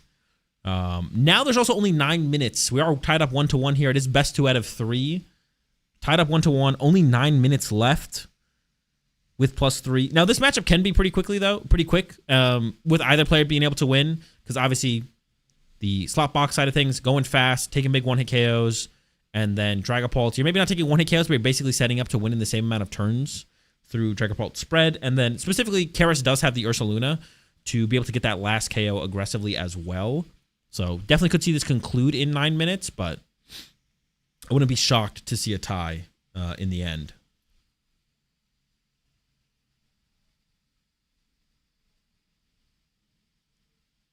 Okay, I believe it was a teal mask start here for Ben. I'm not sure what Karis opened with. Karis also had a mulligan, and now Ben gets to choose first or second here. Ben does choose first. Although, if Karis isn't playing Rare Candy, which I don't think Karis is, I kind of like the go first here from Ben. I was kind of questioning it about whether or not we should be going first or second previously. I don't know if I like that energy attachment, though, there from Ben. Because I would have almost liked to have seen Terra Orb. Like, just hold the second grass energy and then just Terra Orb for the water pawn. We're going for another teal mask here. I kind of like just attaching to water pawn for turn here if it's in the deck from Ben. It could be prized, of course. But yeah, I definitely don't like this third teal mask. I feel like I don't know what we're trying to draw on the first turn of the game that we need a third teal mask. Like next turn we can cycle the other teal masks.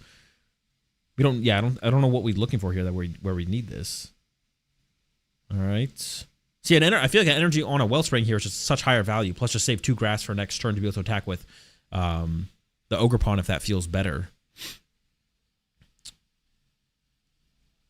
Ultra Ball from Karis. It looks like maybe he's going to have to commit. Gives up that Rose's Encouragement and a Dark Energy. Commit to the Meowth for Lily to get going and playing this one. Has a Fire Energy in hand as well. And maybe had a Pokepad. For some reason, when I looked at the hand, I thought there was an out for a Dreepy. But maybe I was thinking about Ultra Balling for Dreepy here. Meowth for Lily.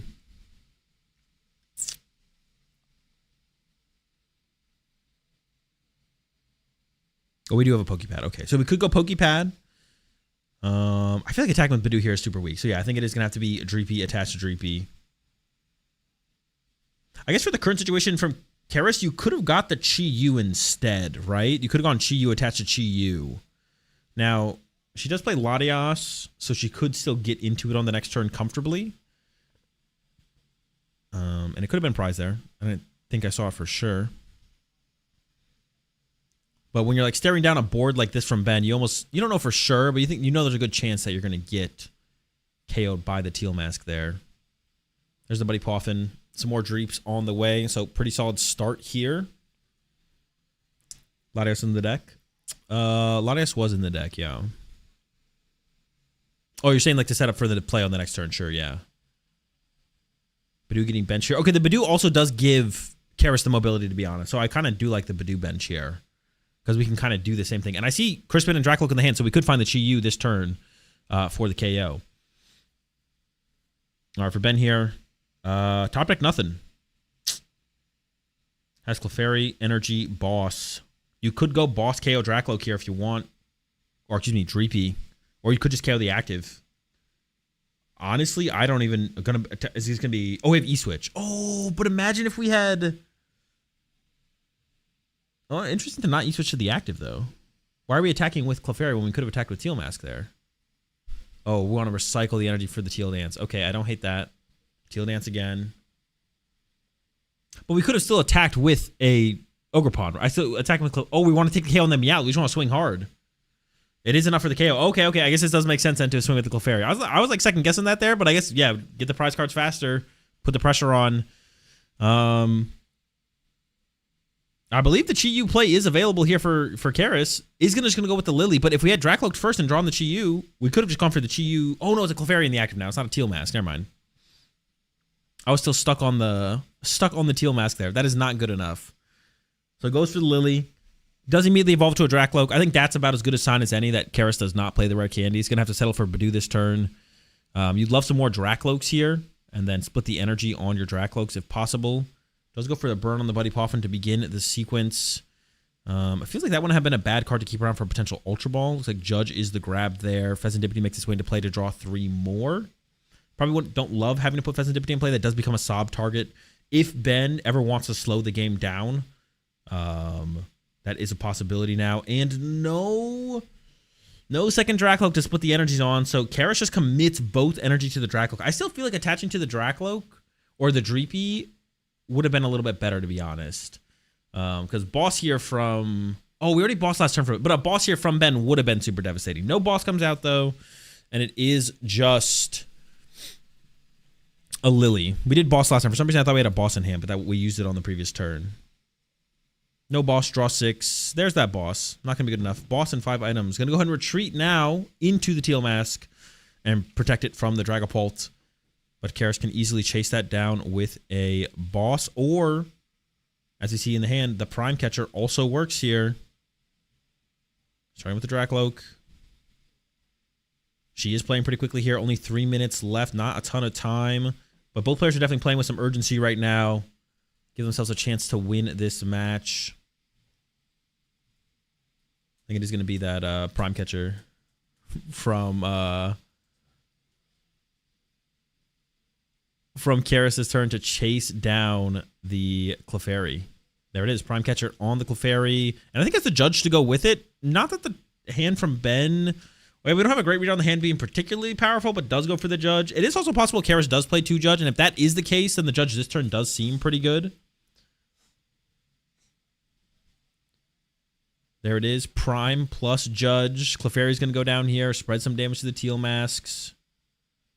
Ursaluna already put on the bench as well, which could become a liability. Once again, if Ben ever wants to slow this game down, boss Ursaluna. The Ursaluna might get stuck for a little while. Sob the Pheasantipity. The Pheasantipity could get stuck for a while. The Prime Catcher has been used from Karis, which I imagine is her only way to get out of retreat lock. So, although it looks like she's in a fine spot, and Ben isn't technically in like a terrible spot, Ben can slow the game down if he ever wants to. Starting with the bug catching set here. Plenty of Ogerpons to Teal Dance with, and there is 2 grass energy to put together with them. It could Ben. 2 minutes left. Could Ben actually KO the Ultra Ball for Cat for Cypher? Maybe that's enough. That might be a possibility here for Ben. Hold on. No. Oh, well, no. We have to find... Teal Dance has to pull the play together here, I think. Teal Dance to the bench one. Area 0. You already had one of those in hand, though. Teal Dance to the active. Yeah, Cypher wouldn't have pulled anything together, I don't think, if we had Ultra Ball for Cat for Cypher. Thinking about Ultra Balling first. Interesting. I don't know what the point of that would be instead of what do we want the grass energy for if we did that. I'd be a little bit confused by this instead of just going Teal Dance first and then... Yeah, I feel like we want like Clefairy and Pheasantipity here or something, but if we Ultra Ball for one of them first, we decrease our odds of getting both of them. Ultra Ball for Kangaskhan. Nope, back to the Fez. See, I don't understand why we wouldn't... But we... How much is this... Oh, wait, can we take the knockout with Ogerpon here? Oh, Ben might just be able to go Ogerpon KO active here to go down to 1. 4, plus we have Ends Plan in hand. 5, 6, 7, 8, 9. We're not there yet. Terra Orb, Cat, Ends Plan. Goes into the Terra Orb. Wellspring. Oh, gets the Koraidon. I was gonna say Wellspring or Teal Masker, but I forget about the Koraidon. That is also a Terra Pokemon.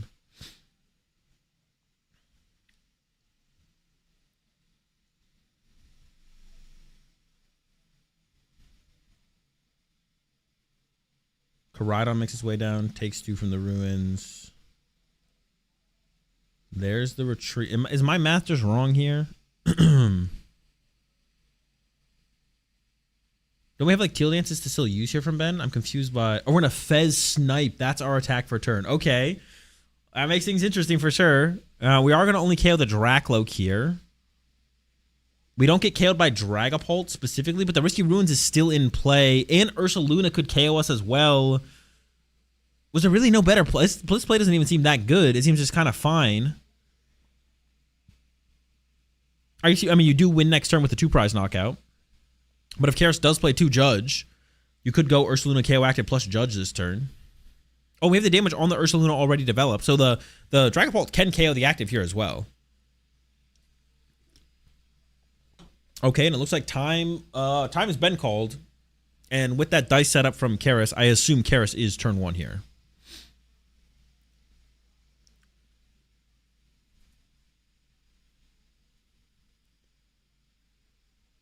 Pokepad. We'll have access to 1 Dracloak this turn. Pheasantipity as well.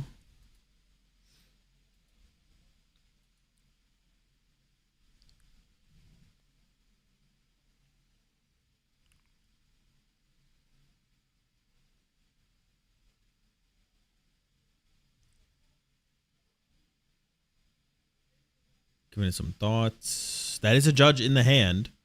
So Karis can go Judge plus Knockout Fez. I feel like that sets her up pretty well here to close out this game. Latios making his way to the bench as well. Okay, I don't hate to see that.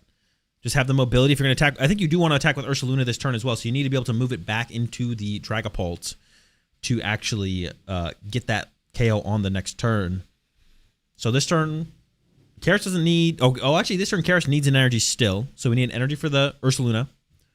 And then next turn, we'll need another energy for the Dragapult, plus a boss's orders. So we still need a couple energy and a boss. But we got Judge to draw off of. Then we can follow that up with Pheasantipity and Dracloak. It looks like maybe she's actually considering playing the... Based on how Ben played out that last turn, it looks like she's maybe considering playing Crispin instead. Not confident that Ben's hand is good enough to play around. Yeah, goes for the Brock Scouting instead. Oh, I thought we'd see the Crispin for sure. What is Brock Scouting getting us?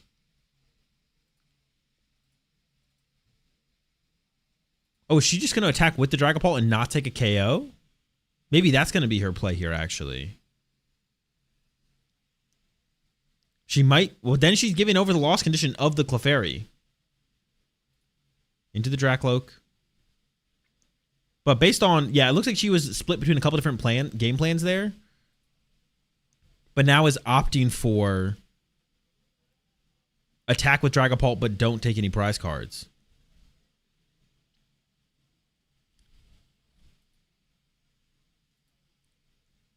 The Brock's have been played, so Judge is not an option. She attaches for turn to Fez, so Ursaluna is not an option. So if she wants to win this match, she has to attack with Dragapult at this point. If she's okay with the tie, she could retreat the Dragapult to, I don't know, Monkey Dory or something. Moving the damage over. I wonder if Ben now with like an ends plan can ever one-hit KO the active.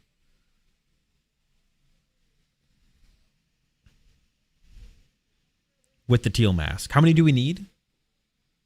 We need 10 energy. 2 on the Dragapult. So we need 8 energy on an Ogerpon. It's technically possible.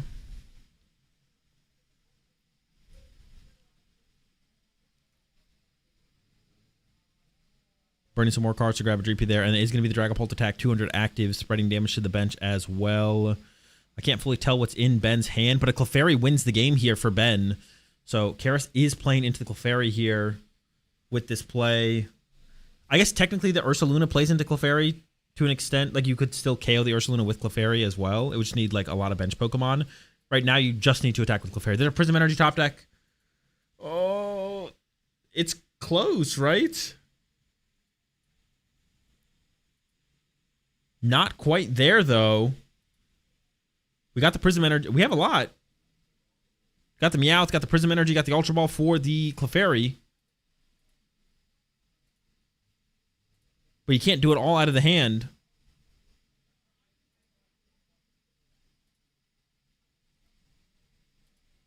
Prism plus Steel Dance plus Boss on Fez. Ooh, Prism, Teal Dance, Boss on Fez. Oh, wait, is there something there? 5, 6, 7. Oh, you're right. You're right.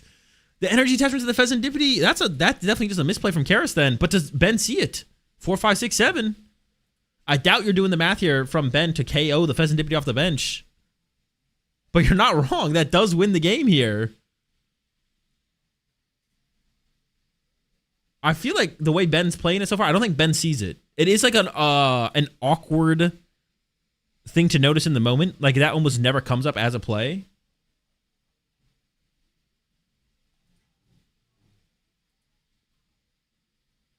Yeah, definitely very awkward to notice in the moment.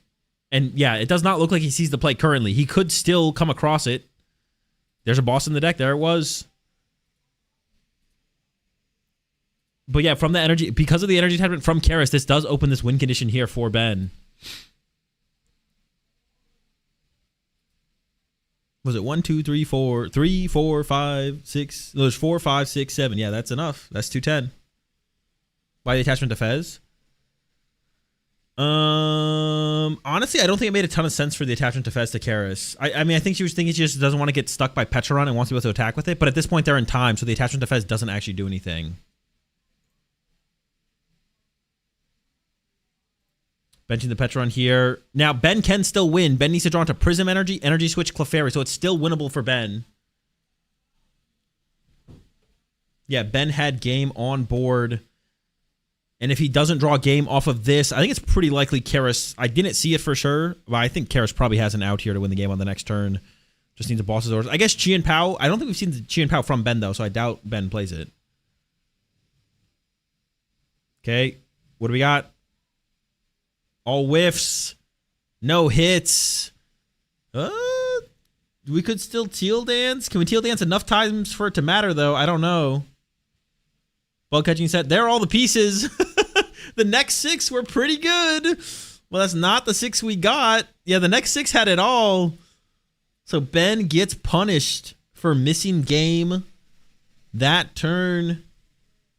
Could not pull it together off the Lily, even though it was possible. Is going to go ahead and Teal Dance anyway to try and find something.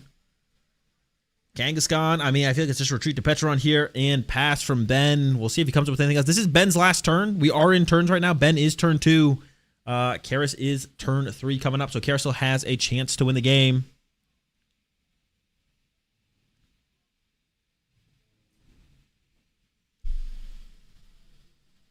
And that's it. Or did Ben just scoop?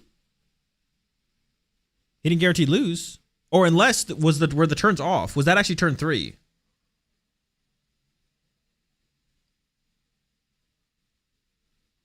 Maybe, did she show him the boss and I didn't see it? That is also possible. I assume Karis won here. But I also could be wrong about the turns, and that could have been turn 3. But the dice says 2. I thought Karis put it as out on a 1 as her turn. So I think Karis wins 2. I'm going to go ahead and say Karis won 2-1. Yeah, the question mark works. Like, she didn't show him boss, I don't think. Which is usually the sign that, like, but she had it. She would have won if she was turn 3. I think she won. We're going to go with a 2-1 here from Karis. And, yeah, we'll see if she wants to come on for a winner's interview. Going to jump to a quick break, though. The next round should not be taking too long at all. with this match going into turns. And I think it's also possible that next round we will have a secondary game to switch over to. Going to confirm that with the big man in the room, but I'll talk to him in a second.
Red skies, the heat of August. It's been a long time, but not enough. 'Cause I'm right back in the palm of your hands, and I don't even understand. All this time, but nothing changes. Why don't we feel like strangers? Thought you had forgotten me. I was finally finding peace. Now we're walking down the same streets. Got your hands in your pockets, like always. Saying everything that I ever wanted, honest. But I think you're too late. You're too late. But I think you're too late.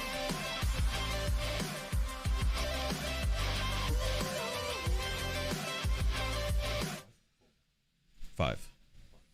All right, we're back. Chat going into round number 5. We do got a repeat player on stream. We're bringing Angus back, but I think it'll be a pretty interesting one. Is going up against, I believe, a Rockets Mewtwo here. So I'm interested to see how the Crushing Hammers actually affect that matchup. I feel like that is one of the matchups where we could see them get a decent amount of value up against one of the more aggressive decks. And I don't know, I guess that matchup in general can be interesting to watch. And I'm curious what kind of build we see from that. Karis did win, yeah. Karis did end up getting the dub in, well, I believe so. It looked like Karis won based on everything we saw. I think Karis won. I guess I'm not 100% sure. But yeah, we got Angus setting up Dragon Ball versus, how do you pronounce his name? Dew? Versus Dew with the Mewtwo. And yeah, definitely curious on the build of Mewtwo being brought. And also curious to see how the Crushing Hammer will interact in the matchup as well. Because we saw Angus earlier with those Crushing Hammers. Was hitting a lot of heads. We'll see if that maintains, of course.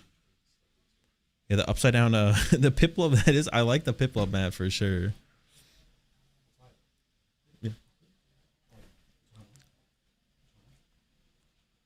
Oh, you say start?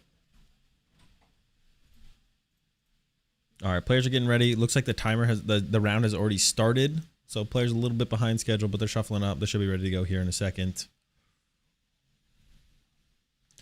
We have 7 rounds of Swiss today. So best out of 3, 7 rounds of Swiss into a top 8. Top 8 will be being played tomorrow.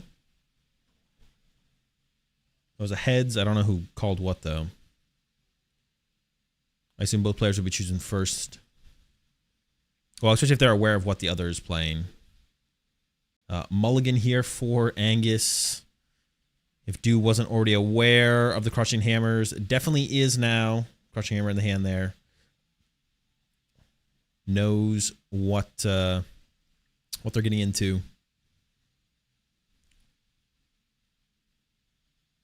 Shuffled up. Here we go. 7 for Dew. No idea what that card was. Do you want to talk on stream? We just didn't have enough time for the winner's interview this time around, unfortunately. Do is going first. Oh, a couple mulligans to work with, or a mulligan to work with as well. And the hand is dead. You love to see it. Attach grass, pass.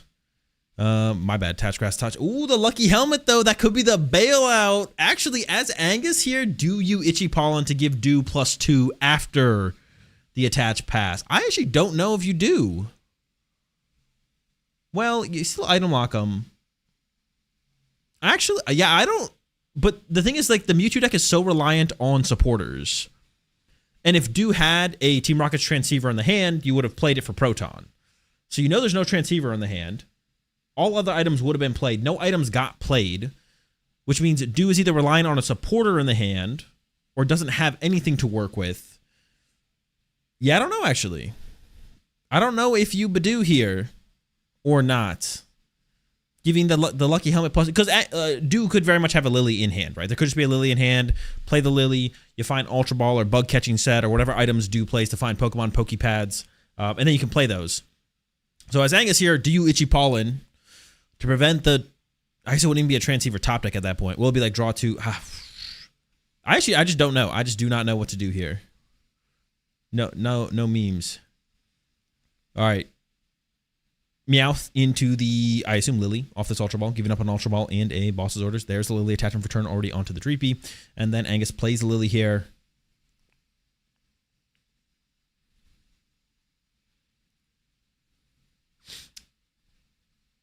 Next turn, Do can't Giovanni, right, with no other Mons?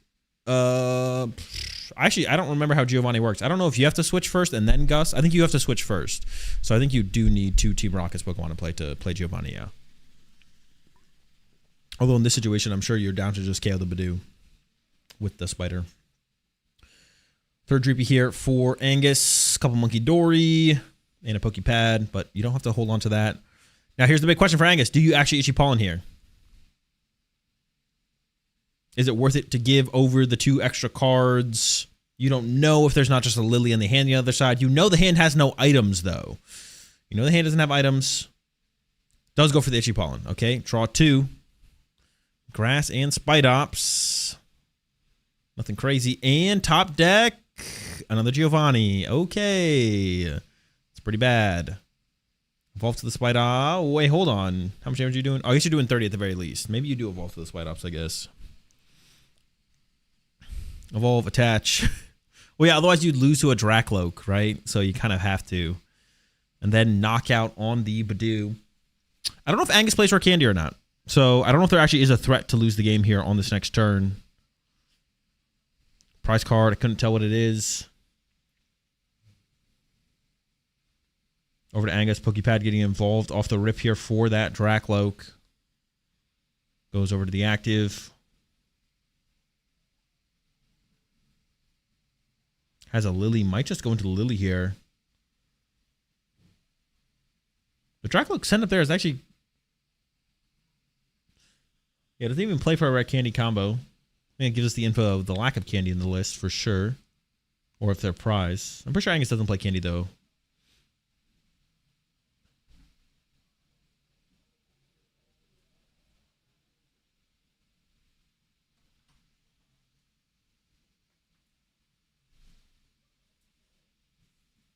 Here we go. Another Dracloak to work with. Buddy Poffin, Dunsparce. 2 Dracloaks to work with. Plenty of draw power. Not short on that. Could even see the Buddy Poffin happen first. Dracloak number 1. Full Crushing Hammers. I don't think we're using the Crushing Hammers on... Energy's nice. On the Spidops, because it would just be able to recover the energy. There's the Dunsparce, but we have Buddy Poffin in hand that can find the Dunsparce anyways. Oh, we actually have a Dunsparce in hand. I didn't see that.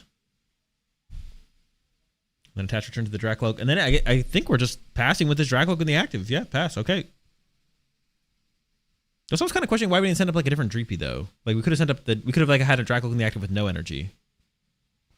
Proton might have been off the prize card, might have been off the top deck. Either way, it's a pretty big deal here. Gonna get our Mewtwo or Articuno. And I mean, we've got a couple different choices from there. We don't need second Articuno in this matchup. You only really need that against Dusknoir, so maybe just another Spider will be the grab. And then probably most importantly, we have our energy attachment for turn to the Mewtwo. And that's why the Crushing Hammers are actually a really big deal, I feel like, in this matchup on the Dragapult side of things. It takes 2 turns to build up the Mewtwo. So it's possible you can, like... Now, they do play E-Switch. Some of them play Wondrous Patch. Most of the time, it is just the Energy Switch, though, of course. We've got the Team Rocket's Factory as well here to get a little bit extra draw going.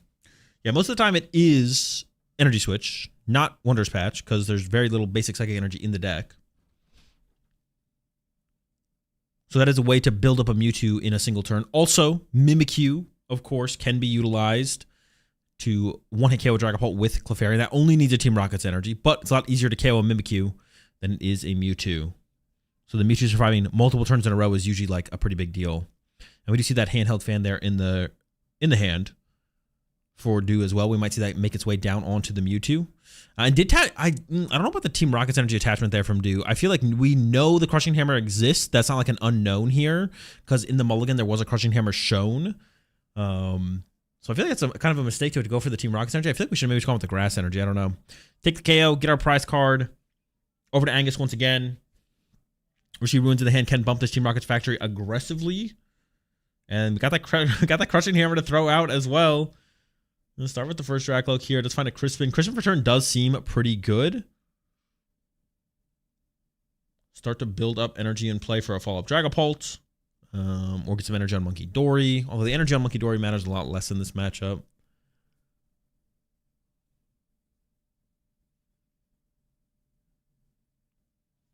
There's a Dunsparce going to cycle that. I thought we'd maybe see the Crispin get played first. Oh, I also thought he drew 4 cards there, but it is just 3, so we're good. Looked like 4. Dracloak gets pushed.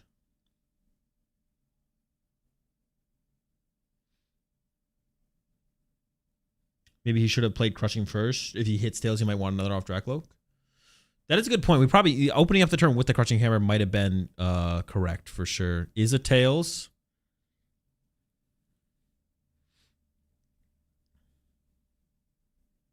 And then here comes that Crispin.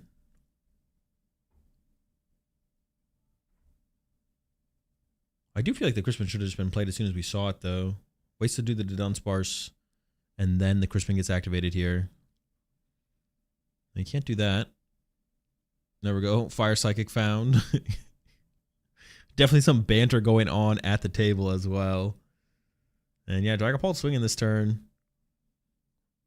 No Unfair Stamp in the hand. Do has a pretty big hand. Oh, actually in the dark on the Monkey Dory. Interesting. I kind of like just setting up the energy for the next Dragapult, to be honest. Dunsparce is getting searched out here. Appreciate 11 months there, Alejandro. And we also had the Risky Ruins here from Angus, and we didn't throw that in play either. We could have actually started using Monkey Dory this turn to build up damage. I don't know where we'd build up the damage. Oh, yeah. Oh, okay. So misplay from Angus here, it looks like. Meant to actually put the Risky Ruins in play first, I feel like, because he was setting up some damage to put him on the Dunsparces, but then realizes the Stadium in play is Team Rocket's Factory, not Risky Ruins. So yeah, I do wonder if there was Angus meant to put it in play ahead of time. And now that you've messed up the sequence there, I don't hate holding on to it and not putting it in play now, of course. But I think maybe a mistake there from Angus, especially because I think Angus has both Risky Ruins in the hand there, so you definitely should have got them moving. All right, Mewtwo gets pushed here. And as long as the Clefairy is not prized, I see Ultra Ball in hand. I see Grass Energy in hand. That is also a massive hand. I feel like Dew's going to have the knockout on this Dragapult guaranteed. Starts to piece things together here with this first Ultra Ball. Double Transceiver as well to go with everything else. Fan, Kangaskhan, Sacred Ash. This looks a lot like the list I feel like that got top 8 at LA. Looking very similar. Might just be a slow turn. Might just be like... I forget if there was a Petrol in that list. But if we do have a Petrol, you could just... Petrol. We're Ultra Balling again here. Or just grabbing a Spite Ops, I guess, to put on the bench.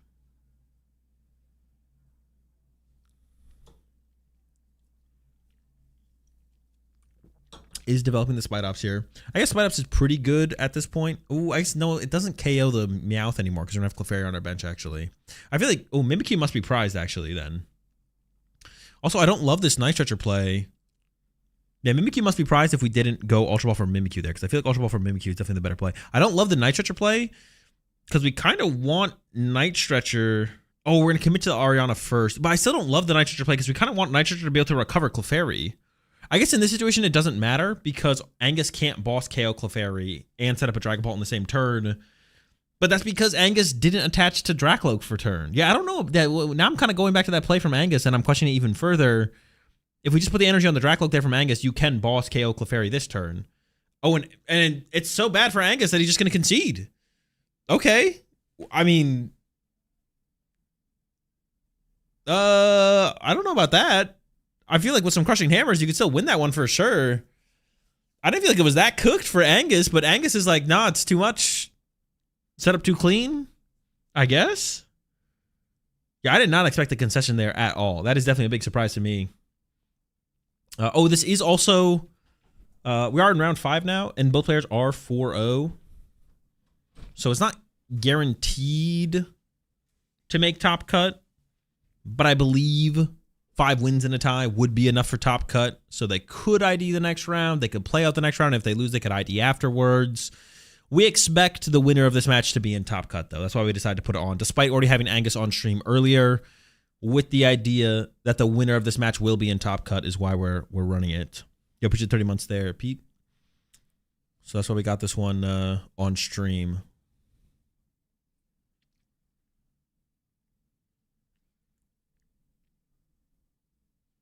All right, here we go. Setting up for game number 2. Angus, I assume, will choose first here.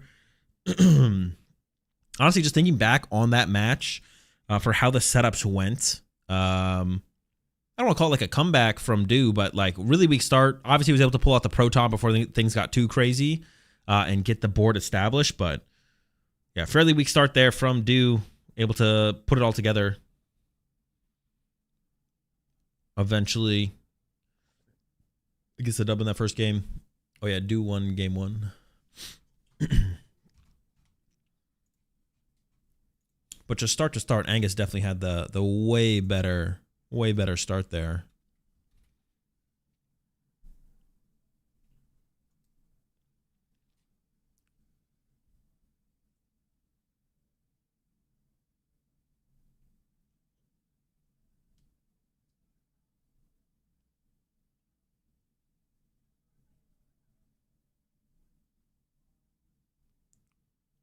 All right, here we go.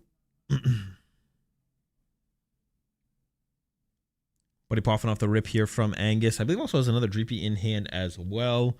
Mewtwo start here from Dew is fine. The hand is once again just dead, but we didn't see that stop Dew in the first game. No guarantee it's going to slow him down here in the second. I honestly, with a Dracloak and a Lily in hand there from Angus, I kind of want to see that Pokepad get another Dreepy there. I'm not going to lie. Top deck, the Giovanni. I don't remember what Kangaskhan's first attack does. I know it does something, though. I also don't know how many energy it requires. Yeah, we're getting a handheld fan involved as well. There's the Giovanni in hand. Does the first attack like do damage and draw cards or something? Chat's got me on this one. They'll confirm. All right, Dracloak can play. We are going to commit the... See, but I feel like the Pokepad on the last turn for another Dreepy would have been stronger than Dracloak this turn if we're following up with a Lily anyways. We are getting double Dracloak established now, though. Energy the Monkey Dory. And honestly, Itchy Pollen probably is worth it here. There's no Lucky Helmet on the active. Flip 4 coins, 30 damage for each heads for 2 energy. Okay, so you could KO a Dracloak with that, right? It is possible to put that together here on the next turn. So this Dracloak might get KO'd off the bench.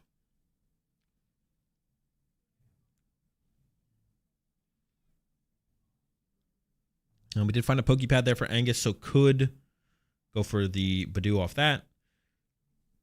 Got some Crushing Hammers built up. I think you save the Crushing Hammers, though, to deal with the energy as it makes its way to the Team Rocket's Mewtwo. I feel like using the Crushing Hammer here to remove energy from the Kangaskhan, not too good. And yeah, there's the Itchy Pollen, shutting off the possibility of Team Rocket's Transceiver or Ultra Ball. Articuno top deck there for Dew, not terrible. And we do have energy and the Giovanni. So you could bring up the Dracloak off the bench, and you could go for the KO here. I mean, Nope, just going to pass. Opts not to, just going to build up the Kangaskhan on the bench further. But I feel like Angus is pretty content with this. Going to be able to just attack into the active Mewtwo here.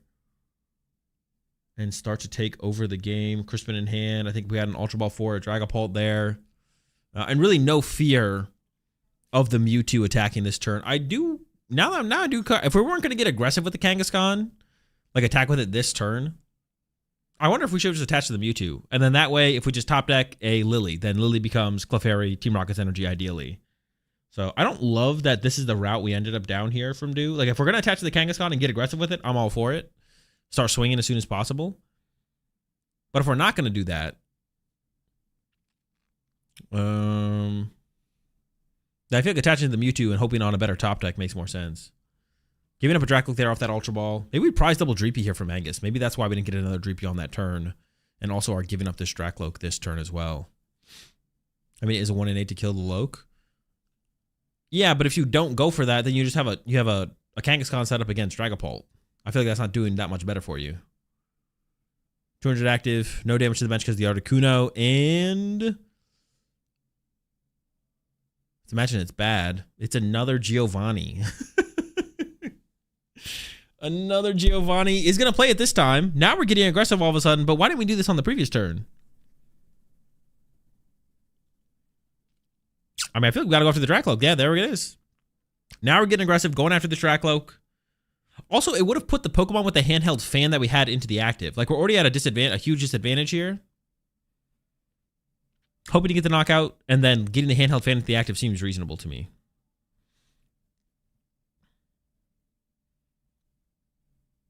Here we go.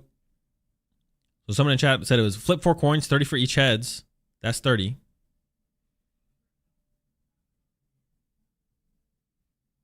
That's 60. Honestly, this would be a pretty big knockout. One last flip. 30 more for 90. That's a knockout. There we go. 90 damage KO.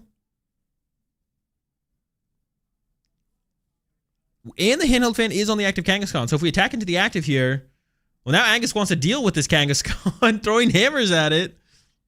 We weren't scared of it last turn, but we're scared of it this turn, apparently. As the boss, honestly, boss KO Mewtwo or Articuno seems better than attacking into this Kangaskhan. I still don't actually even like the Crushing Hammers on the Kangaskhan. I feel like we could have waited to maybe chase some energy on a follow-up Mewtwo, but boss KO Mewtwo seems reasonable here. Boss KO Articuno, so we can actually start to spread damage on the next turn. I also don't hate that, and is going to go for the Articuno. I think this makes sense here. Going to cycle the Dunsparce as well. 1, 2, 3. Did find Unfair Stamp, but I mean, Dew's hand was dead before and drew a single prize card, so I feel like Unfair Stamp would be a mistake here for sure.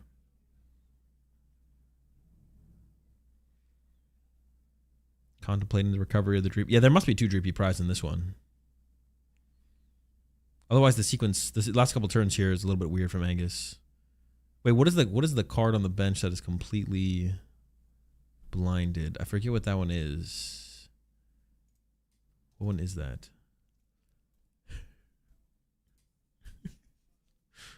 Chat, what is the card that is full flashbanged? Dew? Oh, it's the Badoo. That's right. It is the Badoo. Okay, second attack being set up with the Kangaskhan now here from Dew, going with another Giovanni's going after the Dreepy on the bench. I don't remember what this, I think his attack does just 210 damage or something like that. I forget exactly what the attack does. Dunsparce seeing the bench here from Angus. Now gets to spread damage to the bench, which doesn't quite want to KO the Mewtwo off the bench. But if you got a Risky Runes and a basic Pokemon evolved with the Monkey Dory that's already set up, you would be able to into the Lily here from Angus. I would have actually hated to see another Fire Energy get put down onto the Dragapult there. And then Dew would be forced to move. I guess then Dew just moves the Psychic. So I guess it is better to just wait. That is just kind of awkward, I guess. If you attack with the Dragapult with an extra fire on it and Dew moves the Psychic, then you need a Psychic anyway. So it doesn't really like solve anything. Better to try and find a Dreepy attached to it. Going aggressive with the Crushing Hammers again. I think it's the third one. Another Tails. Buddy Poffin here. We haven't seen a third Dreepy come out of the deck before, so once again, I'm just imagining... Oh, wait, there's 2 Dreepy in the deck. Has he just had this many Dreepy the whole time? Okay, then I definitely am questioning some of Angus's previous sequencing, to be honest. I feel like one of these GPs should have already been in play for sure from Angus. Most definitely. Okay, attack, spread 6. And now the handheld fan. Wait, does it only have 200 HP? I was gonna say, I don't think it dies. Even Do thought it was dead. I was like, no, I don't think so, though. And then handheld fan gets the trigger here, of course. And I guess you just move the fire, because if there's a fourth of one of them, it's a psychic. Oh, maybe there's a psychic in the discard pile. And the Badoo's getting loaded up with the energy. Love to see it. 200 damage active. Over to Do. Bug catching set top deck. I mean, we could play it. There's no way to KO the active. I mean, you could hope Angus doesn't have a psychic energy next turn, but I do see that Crispin in the hand, of course. Okay. Articuno to the bench. That's nice. But if you hit the active, you turn on Monkey Dory. So attacking in general is just really, really bad here from Do. Maybe from Do here, you just attach to... You might just attach to the Mewtwo, to be honest. And pass. I feel like attacking here with Kangaskhan is pretty terrible. Because giving Monkey Dory damage over to Angus is pretty terrible. I wasn't around when Crushing Hammer was popular last time. How bad was it with the hammers? It was pretty bad, but it was really bad because all the big top decks played for Crushing Hammers. So right now we have one Dragapult variant playing Crushing Hammers. We don't know where things are going to go from here. It could be the norm in Dragapult. Like if Dragapult's 30% of the meta, 25% of it could be playing Crushing Hammers. We're not there yet. Obviously, Crushing Hammer is going to be a way more popular post LA than before. And yeah, no attack for turn. You can't really afford to attack. But the Crispin in the hand should make it just fine here for Angus. Cycles with the Dunsparce first, and then has a Buddy Poffin to work with after that. I don't know why we didn't just see the Crispin get played, though, because I feel like the Crispin's getting played no matter what. I don't know what. Maybe if Angus finds Boss, Angus would rather play Boss for turn. 220 if you played a Rocket Supporter. Oh, okay. Cycle another to Dunsparce. It is Secret Box, I believe, yeah, for the Team Rocket's Mewtwo. And then Buddy Poffin replenish the Dunsparce's double Ultra Ball in the hand. Could definitely find a Dracloak this turn if we wanted to. Dunsparce is back on the field. Still hasn't committed to the Crispin yet, but I feel like that's the only... I guess you could Punchy Active for 70. No, we have the Boss now, so... Yeah, maybe we should attach second Fire Active and then punch for 70. But we don't have a Dracloak in play. Oh, I guess our active's not... No, we could get KO'd here. Yeah, we could get KO'd here. We could find Team Rocket's Energy plus Clefairy. I don't know why we wouldn't go for this as well. If you're due, I think you just go for it. Push Mewtwo, take the knockout. I guess that Mewtwo only has 10 HP left, so the Badoo would get the KO. It's an E-Switch top deck. Yeah, I guess the Itchy Pollen getting the KO actually would still be pretty bad. And E-Switch obviously not going to cut it. This Dragapult's going to stick around for another turn for sure. Clefairy was in the hand. There's the E-Switch to the Clefairy. Okay. And then concedes. Okay. So back-to-back concessions here in the first two matches. Didn't even get to a point where all 6 prize cards could be drawn. I still question whether or not Angus should have stuck around a little bit longer in the game number 1. Game number 2 here, though. Or game 3 now.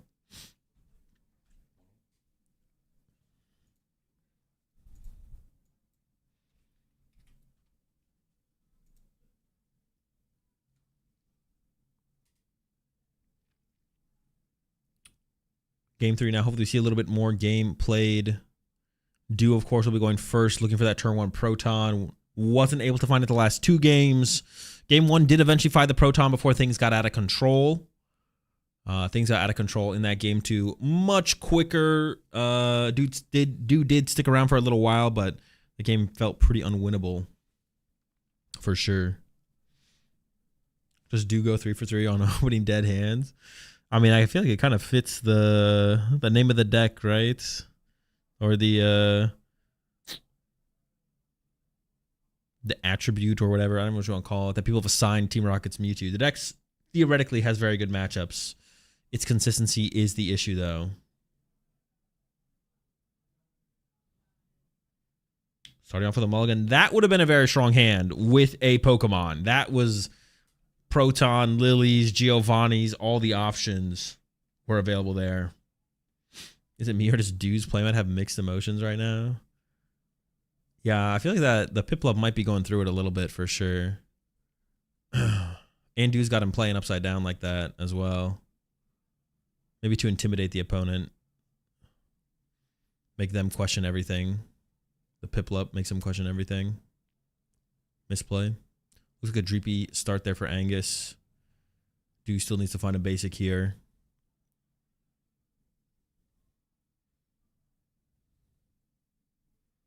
Tarantula start. Has an Ariana. Has the Transceiver. Okay, perfect opening hand. What you love to see. And Do is going first. Couple energies as well. It does not get too much better than this. There's the Transceiver. Squad will be on the way. Proton for Articuno, Mewtwo, and Mimikyu, I would imagine. Is the Mimikyu in the deck this time? Mimikyu prized again. Does play double Articuno, so I imagine one of those is in there. Maybe you just only grab 2 Pokemon then, as Do here. Maybe you don't even bench another one. See what he thinks. Could go double Mewtwo's kind of weird. You can get stuck. Yeah, you might just grab 2 then, to be honest, because after you take a knockout, you want to leave that bench space open for a possible Mimikyu.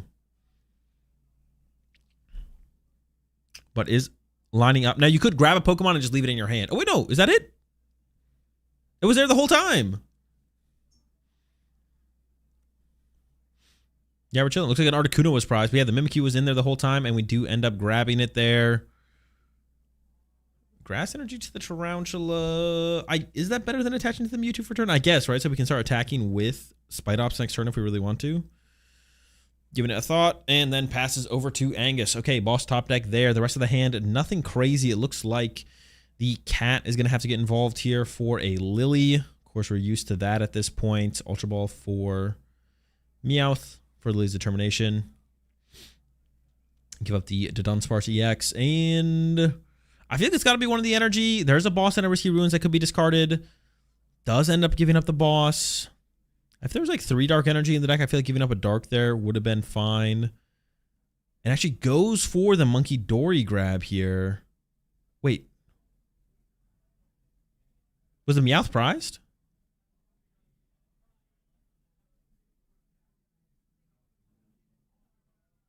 Did Angus prize Meowth, or was that just a massive oversight? It was there? Okay, this was just an insane oversight by Angus. I think he thought he knew what he was doing, and then, oh no. Yeah, that's not what Angus meant to do at all. Angus did not mean to do that.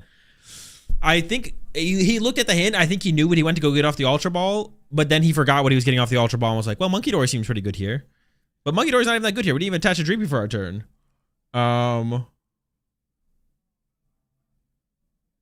Yep, okay. Oh. Okay, I think we're cool on that. All right. All right, all over the place in this one so far. I think we've stabilized. The players know what they're doing. Meant to play the Transceiver, but obviously meant to play the Ariana. I think you verbalize it. Angus is chill with it, so it's not a big deal, obviously. No Spite Ops, though. So Angus is being given a lifeline here. Yeah, Angus is being given a lifeline here. There's no KO happening this turn. Not getting aggressive yet. There's not too much else to do here for Do. I think you're just passing. I would even punch for 30. Oh, it's actually going to retreat. You could retreat to the Mimikyu, I guess. He's going to go for that. Okay, that's fine. I guess I don't hate that. Sure, why not? Dragapult EX top deck there for Angus. So not bailed out this time. Think about Monkey Dory some damage over to the other side of the field. I think I should just go to the Mimikyu here. The Tarantula isn't a bad shout, though. There's a good chance that it evolves next turn, of course. Pass over to Do. Does have that Transceiver in the hand. 2 Transceivers in the hand. I mean, I don't know for sure if Do plays the Petrol. But if you do, the Petrol for Ultra Ball for Tarantula. That's a swing. Or Spite Ups, excuse me.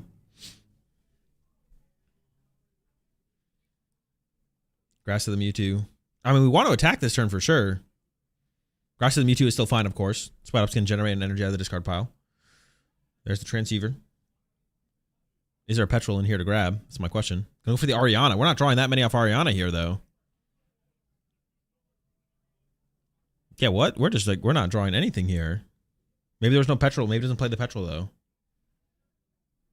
Benching Wobbuffet, that's what Dragapult wants to see. If you bench a Wobbuffet here, you have no bench space for Clefairy. Gonna E-switch over to the other Tarantula. That's E-switch gone though. That's where the Crushing Hammer can start to take effect here. So things are still lining up for Angus to make a comeback here despite the slow start for sure. E-switch is gone. If Crushing Hammer start to land on these Mewtwo's, they maybe never get set up. Of course, the Mimikyu is always an out, but now there's no bench space for Clefairy as well. There's no bench space for Clefairy. So Angus can play anywhere where you just try and not leave, where you don't open up a bench space until it's advantageous for you. Yeah, Angus is definitely not out of this one yet, despite the lack of Meowth grab off Ultra Ball mistake.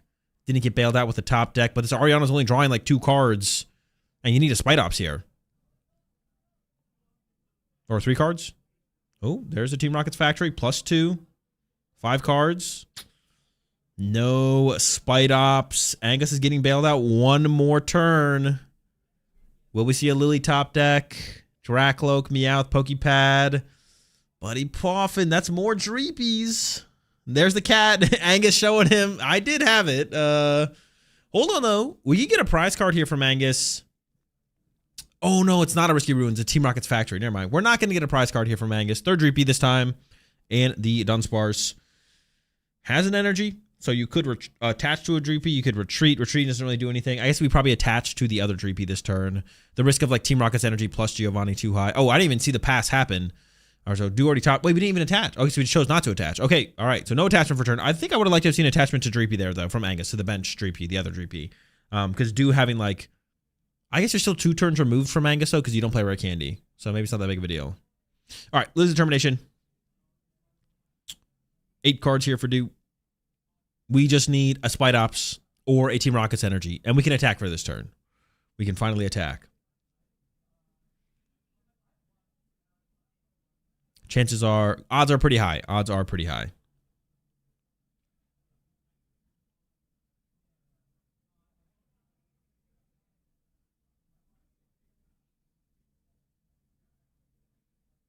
There's the Ultra Ball. Okay, we got it. Took a little while. Giving up a Grass and a Giovanni's. That sounds good to me. Definitely want to preserve as many Ultra Balls as possible. That is how you find your Clefairy. Of course, we're currently bench locked, and Angus gets to decide when we're not bench locked.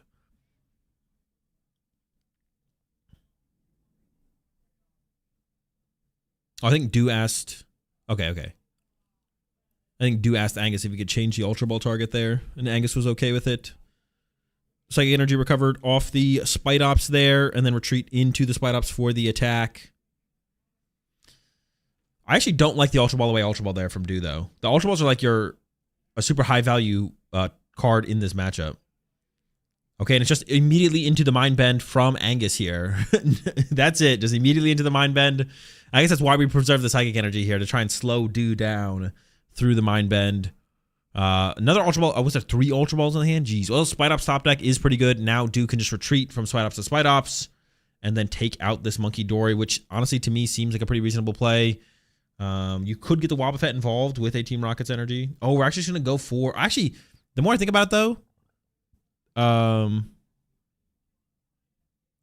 more I think about it here from Do, I kind of like letting the Spite Ops get KO'd instead. Chase the Dreepy, cool. I would almost push the Spite Ops that has all the damage on it, because we need the bench... But yeah, I like this a lot from Do. Don't run around between different attackers and let Angus build up damage in different places or keep ourselves bench locked. Like, I'm okay with giving Angus the KO on our active if it means we get a bench space back here.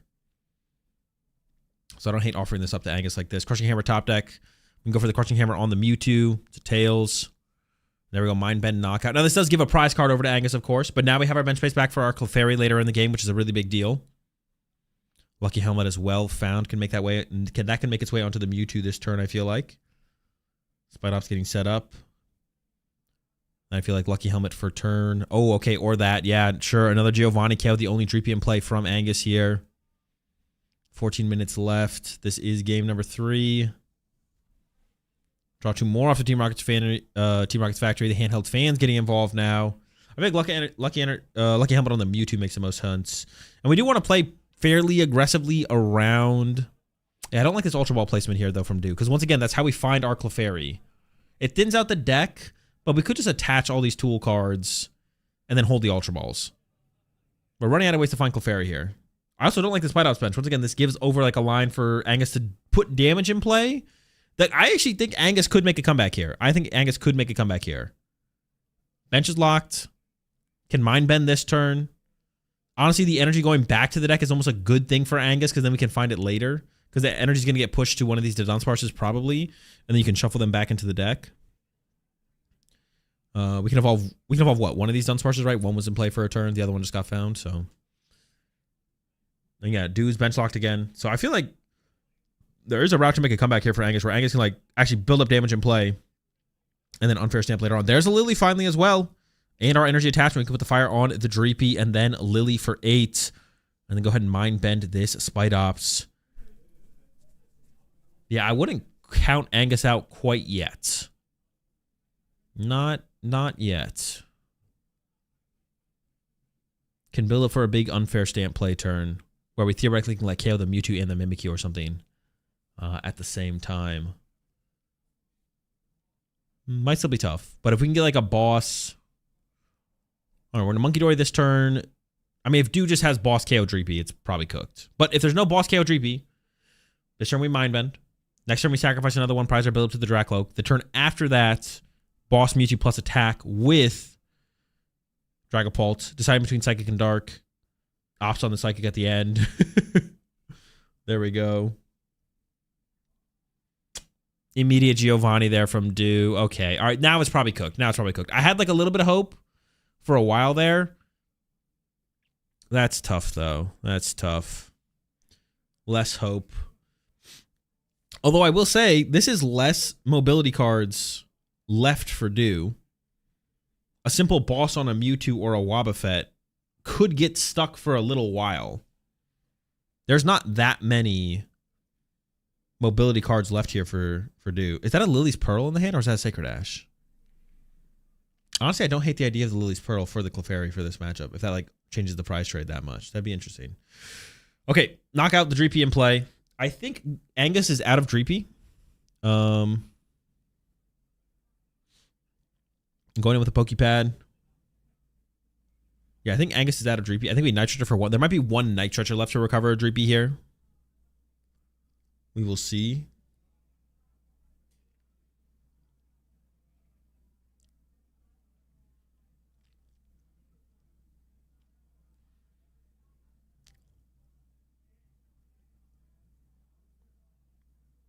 The Dunsparce cycles.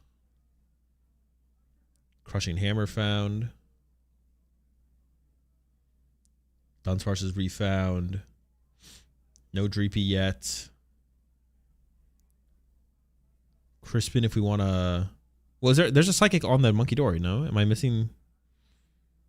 Shouldn't there be a Psychic on the Monkey Dory? Why wouldn't there be? We Mind Bended last turn, right? And then we got gusted around. Is it hiding? Did the Monkey Dory get KO'd at some point? Maybe I'm misremembering.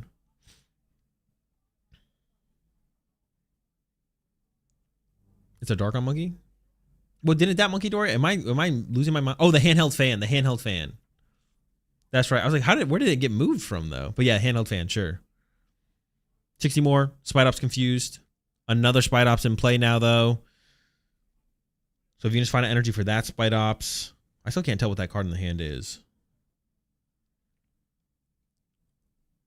We have yet to see, for Dew here, we have yet to see Team Rocket's energy. There's a ton of Team Rocket's energy left.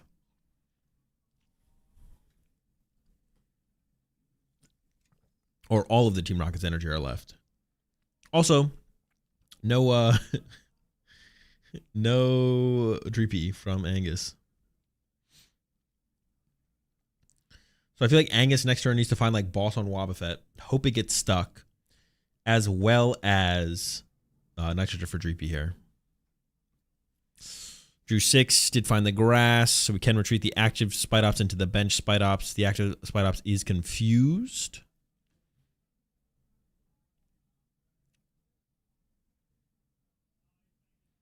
There we go, re-accelerate plus attach. And we could re-accelerate to the bench one if we want to. We probably it doesn't feel that important. We could. Opts not to. Dunsparce up in the active. Crushing Hammer in hand. Gonna go for the hammer. If we get a Crushing Hammer on the Mewtwo, then can boss into the active. It's that much further away from being able to attack.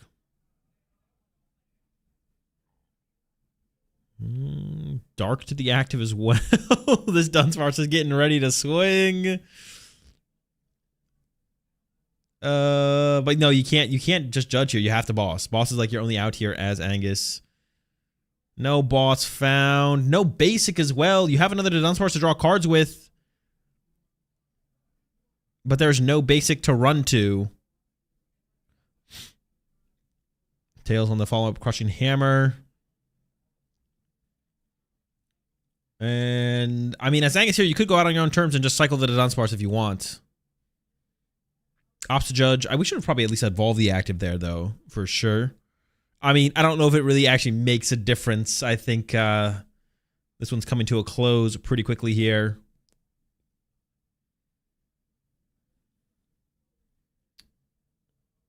After the Judge, Dew should be closing it out on the next turn. Here we go. Refound the Dunsparce. No basic. I mean, at this point, you got to send it, right? There you go. Sends it back to the deck. Benches himself out, and Dew wins 2-1 here in round number 5 at the Troll Aus 8K. Once again, sponsored by Dragon Shield and Red Bull. Shout out to them for sponsoring the tournament. So Dew moves on to 5-0 with the Rockets Mewtwo here. Angus falls down to 4-1. Far from out of it. Can't take another loss, probably. I think 5-1-1 is the cutoff for top cuts. But Angus can definitely win one, tie one, or win two to get back into it. For Dew here, though, set up in position to play for that high seed, possibly. You could ID into cut next round. You could try and double ID, or you could play out the next one, try and go 6-0, get that number 1 seed going to top cut, which is an advantage for deciding who goes first in that first match. That's going to do for round number 5. I'll be right back. We'll see if we come back with a winner's interview. We might not. Stay tuned. See y'all soon.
All right, guys, I'm here with Dewey, the winner of the last round, playing the Team Rocket's Mewtwo. You're able to take down Angus with the Dragapult. How'd you feel about that match and kind of the tournament so far? So far, so super fun. Oh, it's such a fun deck, but that game specifically was, as you probably saw, one of the worst games I've played ever, probably in Pokemon.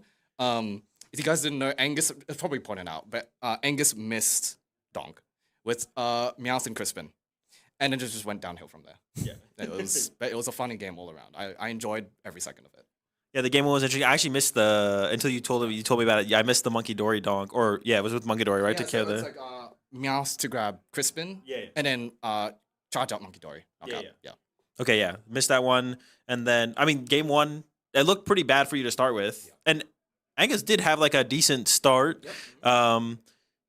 What do you think about him attacking into your Lucky Helmet in that situation with the Badoo? Because that was like one thing I was questioning. I was like, do you even attack with the Badoo there to give the +2 cards? Because it was obvious you didn't have a ton going on. You could have had a Lily behind the hand though. I won't lie, I was egging him on a bit. But but I was like, oh, you wouldn't do it. But like, he's like, oh, you know what? Yeah, I'll do it. And then that's how it happened. But yeah, he definitely should not have attacked. Because like, it's like, what items am I playing anyways? So, Yeah, definitely. For sure. All right. So you managed to take that one. First couple games. Well, actually, I want to ask you, what do you think about him conceding when he did? Because he definitely wasn't out of it 100% in game one when he conceded, but he packed it up pretty early on. From what I remember, my prize lead was like, it was massive. I think he had like 4 or 5. I had like 2 left. I'm pretty sure I had like more attackers ready to go. Like no matter what he did, like I had an out to continue, like progress the game. Yeah. Like no matter what, any card he played, like even stamp, it didn't matter. I had an attack ready to go. All right, makes sense. And then now I'm kind of forgetting the game number 3. Oh, game top of my head. Oh yeah, Giovanni after Giovanni. Game 3, he had Ultra Ball. He accidentally grabbed Monkey Dory instead of Meowth. Right. Yeah. It was, he literally pressed it down. He looked at me and was like, oh. And then it turns out I bricked too. Because it was just passing back and forth. It was ridiculous. And you saw he ended himself with a runaway draw. Yeah. I mean, you were playing supporters every turn, but you could not find an energy or a Spite Ops. No Rocket's energy. That's the one yeah. thing with the deck. No, but yeah, the one thing with the deck is like, if you don't see Rocket's energy, I'm like, oh, cool. And no Ultra Ball for, Spite Ops. Yeah, definitely. Actually, I'm kind of curious about that. Rocket's energy, very important to find, especially in that matchup, because you have to set up Mewtwo, right? So the matchups where you can go play through Spite Ops. Sometimes the Mimikyu gets involved later, but going up against the Crushing Hammer build, I mean, it's a new build on the block, but do you have much experience with it? How do you feel about that matchup for Mewtwo now that some of them have the Crushing Hammers? Especially for Mewtwo, it's okay because of, obviously, Spite Ops. It's tough because you don't want to evolve the Spite Ops, obviously, because you want to avoid the Phantom Dive counter damage. Yeah. But he just kept hitting tails, so, it didn't matter. It didn't matter. Yeah, it didn't matter much in that one. Can be annoying. You always have the Mimikyu to back you up potentially, though, right? That only needs a single attachment to get there. All right, so tournament's going well. You're 5-0, right? I think 5-1-1 is probably going to be the cutoff for cut. I mean, you are in a situation where you have a little bit more control over your destiny than most. How are you going to attack? What's your strategy from here now that you're 5-0? Are you going to try and play for a win to be high seed? If your opponent wants to ID next round, are you down? How are you tackling that? ID because I'm hungry. Okay. Yeah, that's the only answer. Yeah, that's it. I'm just hungry. We're going to ID. All right, so try and ID. Are you going to try and play the 7th round then? Most likely. Okay, so trying for the ID next round. Play the last one out for high seed. All right, sounds good. Well, grass on the win, and best of luck in the rest. Thank you.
All right, we're back for round number 6. Round 6. Round 6 coming up.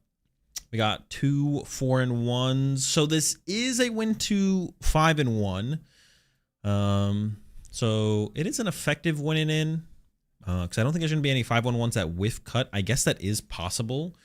So it is possible the winner of this won't ID or could get down paired. So we're calling it an effective winning in. It is possible it's not a winning in. Players are getting set up here. And I think maybe we just saw the draw for turn there from... You didn't change the name on the left. We've got Alex not versus Angus. It's not Angus. It is Charlie. Angus for Charlie. Nope. Charlie versus Alex. Best 2 out of 3. 50 minutes here. 6th round out of the 7 rounds here at the Troll AUS 8K League Cup. Sponsored by Red Bull and Dragon Shield. Shout out to the sponsors, of course. Into round number 6. Best 2 out of 3. I think I already mentioned best 2 out of 3, but I'll mention it again just in case I didn't. Dragapult Mirror. It looks like it is... Wait, was that... Nah.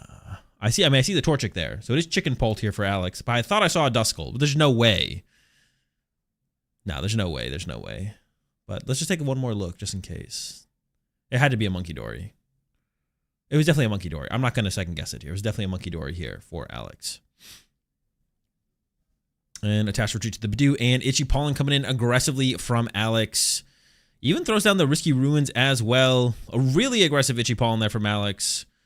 That Badoo is fierce. Now over to Charlie. Attached return to the Dreepy. No Dracloak, but does have the Lily and the Crispin. Looks like he's just going to go for that Lily here. Shuffle draw 8. Looking for, honestly, a Dracloak, some Dreepies. And if you do find a Dracloak, you could just knock this Badoo out, I guess. Right? There's no reason you can't just KO this Badoo. Could just go for it. Bite for KO. That's true. Even if you don't find a Dracloak, you could KO the Badoo. I think you'd rather do it by getting to a Dracloak, because that means you're only a Dragapult away from a Dragapult.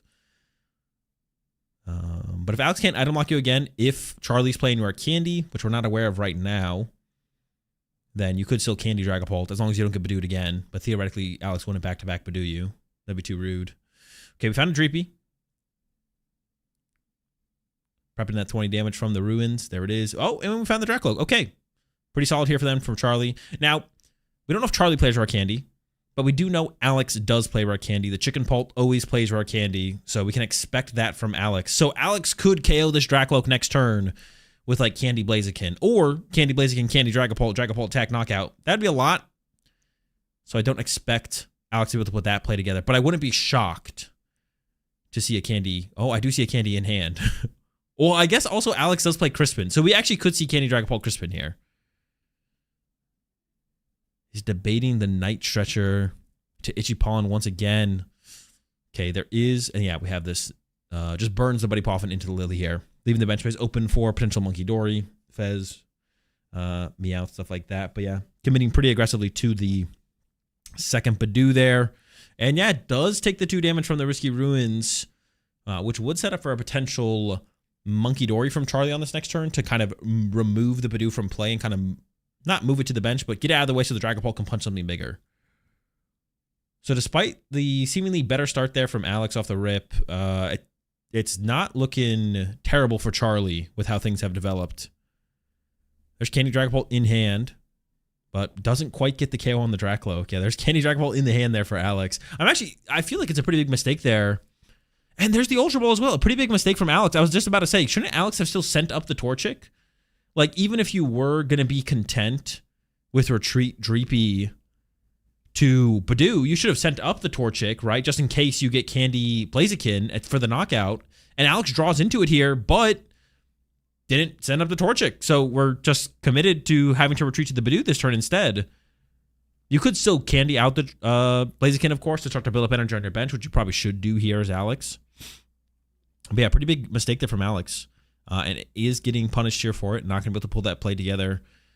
Is still going to be able to Candy out that Blaziken. There's a retreat to the Badoo. I can't imagine you wouldn't. Oh, Ops not the candy out the Blaziken. Interesting. We could lose our Torchic here now, though.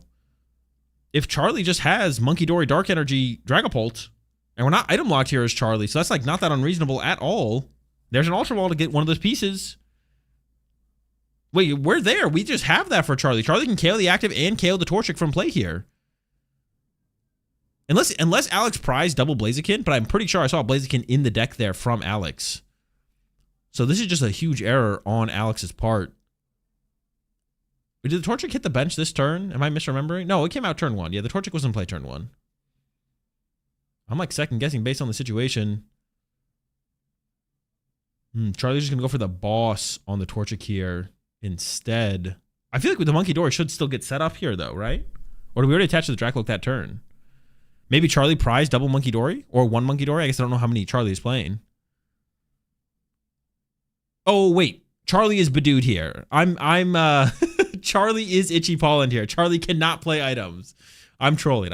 Charlie can't Badoo, or Charlie is Badooed, but Alex wasn't Badooed, right? Alex was not Badooed. We could have candied out the Blaziken, chose not to. Charlie doesn't have the Monkey Dory, but still has the boss, which is good enough because the Torchic gets KO. That's the important part, is Torchic does not survive the turn, and Torchic does not survive the turn here. So now Alex needs a Crispin here if he's going to be able to attack with a Dragapult of his own this turn. And I do know some people have been cutting the Crispins from their Dragapult Blaziken decks, but I do see a Crispin in there, so it is possible to Crispin this turn. And we do see Alex is lining it up, so probably Cat for Crispin is on the way, I would assume. And does have the necessary energy in the deck. Is down 2 fires, I think, at this point. That's Pokepad. All right, Pokepad. We're getting there. Pokepad for the Monkey Dory. Alex is locking in here. Cat does have to hit the field and get put into play. You don't love putting the cat into play. Especially with this many free prize cards on the bench here for Alex. I feel like, can Charlie just like win next turn by going KO Badoo, KO Cat, KO Draclo? Is the game just over? No, Charlie has 5 prize cards. But still, is the game just over? No, it's not just, well, it's looking pretty good. I feel like it's looking pretty good here for Charlie. As long as we can evolve that bench Dracloak to a Dragapult. That's like the big part here. Big question, I guess. Ultra Ball also coming out here for Alex. I have no idea what we're grabbing off this.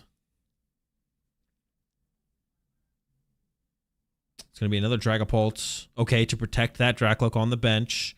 Okay, so 5 prize cards here for Charlie. I mean, that's just attack Dragapult, attack Cat, KO the Badoo. If Charlie can evolve the bench and get a Monkey Dory set up this turn and then punch the active Dragapult for a lot of damage, you could even put the 6 damage on the bench Dragapult. I don't even know where you... I guess you could KO the lone Dracloak, though. That's all the draw power. And it is a Crushing Hammer build here from Charlie. We hadn't seen them yet, but there they are. Well, there's one. Crushing Hammer heads on the active would also be annoying, especially with the lack of Blaziken in play. And this all kind of comes back to Alex not just going turn 2 Candy Blaziken, right?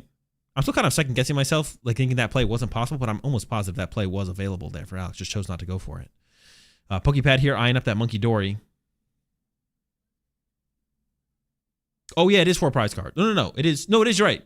No, Charlie does have 4 prize cards. Oh, Charlie can't win this turn though because of the evolution of the Dragapult. Okay. That's right. Charlie KO'd a Badoo and then KO'd the Torchic. Or KO'd the Torchic, then KO'd the Badoo. Something like that. Here's a Crispin. Dark and Fire. So it is just going to be an attack on the active here from Charlie. But then I assume we're also going to be KOing that Dracloak off the bench.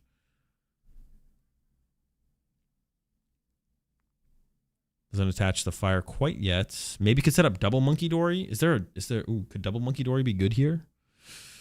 I feel like double Monkey Dory could be pretty good here. Ultra Blind away Crispin and a Dunsparce. And then we're not taking a knockout this turn, which means we're not enabling the unfair stamp.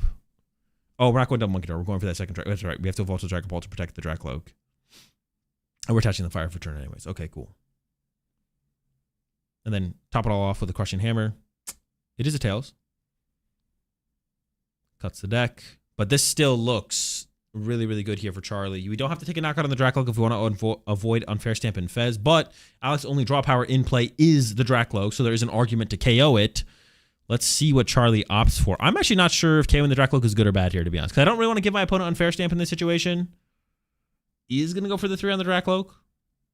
That doesn't mean we have to KO it. But I have a feeling, yeah, it is going to get KO'd here. Also, the Blaziken Dragapult deck usually only plays 2 Dragapult, so that Dracloak would have stayed a Dracloak as like a free prize later on to pick up if we needed it as Charlie. So yeah, honestly, the more I think about it, I kind of don't like Charlie taking that knockout. Yeah, I don't love Charlie taking that knockout. I feel like we could have waited on that. Over to Alex now. Unfair Stamp is a possibility. Pheasantipity is a possibility. The hand has neither of those cards right now. And your opponent has, yikes, your opponent has 3 prize cards. Man, is this just cooked? You can't, well, you have a Crispin in hand. You have Nitrous, so I think Alex could set up a fresh Dragapult and retreat to it. But then you do just lose the boss. But maybe you just have to be okay with that. You do have to retreat to a fresh Dragapult here. Alex doesn't really have a choice. Uh-oh. Well, there's only Psychic, and yeah, Alex backs it up. Man, I want to go back. Go, chat, just tell me if I'm wrong. Could Alex have candied out Blaziken on that second turn of the game? I feel like it had to be possible.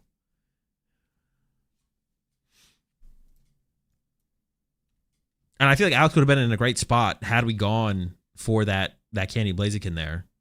Yeah, just opts not to candy out the Blaziken. Maybe he just forgot that he had benched a Torchic the previous turn. Thought it was an overextension. I don't know what the reasoning was there for Alex. Because we could have even accelerated an energy to the Blaziken to protect it from getting boss trapped in the active. That's another thing with Blaziken you have to be careful of, is the Blaziken can be bossed and trapped, depending on how many energy you have in play, how many energy are on the Blaziken, how many energy you have in your discard pile, how many energy you have left. But that turn would have been freed up to like accelerate to itself, possibly, to play around that a little bit. Doesn't do that. Was still able to put together a Dragapult attack on the next turn. It was just so much more costly. And yeah. Yeah, wasn't able to pull it together. Let me see the dub there for Charlie. Here we go. Game number 2. Alex will get to choose first or second. Game 1, Charlie did go first. Did get to that Dragapult attack a turn sooner. Ended up being pretty good. Opening hand here for Alex, Torchic, and Dreepy. Wouldn't hate to see the Dreepy get the start. Ooh. Looks like a really good hand there for Charlie. Buddy Poffin and Dreepy. Prize cards getting laid out here now. Has the cat in the hand as well there for Charlie. I am curious just to know who's actually going first here. I feel like you just opened the Dunsparce here as Charlie here. I feel like Charlie's going first, or second, excuse me, based on how he's stressing about what to start with there. All right, here we go. Yep, Alex did choose first here. Hand is fine. Double Pokepad, not the most efficient way to get your Dreepies, but it's going to have to do this time around. Might even see that second Pokepad get played for a Dracloak. I have a feeling that is what Alex is going to do here, lining him up like that in the front. Also has an Ultra Ball, but I think the Ultra Ball would be a little bit too costly to play here with what's left in the hand after the Pokepads get played. You get rid of what? Like you don't want to get rid of both energy. You may as well just attach active at that point if you like. You can Ultra Ball away the dark energy plus something else, but there's not that much else to work with in the hand, I don't think.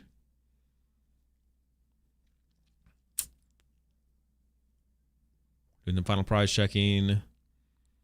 Omps on a Dreep. There's the second Dracloak. Attach active. Bench Torchic. Okay. Almost forgot to bench Torchic, but we're good.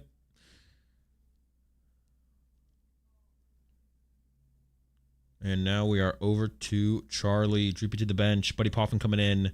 We have a Dracloak for the follow-up, but you might just want to see a little bit more here if you're Charlie. Might want to get that Meowth involved for a Lily. Just do a little bit more. Let's see a couple cards upside down here from the previous shuffle. It's fine. Get them corrected. And yeah, Dreepy. Badoo wouldn't be terrible here, but the Badoo actually might be prized. I don't think I saw it in there. Has the Monkey Door in hand as well. I feel like you could get aggressive with that on the bench.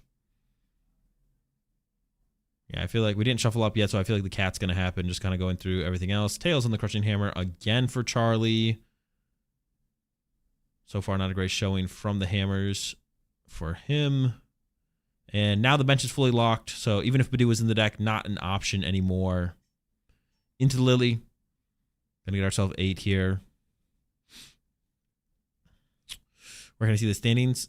Standings are not available online, unfortunately.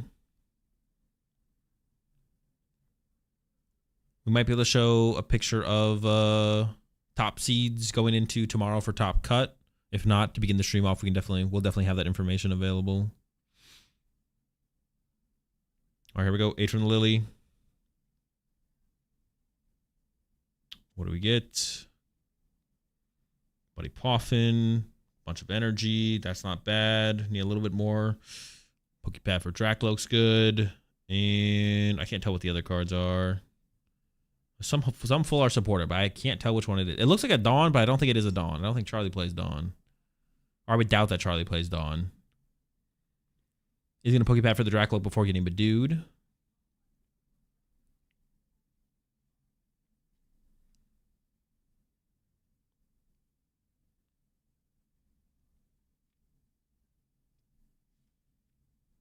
Yeah, grab one Dracloak. Now I'm starting to think it might be a Dawn. It kind of looks like a Dawn. Oh, it's a Crispin. Full art Crispin. I don't even know if full art Crispin and full art Dawn look alike, to be honest. Have our energy for turn. We got our first Dracloak. No follow-up besides the Dracloak.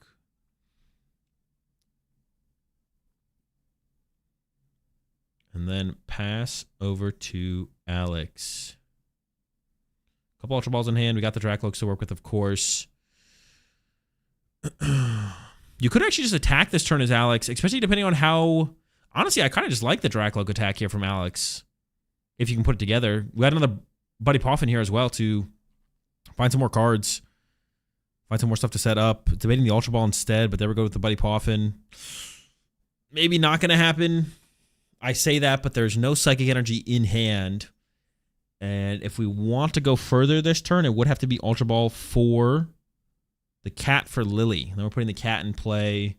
Honestly, though, that might be okay with the trade-off. There is a cat on the other side of the field. I feel like here as Alex, you could Ultra Ball for cat for Lily and be pretty comfortable with that. And I would imagine that's what Alex is going for here. Well, that's not... Oh, going for the Combuskin or a follow-up Dracloak, I guess, would also be fine. And it's just going to be the Passover. I wouldn't hate to see... Go for the Lily, draw a bunch more cards, try and find that Psychic Energy. I feel like going cat for Crispin would be... I guess even that could be fine as well, though. I kind of just like the idea of taking a knockout this turn through the Dracloak. I think at this point I wouldn't be scared of Charlie having Candy Dragapult. For Charlie here, Dracloak could set up. There's a Judge. Both players shuffle in. I actually haven't seen that much of... No, I don't think... Well, I don't know for sure that Charlie doesn't play Red Candy. I don't think, from what I've seen, it doesn't seem like it, but they could. If you have the Crushing Hammers, I feel like it's hard to find room for the Rare Candies on top of that. But a couple players here today are playing Crushing Hammers and like 2-2-1 to Dunsparce lines. I don't know how they made room for that, to be honest. So the players are figuring it out somehow. If you can fit a 2-2-1 to Dunsparce line in the deck, or maybe it was just like a 2-1-1, you can find room for Rare Candies, I guess. Another Dracloak. And we've got the Dunsparce as well. I thought Charlie was passing there. I think Alex almost thought the same as well with that hand motion. Crushing Hammer, you don't... Well, actually, you do kind of hate to see it. Whether you're Alex or not, I think you just kind of hate to see the existence of Crushing Hammer existing. Goes for the Crushing. This could be big. Another Tails. I think that's 3 Tails for Charlie. Charlie might be the Crushing Hammer sacrifice this tournament for all the other Crushing Hammer players, though. Someone's got to get Tails. A couple Dragapults to work with. You do have the Dunsparce for the Dunsparce, but I think if you had to pick something to get KO'd on this board, it would be the Dunsparce. So I think as Charlie here, you're just passing with the Dunsparce in the active. There we go. Pass over Fire Energy top deck there for turn for Alex. And we did get Judge, so it is a fresh hand here. Immediately into the Lilies. Did have Boss in hand there, though. So we are Psychic and a Dragapult DX away from Boss KO. Dracloak off bench. I almost wonder if that would have been a better line for Alex to play for there. Because Dragapult Attack the Active does not seem that strong into this field from Alex. Because we just get responded to with a Monkey Dory. Oh, I guess you could just Jet Headbutt, though. You could just Jet Headbutt here from Alex. But I feel like I would have looked for that boss play first then. Look for the boss KO off the bench. Yeah, I feel like if I'm Alex here, I would have looked for the boss play. So we had boss in hand, so we need to find Psychic and Dragapult, which isn't guaranteed, of course, but we could take a peek for it. And then if we whiff, we just find Dragapult EX off Lily and then Jet Headbutt, and that's fine. Don't build up any damage in play for Charlie to work with and go from there. We did find the Dragapult EX. We also found Psychic Energy. So Alex could Phantom Dive, but I think Phantom Diving here is probably a mistake. I think the Jet Headbutt has to be the better route to take. We'll see if Alex agrees, though. Yeah, just Jet Headbutt, it looks like. Okay, yeah. Jet Headbutt for sure. Over to Charlie here. Has his own Dragapult. Has a Dark Energy for the Monkey Dory. What is he going to opt for? Ooh, starts with a bench Dracloak. I feel like we got to start with the active Dracloak there. Because if we draw into something like Unfair Stamp, we'd want to play it. I think a little bit of a missequence there from Charlie. Didn't get punished, though, with the draw. That's a Dunsparce. Honestly, that hand is void of options. I actually don't love that Dunsparce bench either. If we get Risky Ruins here, okay, we didn't get the Risky Ruins. If we had, though, we could have gone Risky Ruins plus Dark to Monkey Dory, and then we could have KO'd the Dreepy off the bench, which I have to imagine would be worth playing towards there. So a little bit aggressive with the bench there. Assuming, I'm just kind of assuming Charlie plays Risky Ruins, but I think it's a fair assumption.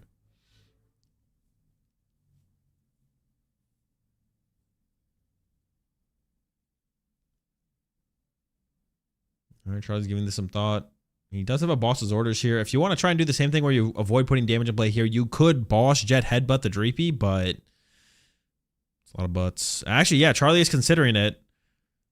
But I don't hate the Phantom Dive. 200 active, 6 to the bench.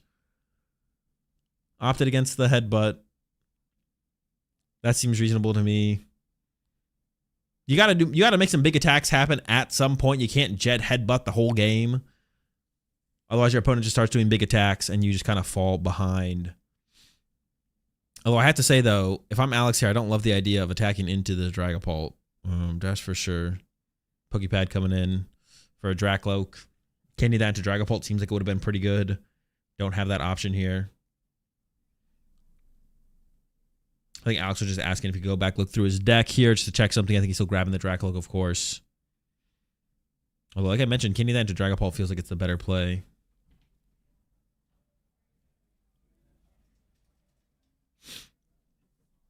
Does establish that second Dracloak. I don't know how good Alex's hand is here. The hand might be kind of weak. We'll see.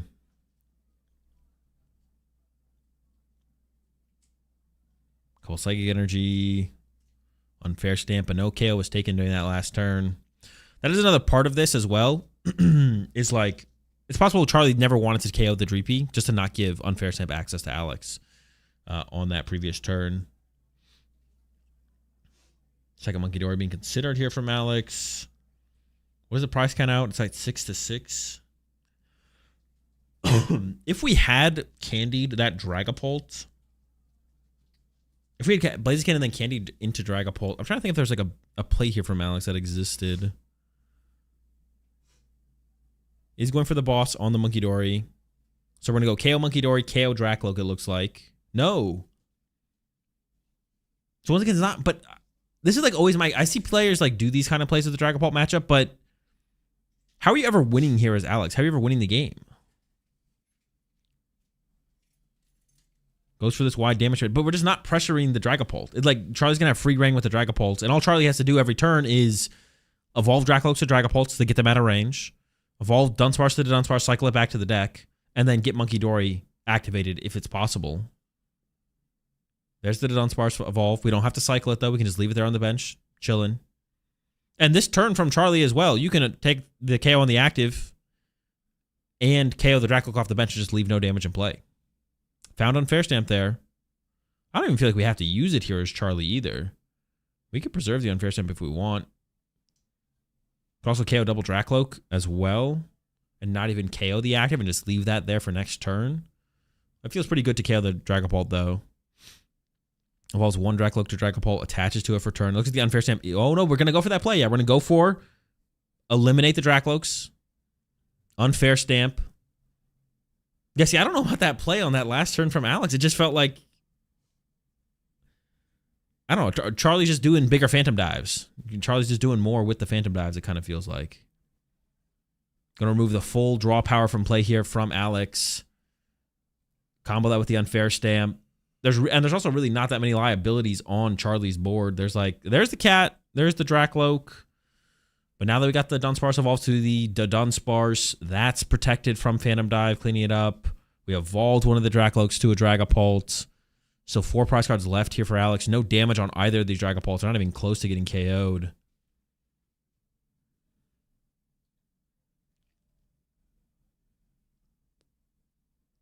Into another Dracloak here. Buddy Poffin, Ultra Ball available. I mean, I have to imagine Ultra Ball is probably the higher value card, but there is already one in the hand. So Buddy Poffin as fodder for it could be worth it. There's also a Pokepad as well. So the Pokepad could find Monkey Dory. Ultra Ball could find Dragapult, theoretically. We might just want to keep the Dracloak around as long as possible. There is the Pokepad. Finds the Monkey Dory. Does aggressively bench it. I think we did just attach return to Dragapult here. Then Rishi Ruins comes down the turn after, or after the benching, excuse me. He's just going to get it set up into play, and is going for a KO here, so Unfair Stamp is active.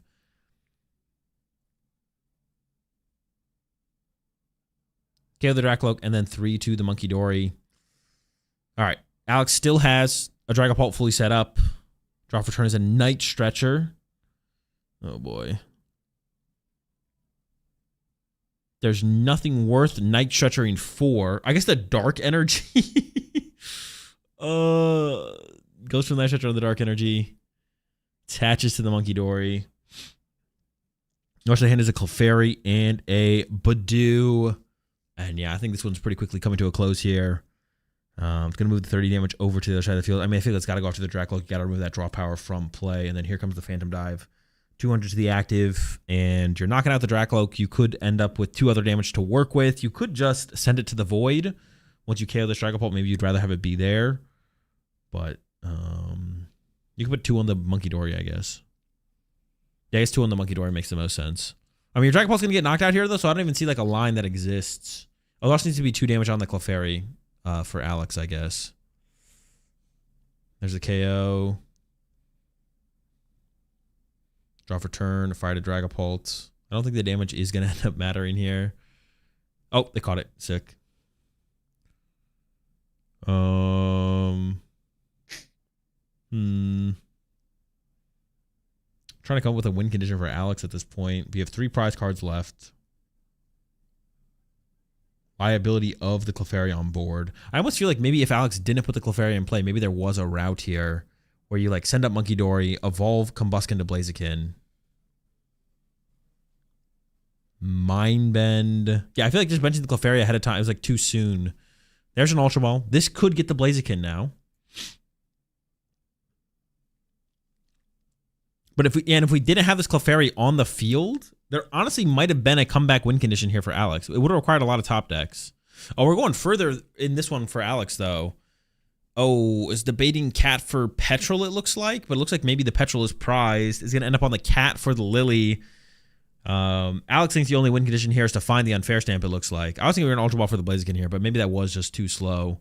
Maybe we need some more to work with. So I guess the liability of the Clefairy wouldn't have really mattered here because it is matched now by this liability of the cat. But if Alex can find Blaziken and Energy here, you can KO the active Dragapult.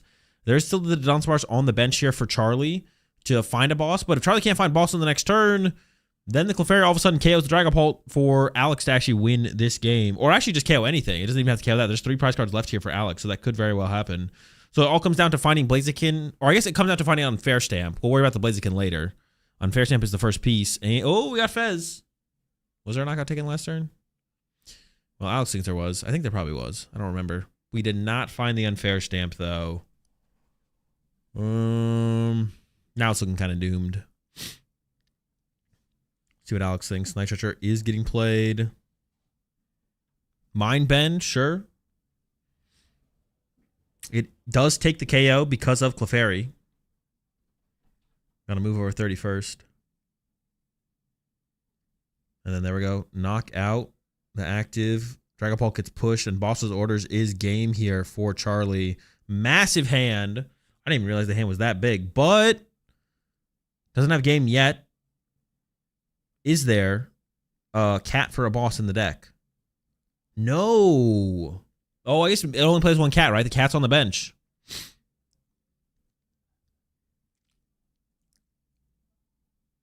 So for Charlie to win this turn, I guess you could also Crispin set up. Oh, you could also set up double Monkey Dory this turn from Charlie, possibly. Crispin plus Nitrogen for Monkey Dory would be a win condition. Okay, honestly, maybe there is a way back into this for Alex. I was kind of writing this one off, but the way things have played out, I mean, Alex literally wins next turn. If Charlie doesn't find Boss or Crispin here. I believe has Nitrogen and Dark in the hand, so just needs the Crispin or the Boss's Orders to close this one out. Both available in the deck.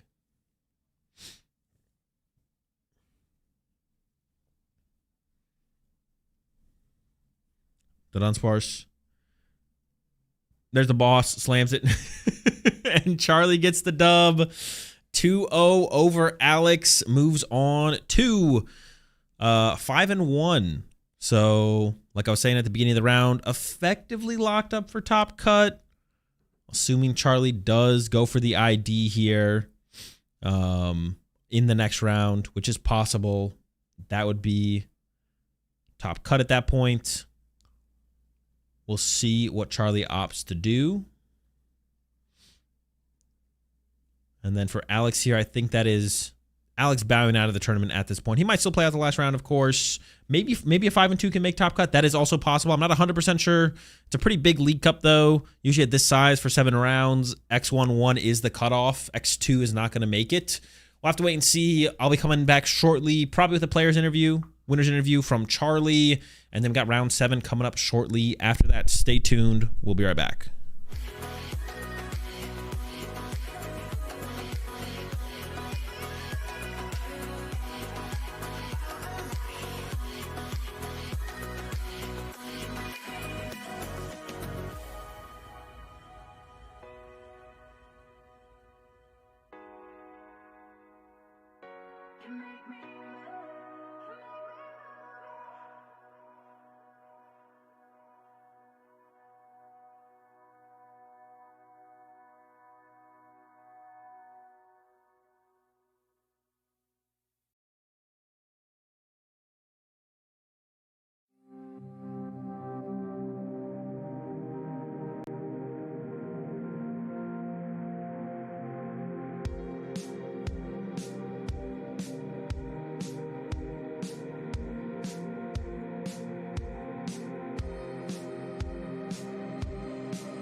All right, guys, I'm here with Charlie after getting the dub in that last round in the Dragapult mirror match, where neither of you actually like used your inclusion. We didn't see a Blaziken. We saw a lot of Crushing Hammer tails, but it was still a pretty decisive victory, I feel like, overall. How'd you feel about how that match went? Well, I was pretty nervous going in because I'm not confident in the chicken matchup, but I didn't really come into play much, so it kind of worked out in the end, right? Yeah, it didn't end up coming into play. Like I said, you didn't even hit any Crushing Hammer heads, so like it felt like neither of you were neither of you utilized the cards you're including in the decks to like be the difference maker, right? I guess you got to use your Dunsparce, right? He didn't have a Dunsparce. Yeah, you did use the Dunsparce to close it out. That game actually got closer than I thought it was. You actually needed to hit that or the Christmas. I think you could have done like a double Monkey Dory play at the end there, possibly. Yeah, I was thinking about it. Yeah. I mean, I think I misplayed on the second last turn. I could have put more draw into play. But I was worried about like a double Monkey potential, like plus Blaziken or something. And I thought I was in a better spot than I was. I didn't realize that I was going to need a hit boss at the end. So I don't know. I get kind of lucky at the end. Yeah, yeah. And you did opt for, like I said, Blaziken, or excuse me, Dragapult with the Crushing Hammers. Why this build of Dragapult? Well, I just feel like it has such a good edge in the mirror, and like all the like unfavored-ish matchups like Rockets and stuff, you can kind of just like sack, right? If you hit a heads and they break or something, you know, you just have a chance to win any game. Yeah, definitely. They can kind of close things out. They can prolong the Mewtwo from getting set up, or they can, against like the slot boxes, if they got an extra Clefairy on the bench, you can take away that energy KO the active Clefairy, slow things down. All right, so you hit Dragapult this round. What about the rest of the tournament? How's it gone? Any notable, memorable matchups besides this one? Well, I mean, my one loss, I prized 3 Droopies, and then I got donked. So. And, I mean, I got really lucky when I versed Jordan Palmer, and I also versed my dad in one of the rounds. Okay. And I actually sacked him because he was playing Bolt, and I just, like, attacked 3 times with the EX. It was pretty cool.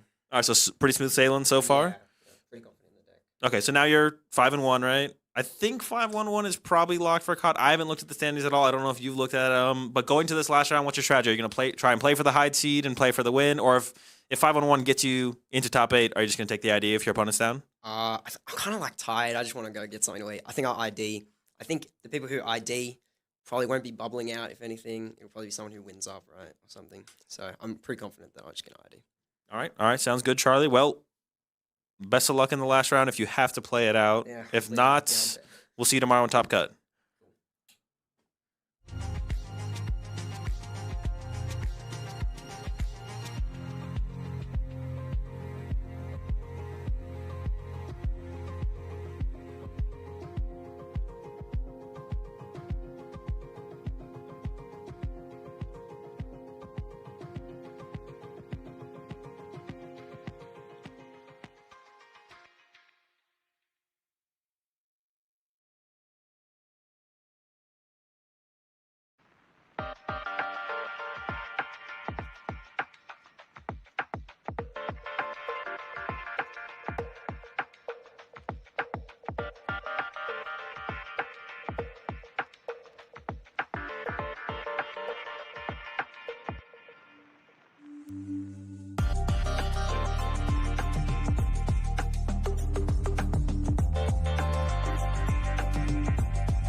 spend more time in my own mind than my own life.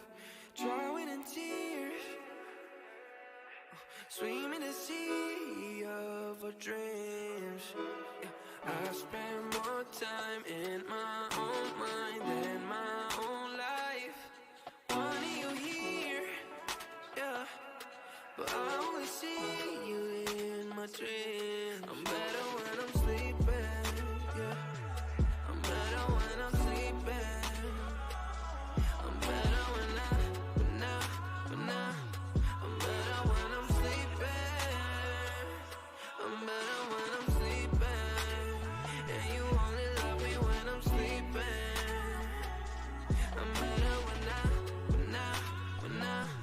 I'm better when I'm sleeping.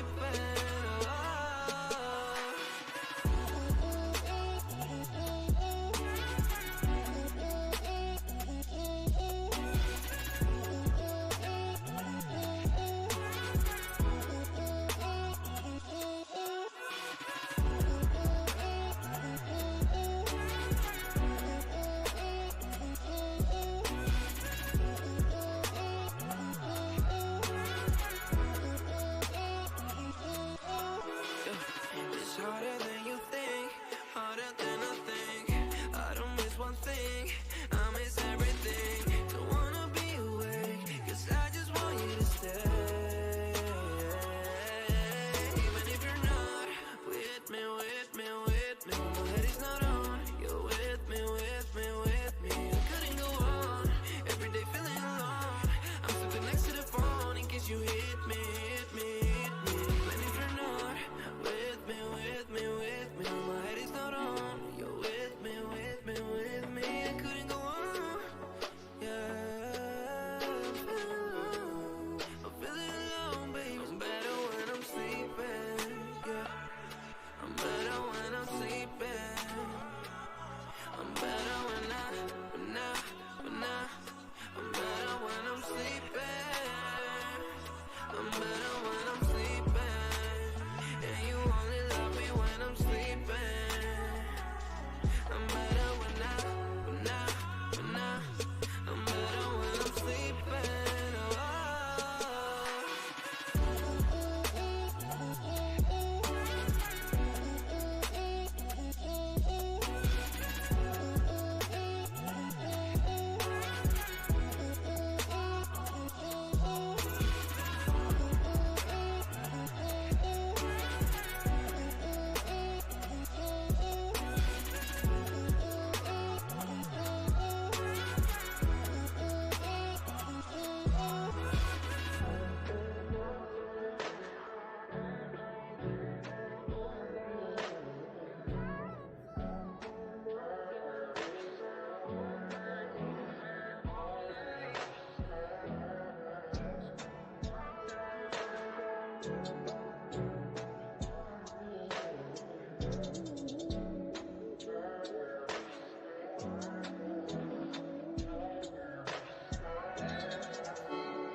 I've been living in paradise, and no more waiting on you tonight.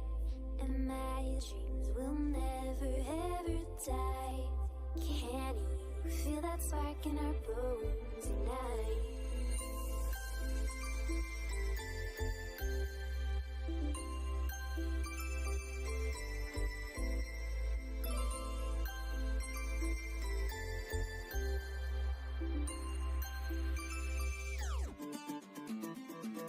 If I lose myself tonight, oh, I know that you're gonna be there by my side.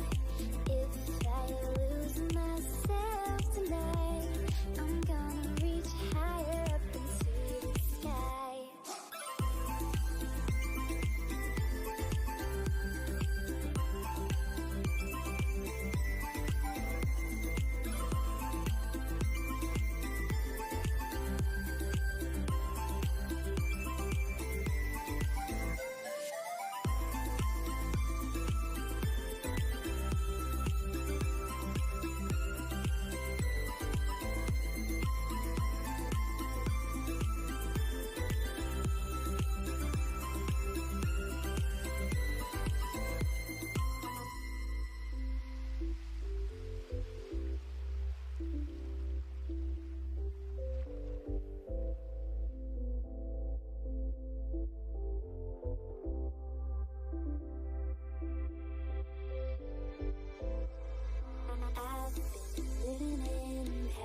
can I go tonight?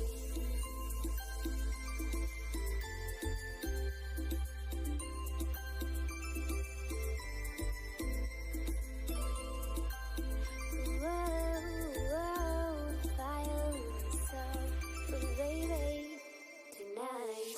If I lose myself tonight, oh I know that you're gonna be there by my side. If I lose myself tonight, I'm gonna reach higher up into the sky.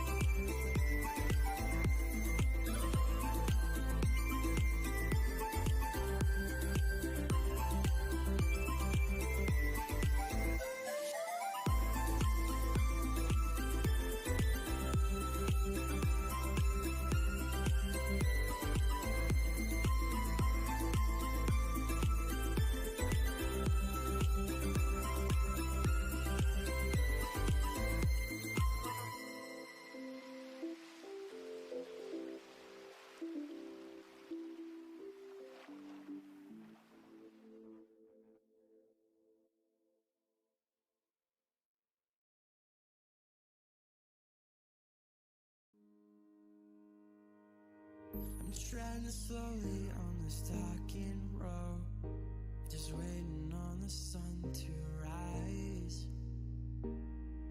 I'm treading slowly on this darkened road, just waiting for another try. Open up the sky so I can breathe again. Open up my eyes so I can see again. 'Cause ever since you left, it's never been the same. Through the smoke I see you wandering like I've never seen you before. Looking lost like a child who's never ever been here before. Through the smoke I know you're miles away from Chicago to LA. I'd go anywhere for you. Smoke could disappear in the night.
child who's never or ever been here before. Through the smoke, I know you're miles away from Chicago to LA. I'd go anywhere for you. disappear in the night.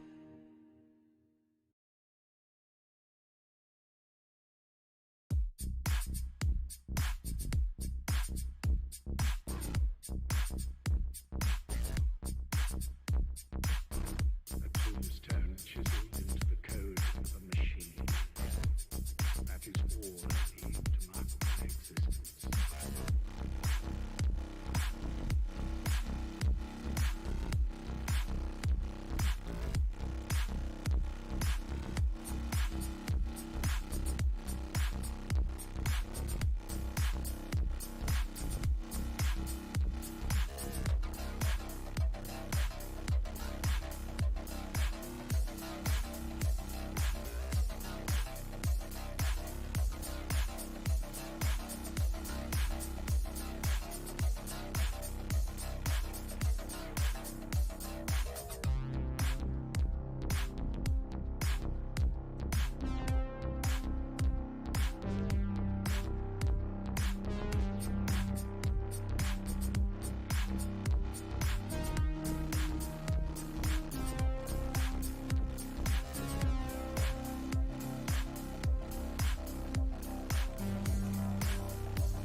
All right, chat, we are back with the final round of Swiss for today here at the Troll Os 8K League Cup, sponsored by Red Bull and Dragon Shield. Shout out to the sponsors for making it all possible.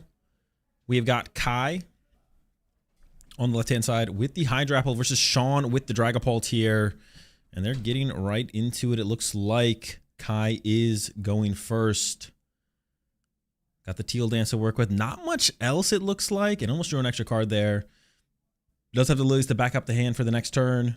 And the Applin in the hand as well. I mean, you might as well throw that down, I feel like. But Kai's considering not. There we go. Applin to the bench. Attached to the Applin, actually. Interesting. I guess that still makes sense. We still have 2 grass in the hand for the Ogerpon attack on the following turn. Now over to Sean. Like I said, with the Dragapult. What kind of Dragapult is it, though? I'm not 100% sure. I guess a reason to attach to the active here would have been to play around Crushing Hammer. Oh, boy. That's the Moltres. Uh-oh. Do we have a turn 1 Moltres attack here from Sean? This is about as bad as it gets for Kai. Little baby Moltres. Not played in many builds of Dragapult anymore, I feel like. But some are still rocking it. Sean is one of those still playing the Moltres. Going through here. I doubt plays Latios. So a turn 1 attack here with the Moltres would only come through a Crispin. I don't think we're Crispining turn 1 here. There is the Lily in the hand. So the thing if you grab the Moltres here, it could get boss KO'd.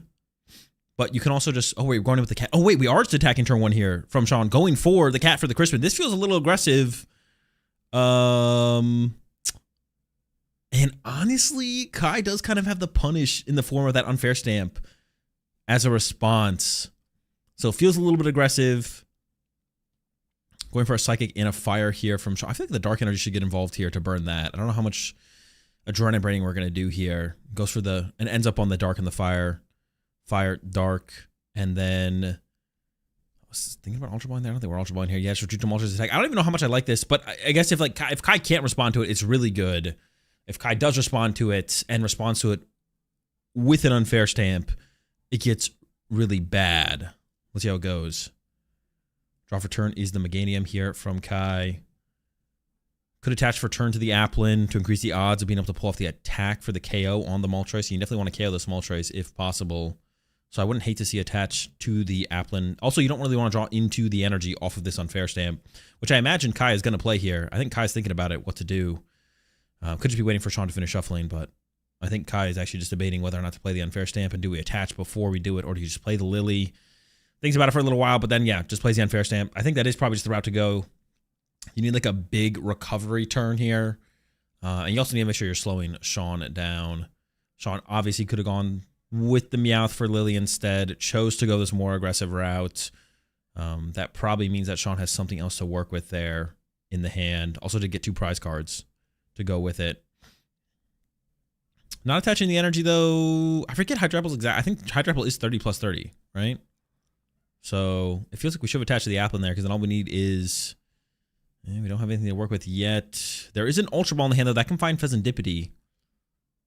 Oh, is that an Ultra Ball? There's a Diplin. Maybe there's an Ultra Ball. Bug catching set. Grass and Ogerpon, probably going to be the take. Diplin in the hand. There's a Bulu. We're definitely not taking the Bulu, though.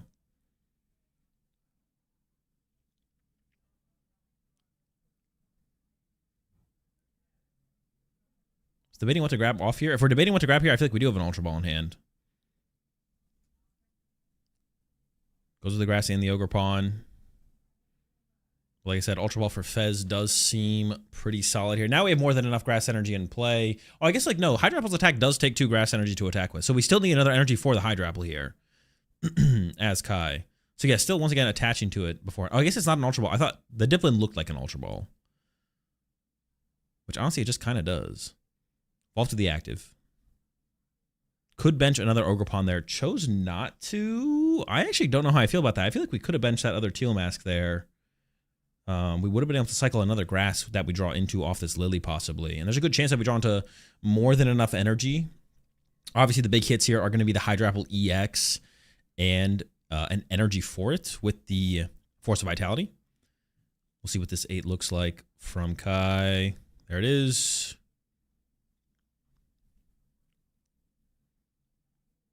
Oof. Got the Hydrapple, but no Stadium. You can just attack with the Dipplin here. You can also just wait, I guess. You don't have to attack with Dipplin. Attacking with Dipplin means that there is a possibility for a Monkey Dory, but yeah, I don't know. Chikorita makes his way to the bench. That's fine. Yeah, pretty underwhelming draw from Kai. Could attach return to a Teal Mask. I think you just want to hold the energies for Teal Dances on the next turn. So I think it's just going to be... Oh, it's going to be a retreat to Chikorita. Interesting.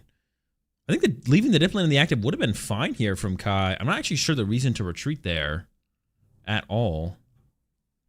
Would rather have the Chikorita take the 40. It is only 40 damage coming in from the Moltres. Maybe, and that's what all it is, 40. Oh, yeah, Kai thought it was getting KO'd. Yeah, okay, so that's why Kai retreated there. So yeah, a little bit of a brain fart there from Kai. Definitely a misplay to retreat that. I was like, why are we retreating this? But the reason Kai retreated is because Kai thought it got KO'd. But no, it is just the 40 damage. Sean shows the dead hand to the camera. Maybe to Kai as well. It is into Dunsparce and a Psychic Energy. Not great. Starting with the Teal Dance. Bug Catching Set is a good grab. Can we afford to Teal Dance there and attack with Hydrapple? This has to hit an energy now, though, I think.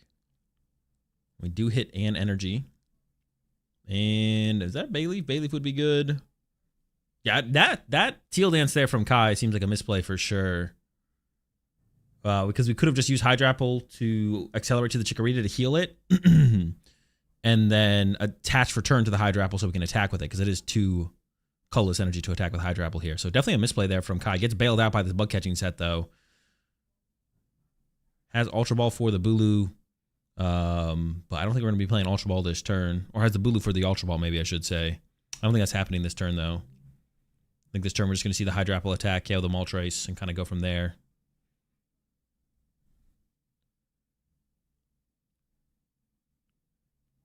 Giving it some thought. Dipplin has 2 retreat. Oh, does it? Hold up.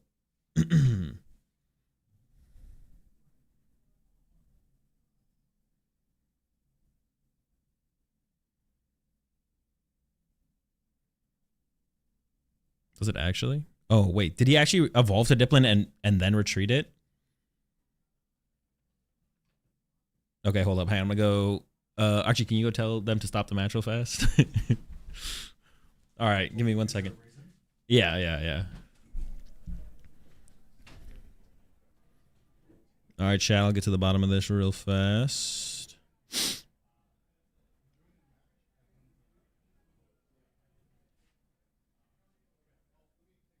I need a better way to come to the table. Let me go back and...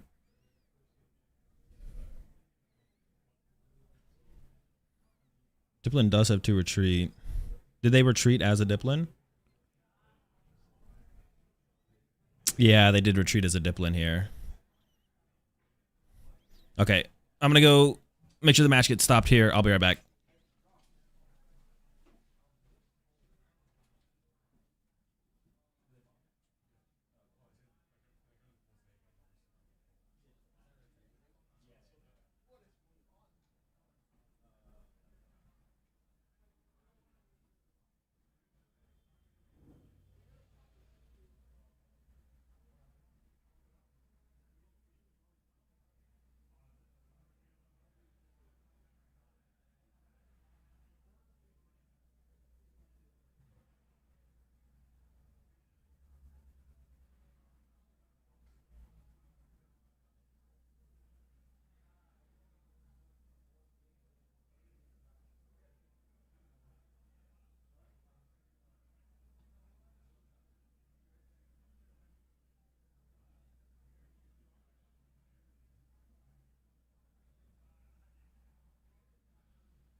I mean, they're resolving it. I don't know what the result's going to be. All right. Good catch, chat. Yo, shout out chat in this one. Did retreat a Diplin when the Diplin had a single energy on it. Diplin does have two. Why does Diplin have 2 retreat costs, man? Why are they out here nerfing Festival Lead? Like, why are we out here nerfing the Festival Lead? That's like super unnecessary. But that just good catch. Shout out chat. Yeah, I gave the judges the information, and yeah, now it's up to the judges to decide what to do. I just gave them the information of what happened. A Diplin did retreat with a single energy on it, which is obviously cannot do. And then now the judges and the players will take it from there. He's a candy apple. He's sticky and slow. Not unreasonable. Not an unreasonable take. I guess that makes some sense for sure. We'll see what the resolve is here. I don't know if this is resolvable though. Like, I don't know. They might be able to reverse the game state. And this would be a pretty big deal for Sean, because Sean is dead drawing here. I meant like the really happen can reverse board state or just DPO. They might be able to reverse the board state. Like they might just be able to move the 40 damage to the active and everything might be fine, to be honest. But I'm just gonna let them cook. And it is up to like the judges if they want to like de-escalate as well. Is like also part of it. Oh, I also had an update for standings. I was gonna say this at the beginning of the round, but cutting to the top 8, obviously, and I believe the top 3 tables ID'd. I'm pretty sure the top 3 tables did ID. So we're looking at top 3 tables ID'd. So we're looking at well, they couldn't just move the 40 damage to the active because the Chikorita also retreated. Well, yeah, they could put an energy back in the hand or back in the deck wherever it belongs, right? Put the energy somewhere. Top 3 tables ID'd, but there's a lot of win-in-ins. So there's definitely going to be, if all matches conclude for maximum match points, 5-1-1 is the cutoff for cut, but there will be some bubbles. So we'll have to see what happens here in terms of top cut. Yeah, so 5-1-1 is not safe, but a lot of players are IDing is the current situation. How's Tim doing? I think Tim has been out of it, but I'm not sure. Okay, so yeah, an energy ends up on the Chikorita. 1 more energy to the active. They heal it down to 10. It looks like they are able to effectively reverse the board state. I think the big thing here is, though, Sean would have to be content with having done 40 damage. If Sean is cool with doing 40 damage to the Applin, right? I feel like that'd be part of this ruling. Is Sean has to be like, yeah, I'm cool if the 40 damage just moves. Not in terms of it moving, but being like, I'm okay with me having attacked the active, I guess. Although I guess Sean could be like, well, can I just like take away my attack? What if I don't want to attack there? Obviously, the attack is better than not attacking, but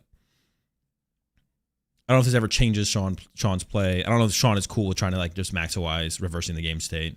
And it looks like they are pretty close to that. The energy would just be on the Chikorita. Instead, it doesn't get retreated. It just gets the energy for turn. The Diplin would have taken the 40 from the Moltres, or the 20, which becomes 40.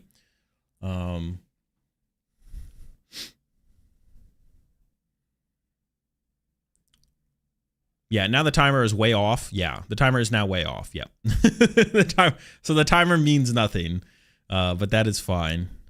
I guess I could have. We actually had the ability to pause the timer, and I didn't do that. I should have done that.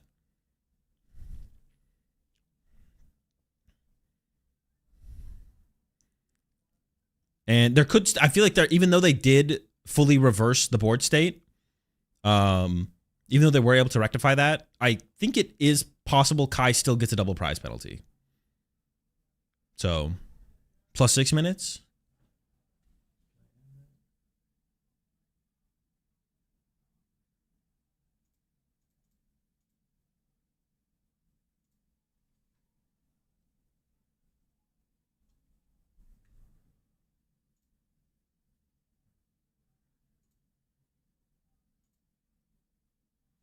All right, that's close enough, right? We got there.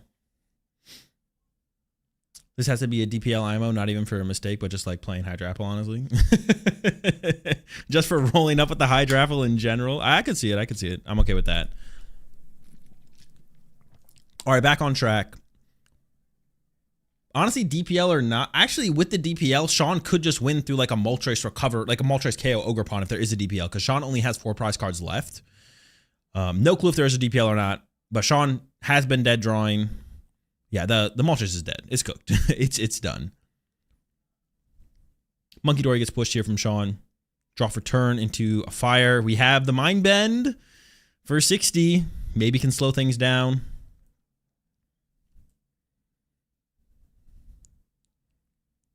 There we go.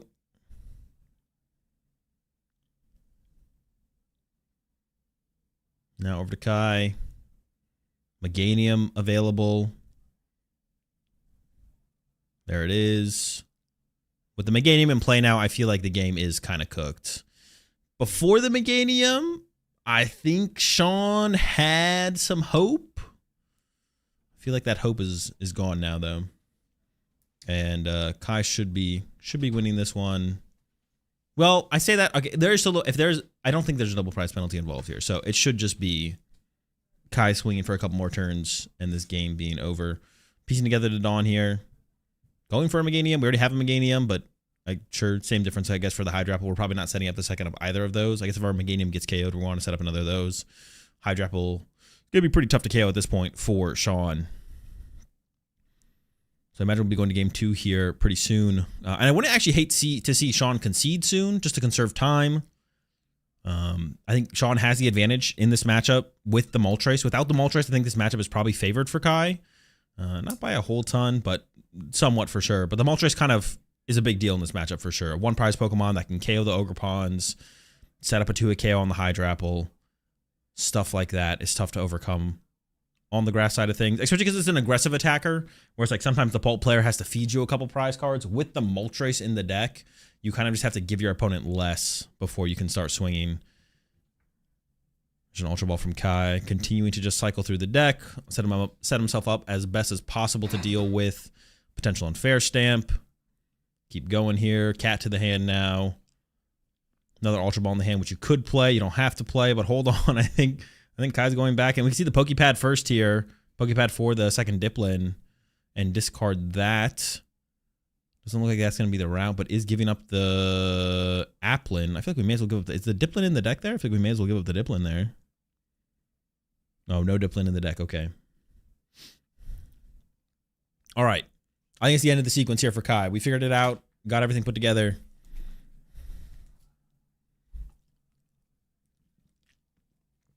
And now we're just going to see... Well, we got to retreat here. We can't attack through the Mind Bend.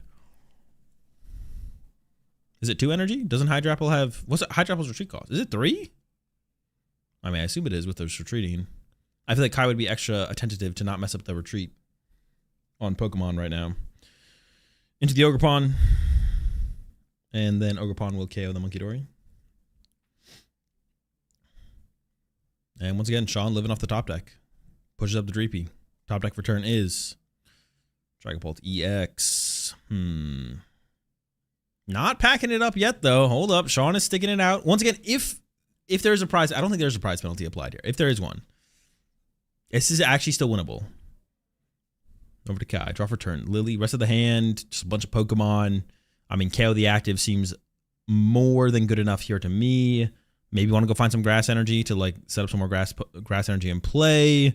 Looks like that is what Kai's going to look for here with this play of the Lilies. Looking for some grass energy. Develop the board a little bit more. See how many we can find.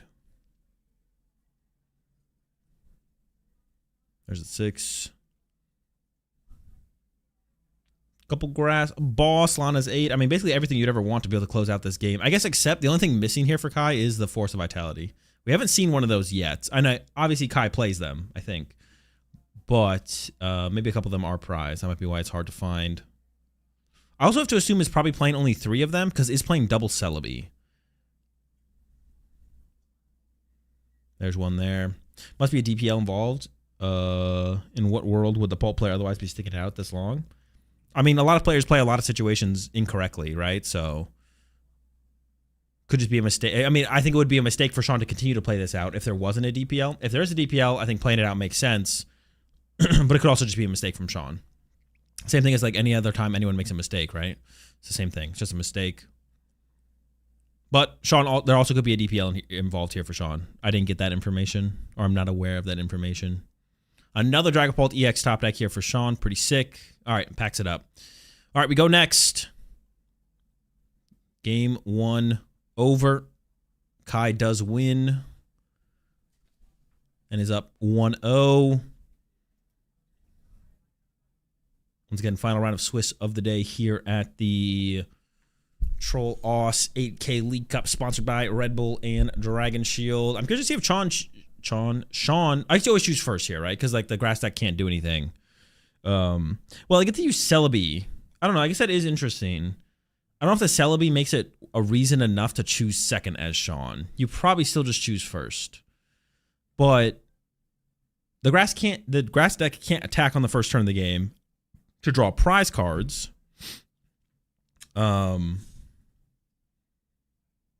it could use Celebi as on turn 1 going second to just set itself up better to respond to what Sean throws at him. So I could see it being correct to actually go second in the matchup for that reason. But I imagine Sean will choose first here. And almost a really good start. Had the Buddy Poffin, some Ultra Balls, and that Lily. But no basic. Going to be a mulligan here for Sean. Shuffle up. Prize cards now for Kai. And then we'll have that one mulligan draw as well.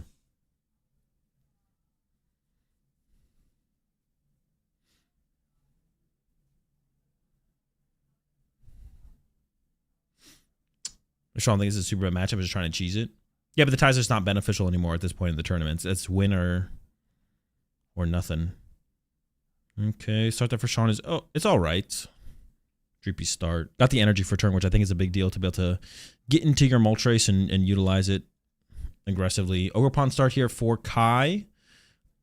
Ooh, okay, there we go for Sean. Buddy Poffin top deck.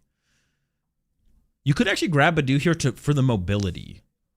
I wouldn't hate to see Badu get grabbed here from Sean. Oh, I guess you're not going to get knocked out on this first turn of the game anyways. So actually, how would you approach this as Sean? Now I'm actually not sure.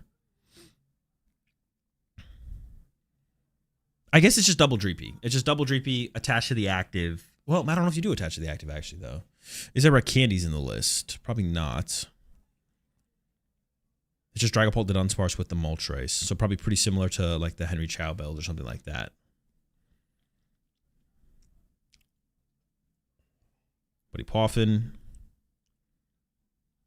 Dracloak, I'm sure. Well, no, you probably would get... Well, actually, why did we even play this? Oh, unless we're going to get Moltres and attached to it. I guess that's the only reason to play the... Or it's not a Buddy Poffin. It's a Pokepad. Why do I keep calling them Buddy Poffins? Pokepad, Moltres to the bench. I don't love developing the energy on the Moltres here because that just becomes the target for Kai. Maybe it's okay, though. Maybe it'll work out. It just feels kind of like putting all your eggs in one basket type situation. Pokepad and Ultra Ball available here for Kai, but going to start with that Teal Dance, of course. I feel like Celebi's probably going to get involved as an attacker on this first turn for Kai. We might see the cat get involved to draw as well. He got 3 Pokemon off Buddy. Wait, did he actually? Oh my gosh. Now I got to go back and... Dude. Chat's been wrong. I have to double check though, because chat, you're sometimes wrong. And then...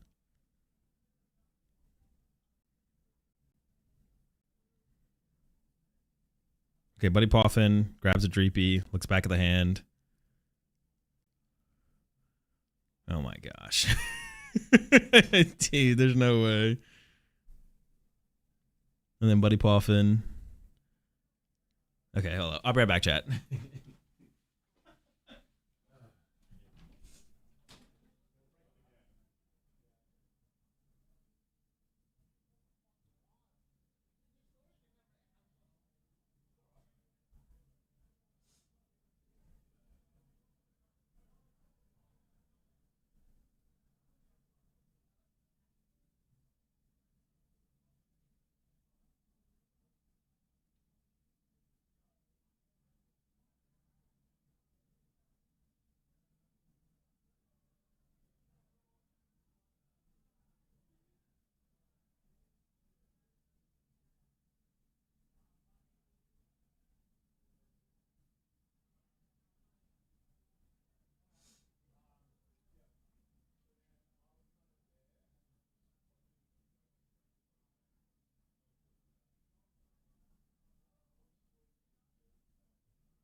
All right.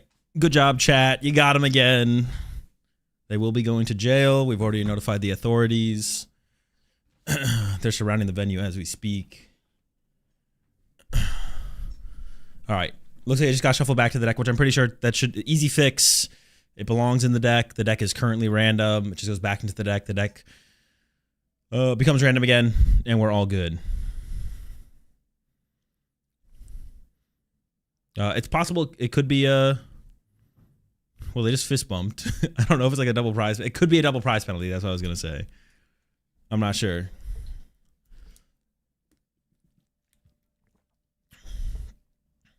I don't think so, though. All right, Ultra Ball for the Ogre Pawn. Another Teal Dance coming in.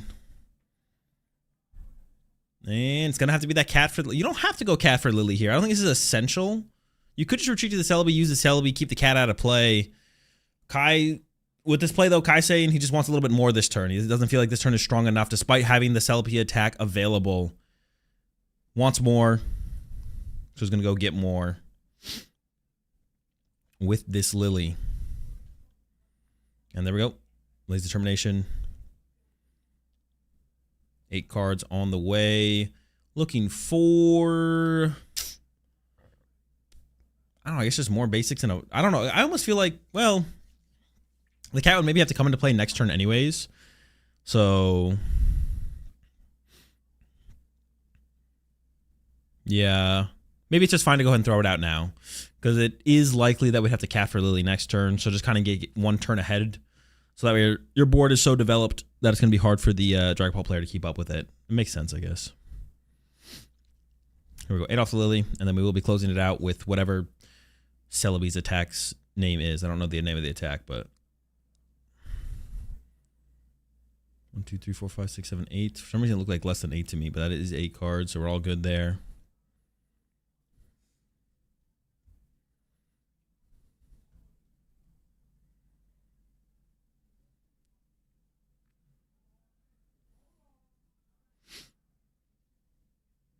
But the Maltese was the last one gotten. You'd have to eliminate it and return the attached, let them choose what to put back. I don't think so. He like played Buddy Poffin and then took 3 basic Pokemon. So, like, the error was taking an extra Pokemon by accidentally off Buddy Poffin. Then if he plays Pokepad, it gets Moltres. It's not the same thing. Just because he ended up playing Pokepad next doesn't mean that, like, the third Pokemon got in it technically gets Pokepadded for. Like, the error was in the Buddy Poffin. Like, the fix is definitely fine, for sure. The Pokepad, yeah, it's not... Yeah, you don't, like... I don't know. That's, like... I don't even know what you would, like, call that. But that doesn't, like, how... I don't think that's how it applies to, like, Pokemon rulings at all. The error was in the Buddy Poffin. He accidentally took an extra Pokemon off of Buddy Poffin, effectively. So it's not like, well, then you played a Pokepad and then you got another Pokemon. But he wasn't trying to Pokepad for a Dreepy and then a Moltres or whatever. All right. Double Dracloak and a Dunsparce getting searched out here. I don't even know if I like this Pokepad use here from Sean, because I feel like, isn't one of the plays we're possibly going to go for here is Boss KO Ogrepon? But I feel like we wouldn't mind drawing into more Dreepies or Dunsparces here. And then if we would have just played Lily. I guess if you really... No, but just going to Lily. I was going to say, unless we're going like... But yeah, I guess we're not even thinking about that. This does make sense to play it like this if we're just going to go for Lily. So we're not even going to think about Retreat, Boss, KO, Ogrepon here from Sean. Just going to commit to the Dracloaks and then play the Lily. Just try and see a lot of cards. How you feel about Hydrapple here? Seemingly doing well-ish in Japan. I think the deck is, like, okay. I don't think it's anything super special.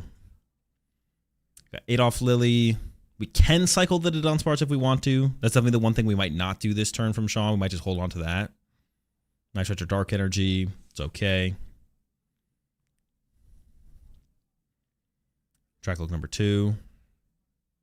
Boss and Ruins. Grabs the Boss. I kind of want another Dreepy here. I don't know if I want an Ultra Ball for a Dreepy, so I don't think I would hate to see Sean use the Dunsparce. Yeah, we want more Dreepies, but we don't really want an Ultra Ball for a Dreepy. Okay, we might have to Ultra Ball for a Dreepy, but now we have more cards that we could discard to get to the Ultra Ball, or to utilize with the Ultra Ball for the Dreepy. And we do see the Ultra Ball getting played here. I honestly don't love the Badoo discard from Sean, because that's how you can cycle Moltres.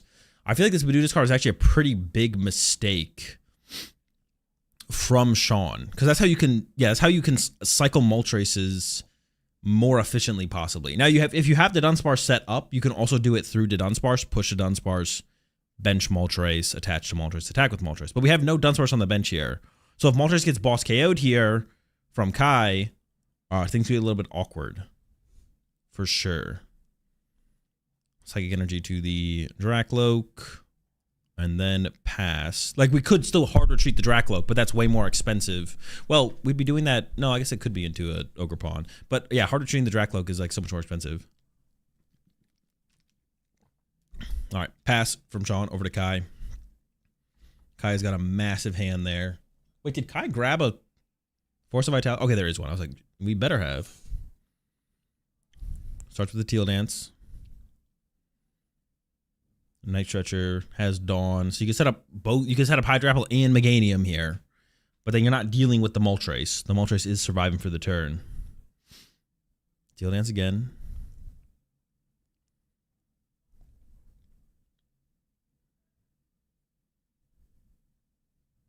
Lining up the Ultra Ball now. I think we can get both of the lines fully set up here. And if I'm not mistaken, I think that was a boss in hand.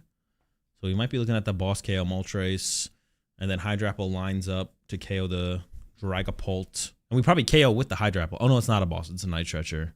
So no boss. I do feel like this is where things are a little bit awkward for Kai. Because this allows Sean to go boss KO Ogerpon with Moltres. And you kind of have to deal with the Moltres. Or Sean goes boss KO Ogerpon again with the Moltres. And then it's just a KO on the Meowth is away from winning the game. And honestly, like thinking back on that, I did kind of question Kai putting the Meowth in play a little bit on that first turn of the game. But now actually watching how this is playing out, the Meowth is like a huge liability for Sean to just chain knockouts and win the game. It does make me kind of feel like using the cat instead of just using Celebi and hoping things come together off the Celebi was maybe a mistake. There's the Hydrapple. I guess we could have attacked with the Dipplin as well here.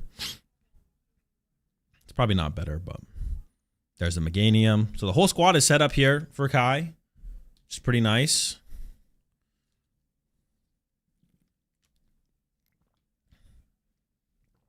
Are we attacking with the Meganium here, maybe? I would, well, not from with that play from Kai, I feel like we're attacking with Meganium, which actually I don't even hate.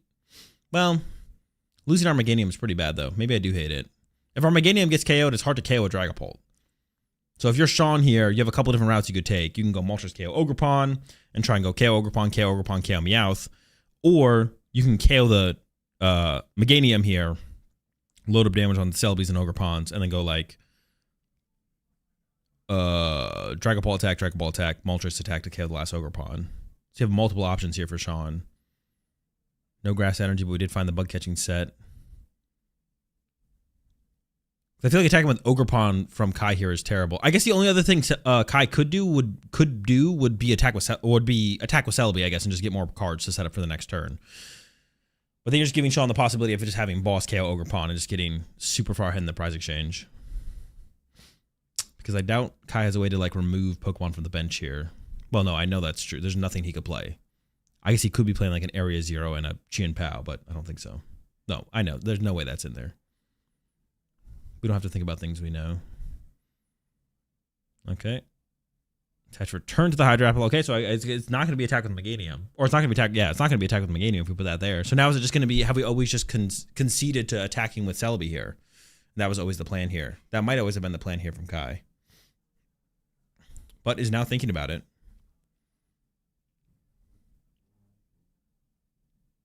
Well, if we're going to attack, we should use the other attack. Doing 30 damage is not very good here from Kai. That just gives Monkey Dory damage to Sean for later.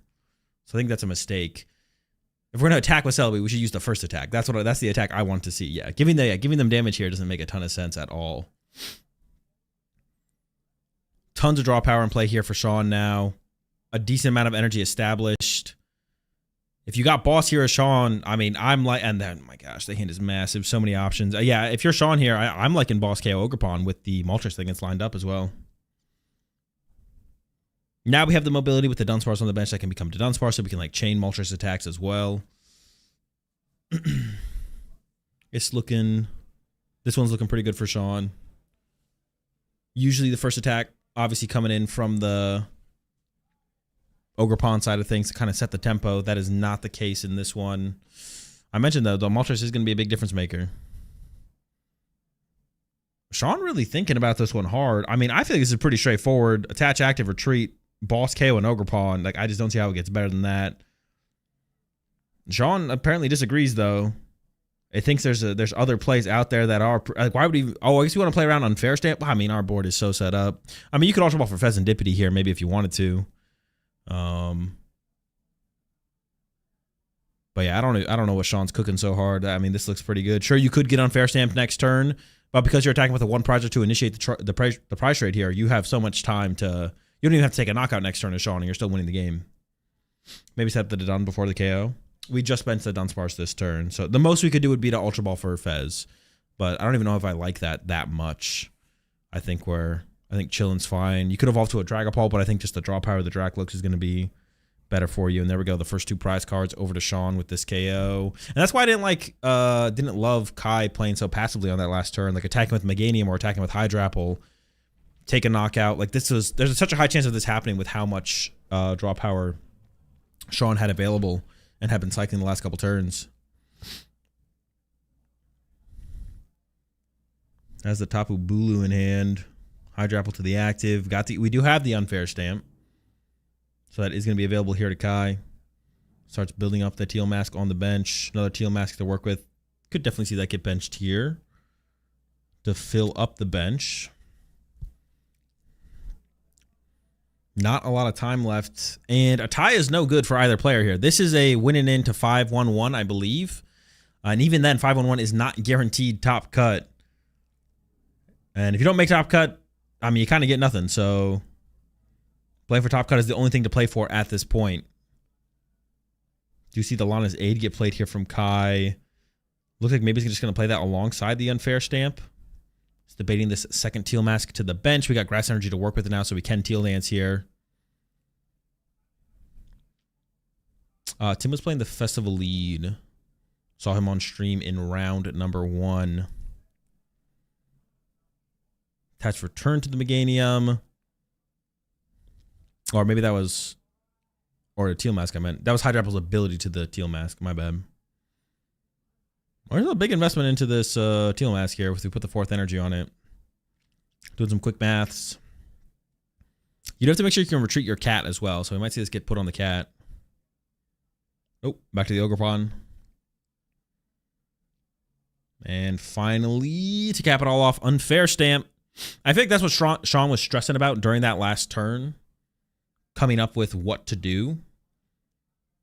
No urgency. Yeah, there's definitely a lack of urgency here. 16 minutes left is not a lot when the board state is in Sean's favor, suggesting that a game 3 is going to happen.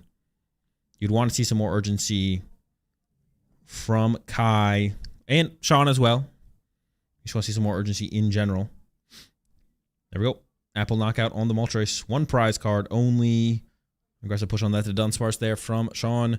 And we're into the Lokes. Ultra Ball and Monkey Dory there are the options. Grabs the Ultra Ball.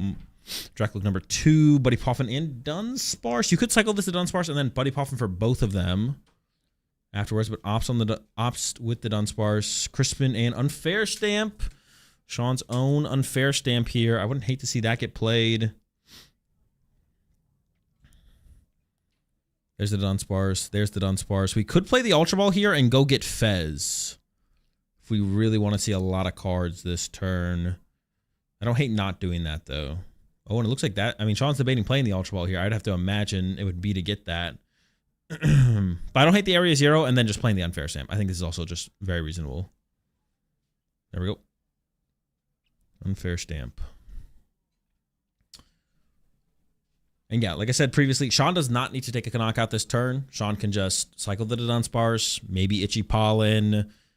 Still very well set up. You'd like to attach maybe a Psychic to a different Dracloak to have a couple more threats on the board. But definitely don't need to take a knockout this turn.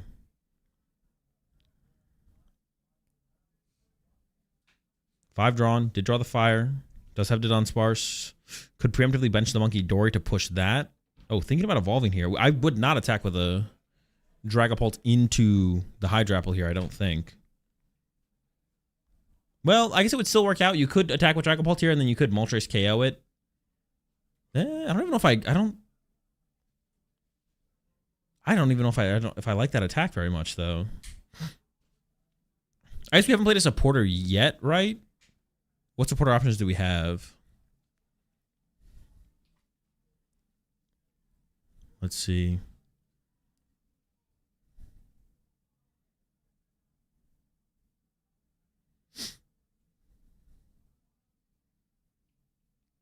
But Ogerpon is so free for a Shut Your Moltres boss. Yeah. Our Dragapult gets pushed. Fire Crispin. I mean, I guess we could go get boss here with the cat. And then boss KO the Meowth and set up the Ogerpons.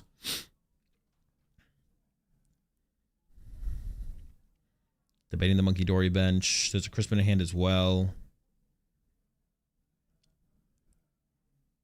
Sean's giving it some thought. What do we do? No, I'm not watch partying Utrecht. There's the bench. There's a Crispin. And we are attacking into this Hydrapple here. I feel like this is one of the routes for Kai to get back into the game. Is this attack into the Hydrapple? We'll see how much it matters.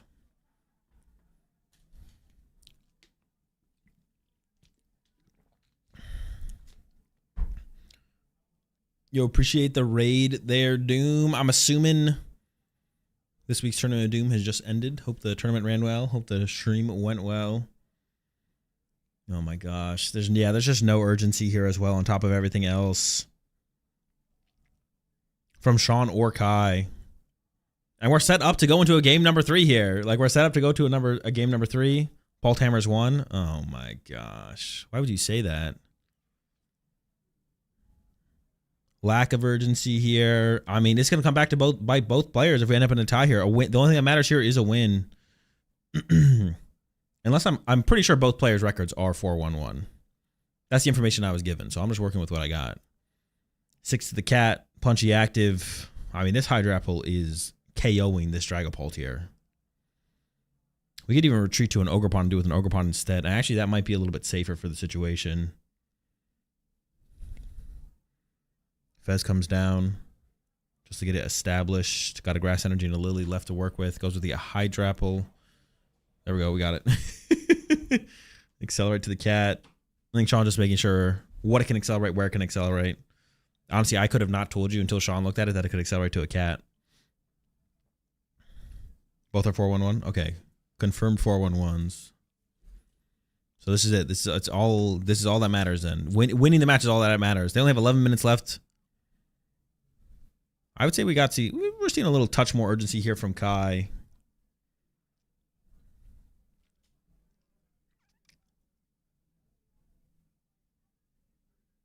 Talking with Ogerpon and show their best route, right? Yeah, I have to imagine you have to attack with the Ogerpon here for sure. Yeah, I think so.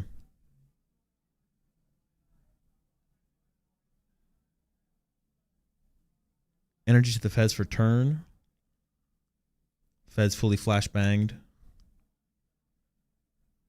There's a knockout. He's just going to swing with the Hydrapple, though. I mean, this lets Sean attack with Dragapult here, which is what I didn't like. Well, attack with Dragapult for a knockout, which I didn't really like. I think forcing Sean to find Fire Night Stretcher, because finding the Dragapult should be like the easy part for Sean, to be honest. I think forcing the Night Stretcher out of Sean felt a little bit better, because back-to-back Dragapult attacks to go for like a big multi-prize turn would definitely be a little bit more difficult. And we could have done it as well from Kai. Kai could have easily retrieved the active. Energy ended up on the Pheasantipity and the cat. Nothing can get boss trapped here, obviously, which is something, but it doesn't feel like enough.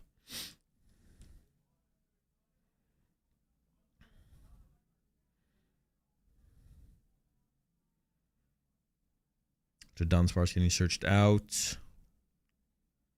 Could have the Briar angle, no. They could. That is fair. That's a good point. They could. Oh, and that is actually I didn't think about the Briar angle. Hold up. Huh. That is a thing. And I've definitely seen some builds playing Briar, so it's not crazy. Yeah, it could be a Briar angle.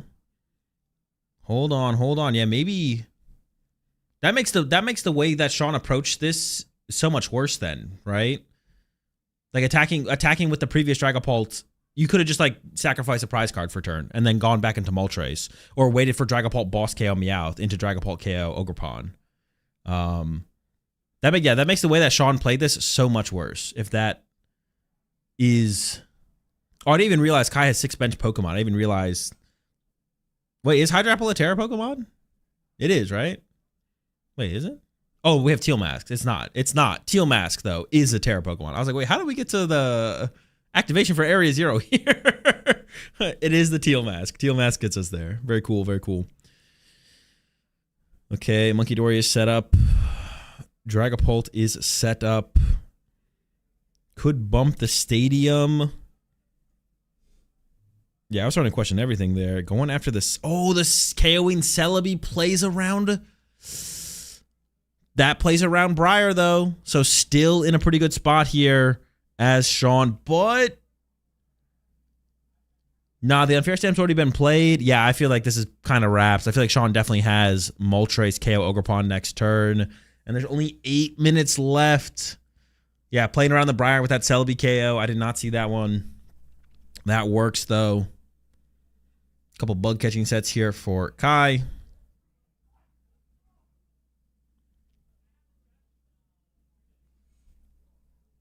Got the Pokemon, got the Grass Energy. I don't even know what you're looking for here as Kai, to be honest. Maybe to reset up Hydrapple. I guess that could be what you're looking for, right? Set up Hydrapple again. That's the only thing that could tank a Moltres hit, so you'd force Sean to not just have Moltres plus Fire, but also Boss. Seems reasonable.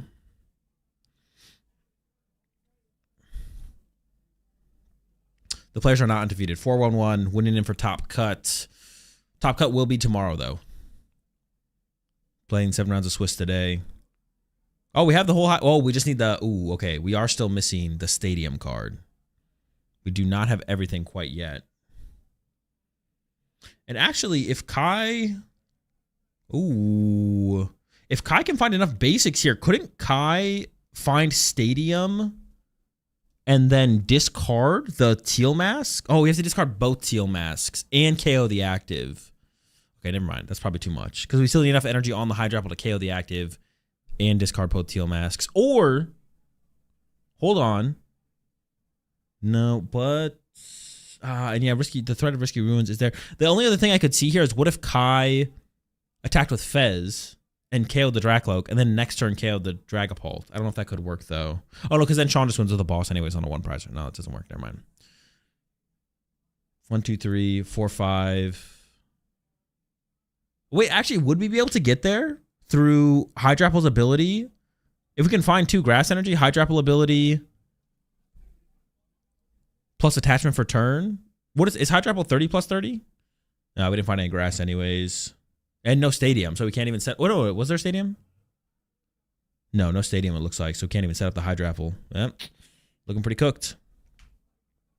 Game 3. 5 minutes left with +3, of course.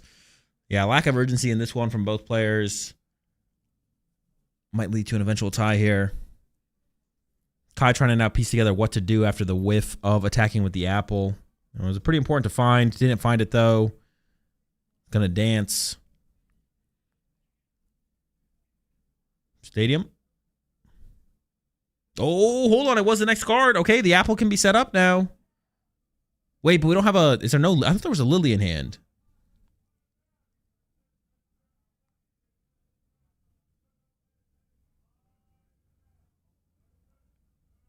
Okay, time just got called, but these players do have a time extension, which is going to be around 5 or 6 minutes.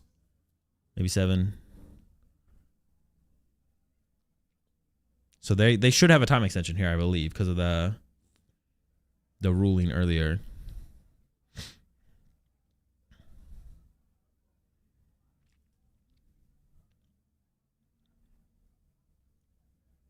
I swear there was a Lily in Kai's hand. And we were trying to piece it together before the Lily, but maybe not. Yeah, the cat's still on the bench there. So we don't have the energy to work with for the Hydraffle here.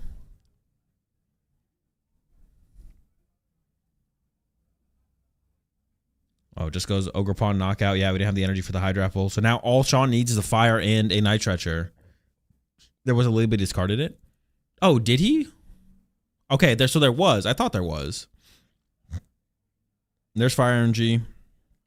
No Night Stretcher? I don't think we've seen Sean play a Night Stretcher left, so they're all remaining. At least 2, probably. Oh, well, that's got to be a misplay, right? Discarding the Lily there has got to be a mistake. Okay, there was 1 Night Stretcher on the bottom of the deck. Only 1 Night Stretcher in the deck. Oh, no, there's 2. There's 2. Yeah, the discarding the Lily is definitely a mistake there then from Kai. Maybe he just thought they would all have to come together out of the current hand and didn't even think, well, what if I get some of it but not all of it, and then I need to find more. Wait, there's a bug catching set in his hand. He didn't even try and bug catching set for the...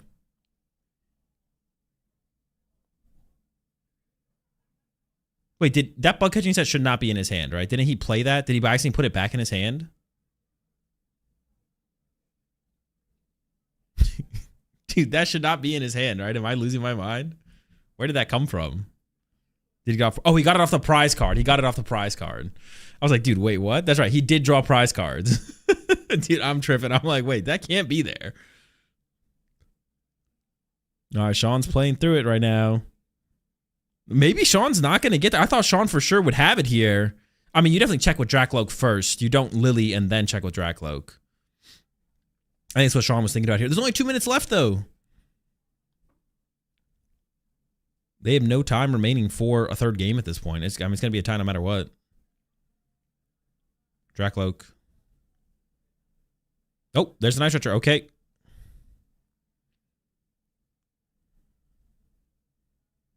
Yeah, I think Kai's just saying there, show me the fire.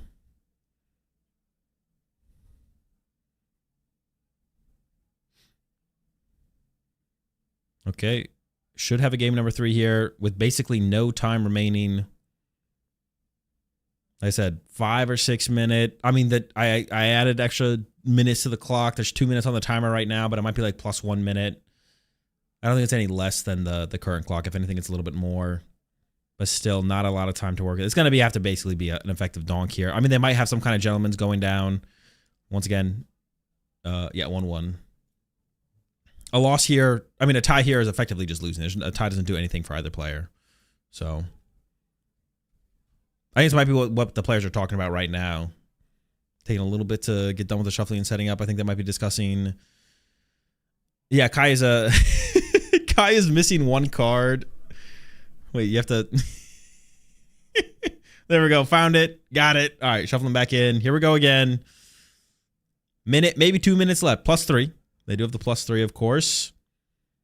See what Kai chooses here, first or second.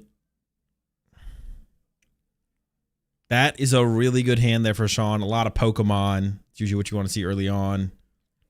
Did Kai just lay out 7 prize cards? That looks like 7. Really good hand here for Kai as well, though. Both players opening pretty aggressive starts. If only they had played more aggressively in game 2, they might have enough time to take advantage of these starts. But neither player playing too aggressively. Leading us into the situation where there's not enough time left. Might be a gentleman's in place, though, to try and make up for that. Pokepad coming down. Some odd placement of the prize cards. Yeah, that's what I'm saying. That looks like 7. That look like I can't see how many prize cards are in the top row, but it looks so thick that it looks like it's more than 3. But maybe it is just 3. You can tell?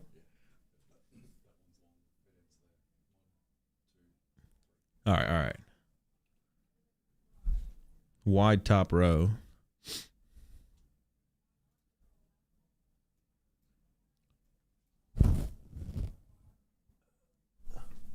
I can't. I trust you. I trust you. I can't see the lines. All right, buddy, popping from Sean. The timer on the screen might not be accurate, chat, as it is going down to time. They might have a little bit more time. We'll probably be able to tell once time is actually called for these players, as they'll start to do they'll make it clear that they're in turns.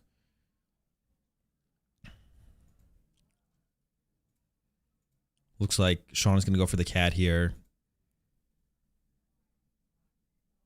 And then Sean just passes.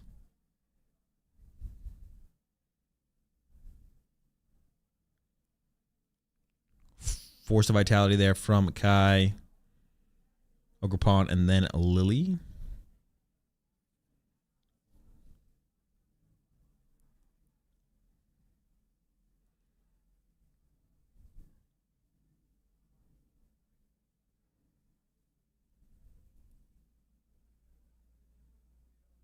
Oh wait, you maybe it is definitely. No, I think it is. It might be 4 prize cards at the top row. All right, hold up. I'll be right back to confirm.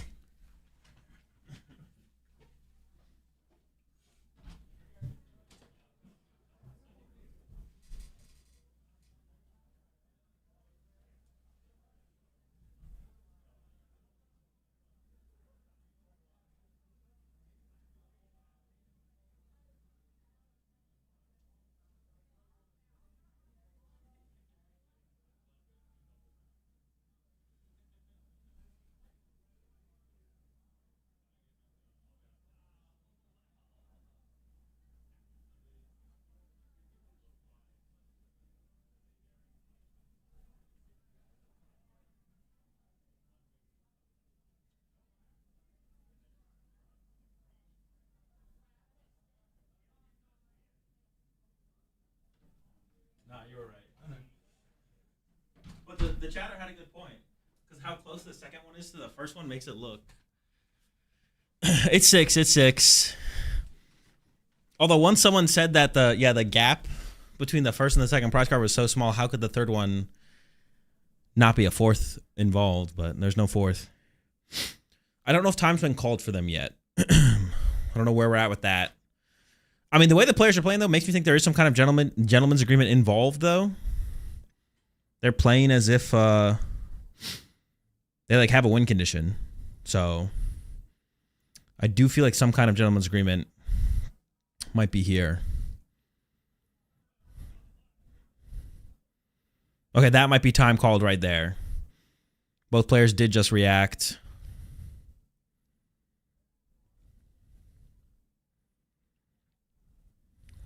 So my guess would be that would be time being called.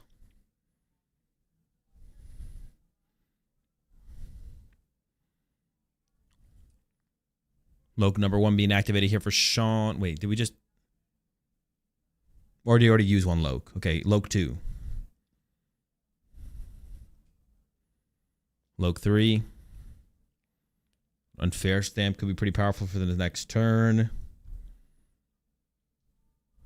Pokepad getting involved now. I don't know what we're going to grab here.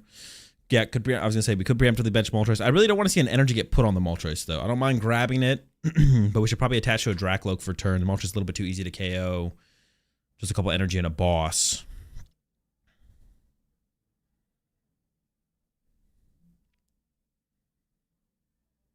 Pass. Is he getting a next turn, though? Well, well, based on the player's reaction, I think Sean is turn 0.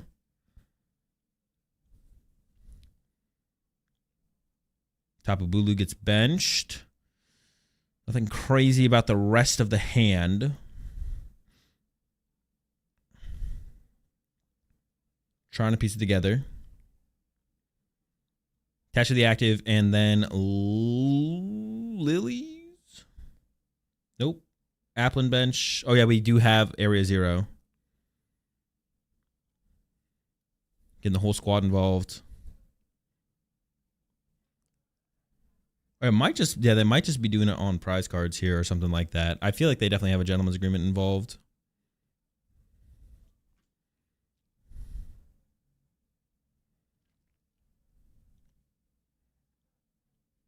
There we go. Lily for 8. We want Hydrapple.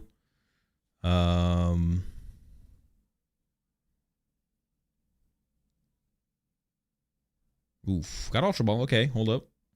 We do have an Ultra Ball here. Yeah, Briar's not going to come up anymore at this point. Go ahead and just benches the Pheasantipity. There we go, Ultra Ball. For the Hydrapple, have Meganium to work with as well. So pretty well-developed board here for Kai. If this is some kind of like prize race situation for their gentlemen's, though, like Sean can go Boss KO Ogerpon with Moltres and just be ahead. And then, I mean, theoretically from there, it's a similar board state to the game 1.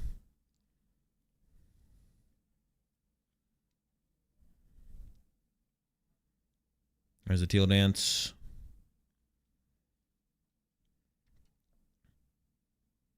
You could just Teal Dance here. Yeah, you don't have to actually play the bug catching set first, but does opt to play the bug catching set first anyways. Hydrapple and Grass. Already had the Hydrapple in hand, of course, but got another one. Why not? Yeah, so we got the KO here on the active, getting a prize card. Once again, there's no official rules to determine the outcome of this match. It would come down to one of the players conceding to the other. But my educated guess would be, based on how the players are playing, they have a gentleman's agreement in play to decide this match one way or another. So debating for this last energy attachment here. Could do it through the Hydrapple if you wanted to, but just manuals to the Teal Mask. Oh, we can... Oh, I didn't even think about that. You just go Diplin Knockout because of the area. Dude, I had... Decides not to put the Hydrapple in the active. I don't know, but why? Well, maybe that... I guess because the only way to KO it would be a Dragapult. That's so funny. The Diplin can KO. We have Area 0. We have 7 bench Pokemon. I mean, putting a Hydrapple in active, the active isn't that risky. But sure, why not? Yeah, I mean, this seems fine to me. Especially depending on what their gentleman's agreement is. Boss Fire. Not done with the turn yet, I don't think. That's what I'm saying. The players are still playing as if there's something to play for. So this definitely makes me feel they have some kind of gentleman's agreement. We'll see, though. I'll get the final standings and let you all know who's going to be playing in Top Cut tomorrow before we end the stream. Thinking about putting the Risky Ruins in play beforehand. That would allow Kai to bump a couple Pokemon off the bench here. The biggest one probably being that Applin, which is kind of just a free KO to Dragapult spread later on. Gives up the Celebi and the Applin in the end. Maybe he's going to keep the Celebi and give up the Bulu. Looks like that's the debate here. I feel like the lower HP Pokemon is like a higher risk. I don't know. Does it really matter, though? I'm not sure it actually really matters. And into the unfair stamp here for Sean. Moltres getting these two. Actually, I don't even think Sean needed to evolve to the Dragapult. And if anything, if they do have a gentleman's agreement based on prize cards when the turns are over, I'm pretty sure Kai is turn 3. I think. Time definitely hasn't been called at this point. Even if it wasn't called when I thought it was going to get called. There's no way they have more time. That'd be crazy.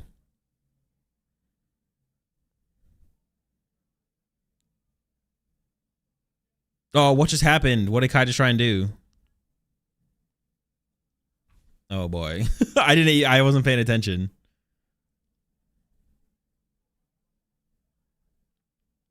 All right, hang on. Let's oh, it looks like it's fine. Did he see some of the cards? I think they're just having him reshuffle and draw. It looks like the judge is right there as well watching the table. So if the judge is okay with it, the players are okay with it. That's all that matters. It looks like the judges are okay with it. The players are okay with it. Keep going.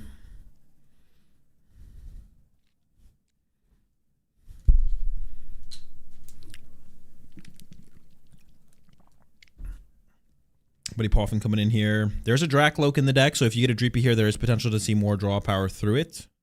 They're waiting for you to run in. Yeah, I guess. Fail on the Buddy Poffin is interesting, though. Because we can create it at bench space with the Dunsparce. Maybe it makes sense. Maybe we want to keep around stuff options for, like, the Cat and Pheasantipity. There's a knockout with the Moltres. I believe, yeah. Die on the table. It is turn 3 here for Kai. I believe it's possible for Kai to boss KO Dragapult off the bench, though. Of course, then it's pretty likely. Well, that would tie up. No, that would put Sean ahead. That would put Kai ahead. That's why I'm like, if they have a gentleman's based on prize cards, I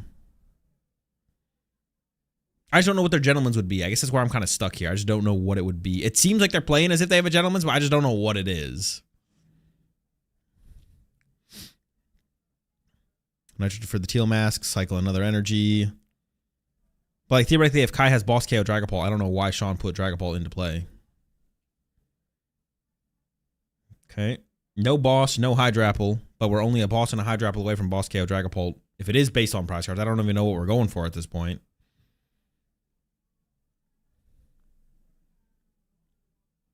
But they're playing as if there's something to play for here. That's the big deal here.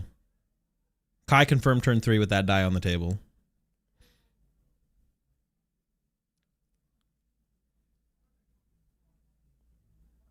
Here we go. Stand for 5. 2 for Sean. That's it. Chill. Hydro Apple. No boss. All draw power expended. We have the Ultra Ball for the out for the Meganium as well. I guess we need the Meganium and the Hydro Apple. Well, we did get both here. There was the Ultra Ball. We could have gotten... We got the Hydro Apple. We got Hydro Apple and Meganium. We're just a boss short. We'd have to also keep those cards in our hand, obviously. Bug catching set for 5. Just going to grab double grass. Maybe not. Maybe grass and something. Grass and some Ultra Ball fodder. They're going 4-4 here. That might be a tie then. That's what I'm feeling. Like I'm saying, like they're playing as if there's something to play for. Right? But they are about to be tied 4-4 on prize cards. But if they were playing for the first person to be up in prize cards wins at the end of time, then putting the Dragon Ball in play from Sean was like a massive throw. I just don't... Yeah, there's nothing else... did we already cycle on that? Yeah, we did. Okay. Good catch. Can't do that. Did we not use both already? Okay, we just Hydro Appled it. Okay, that's fine. All right, knockout. Okay, yeah, this is where the players are discussing it. Okay, it's over. It's cooked. I will say, whatever the players decide here is fine, of course. I think Sean has the advantage on the board state currently, for sure. But, you know, it kind of comes down to what the players want to decide. I think that's what they're talking about right now. My assumption would be that Sean is making the argument that he's got the advantage at this point, and now Kai has to decide if he agrees or not. Maybe Kai's even just asking, can I concede to him or no? But yeah, you got the Pokeball for the Dunsparce. A couple of different options here for attacking from Sean. You could attack with Dragon Ball this turn, Moltres next turn.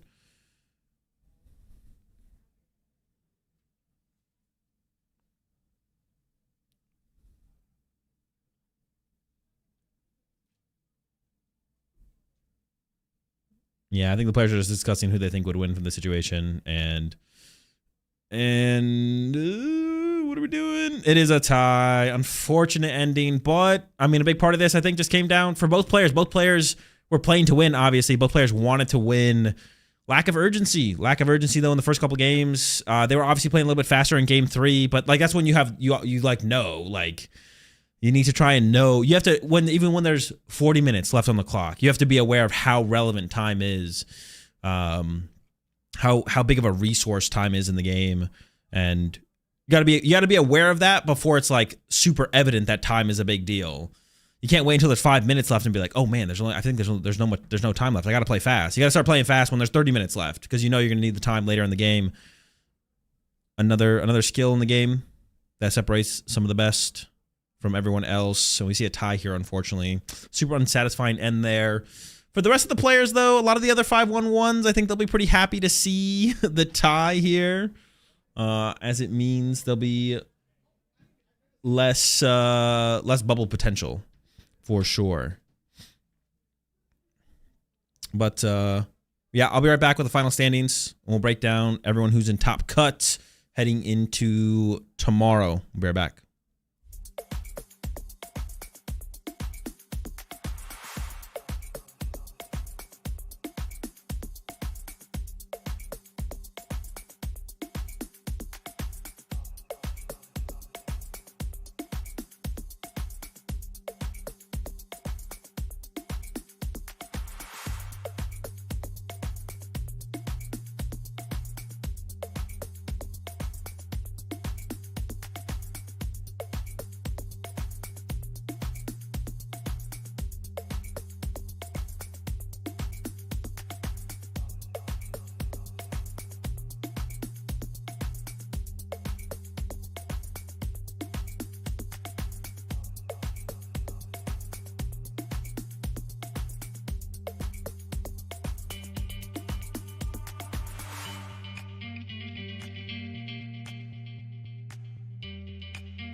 All right, chat. So yeah, gameplay is done for today. We'll be back tomorrow for the top 8 cut. I do have the players and decks that we'll be seeing there. We got Thean with the Garchomp, Dew with the Mewtwo, Brittany with the Slot Box, Charlie, Pult Hammers, Leighton, Slot Box, Vignesh, Slot Box, Natalie Miller, Paltnor, and then Zachary with the Arboliva. I assume it's not just Arboliva. There's got to be some other squad in there. And it was a clean cut at 5-1-1 because of the tie. Had the tie not happened, there would have been a 5-1-1 bubbling. So I'm sure all the other 5-1-1s are thankful for that, because who knows if they would have made it or not. But yeah, that's going to be top 8 players and decks going into tomorrow.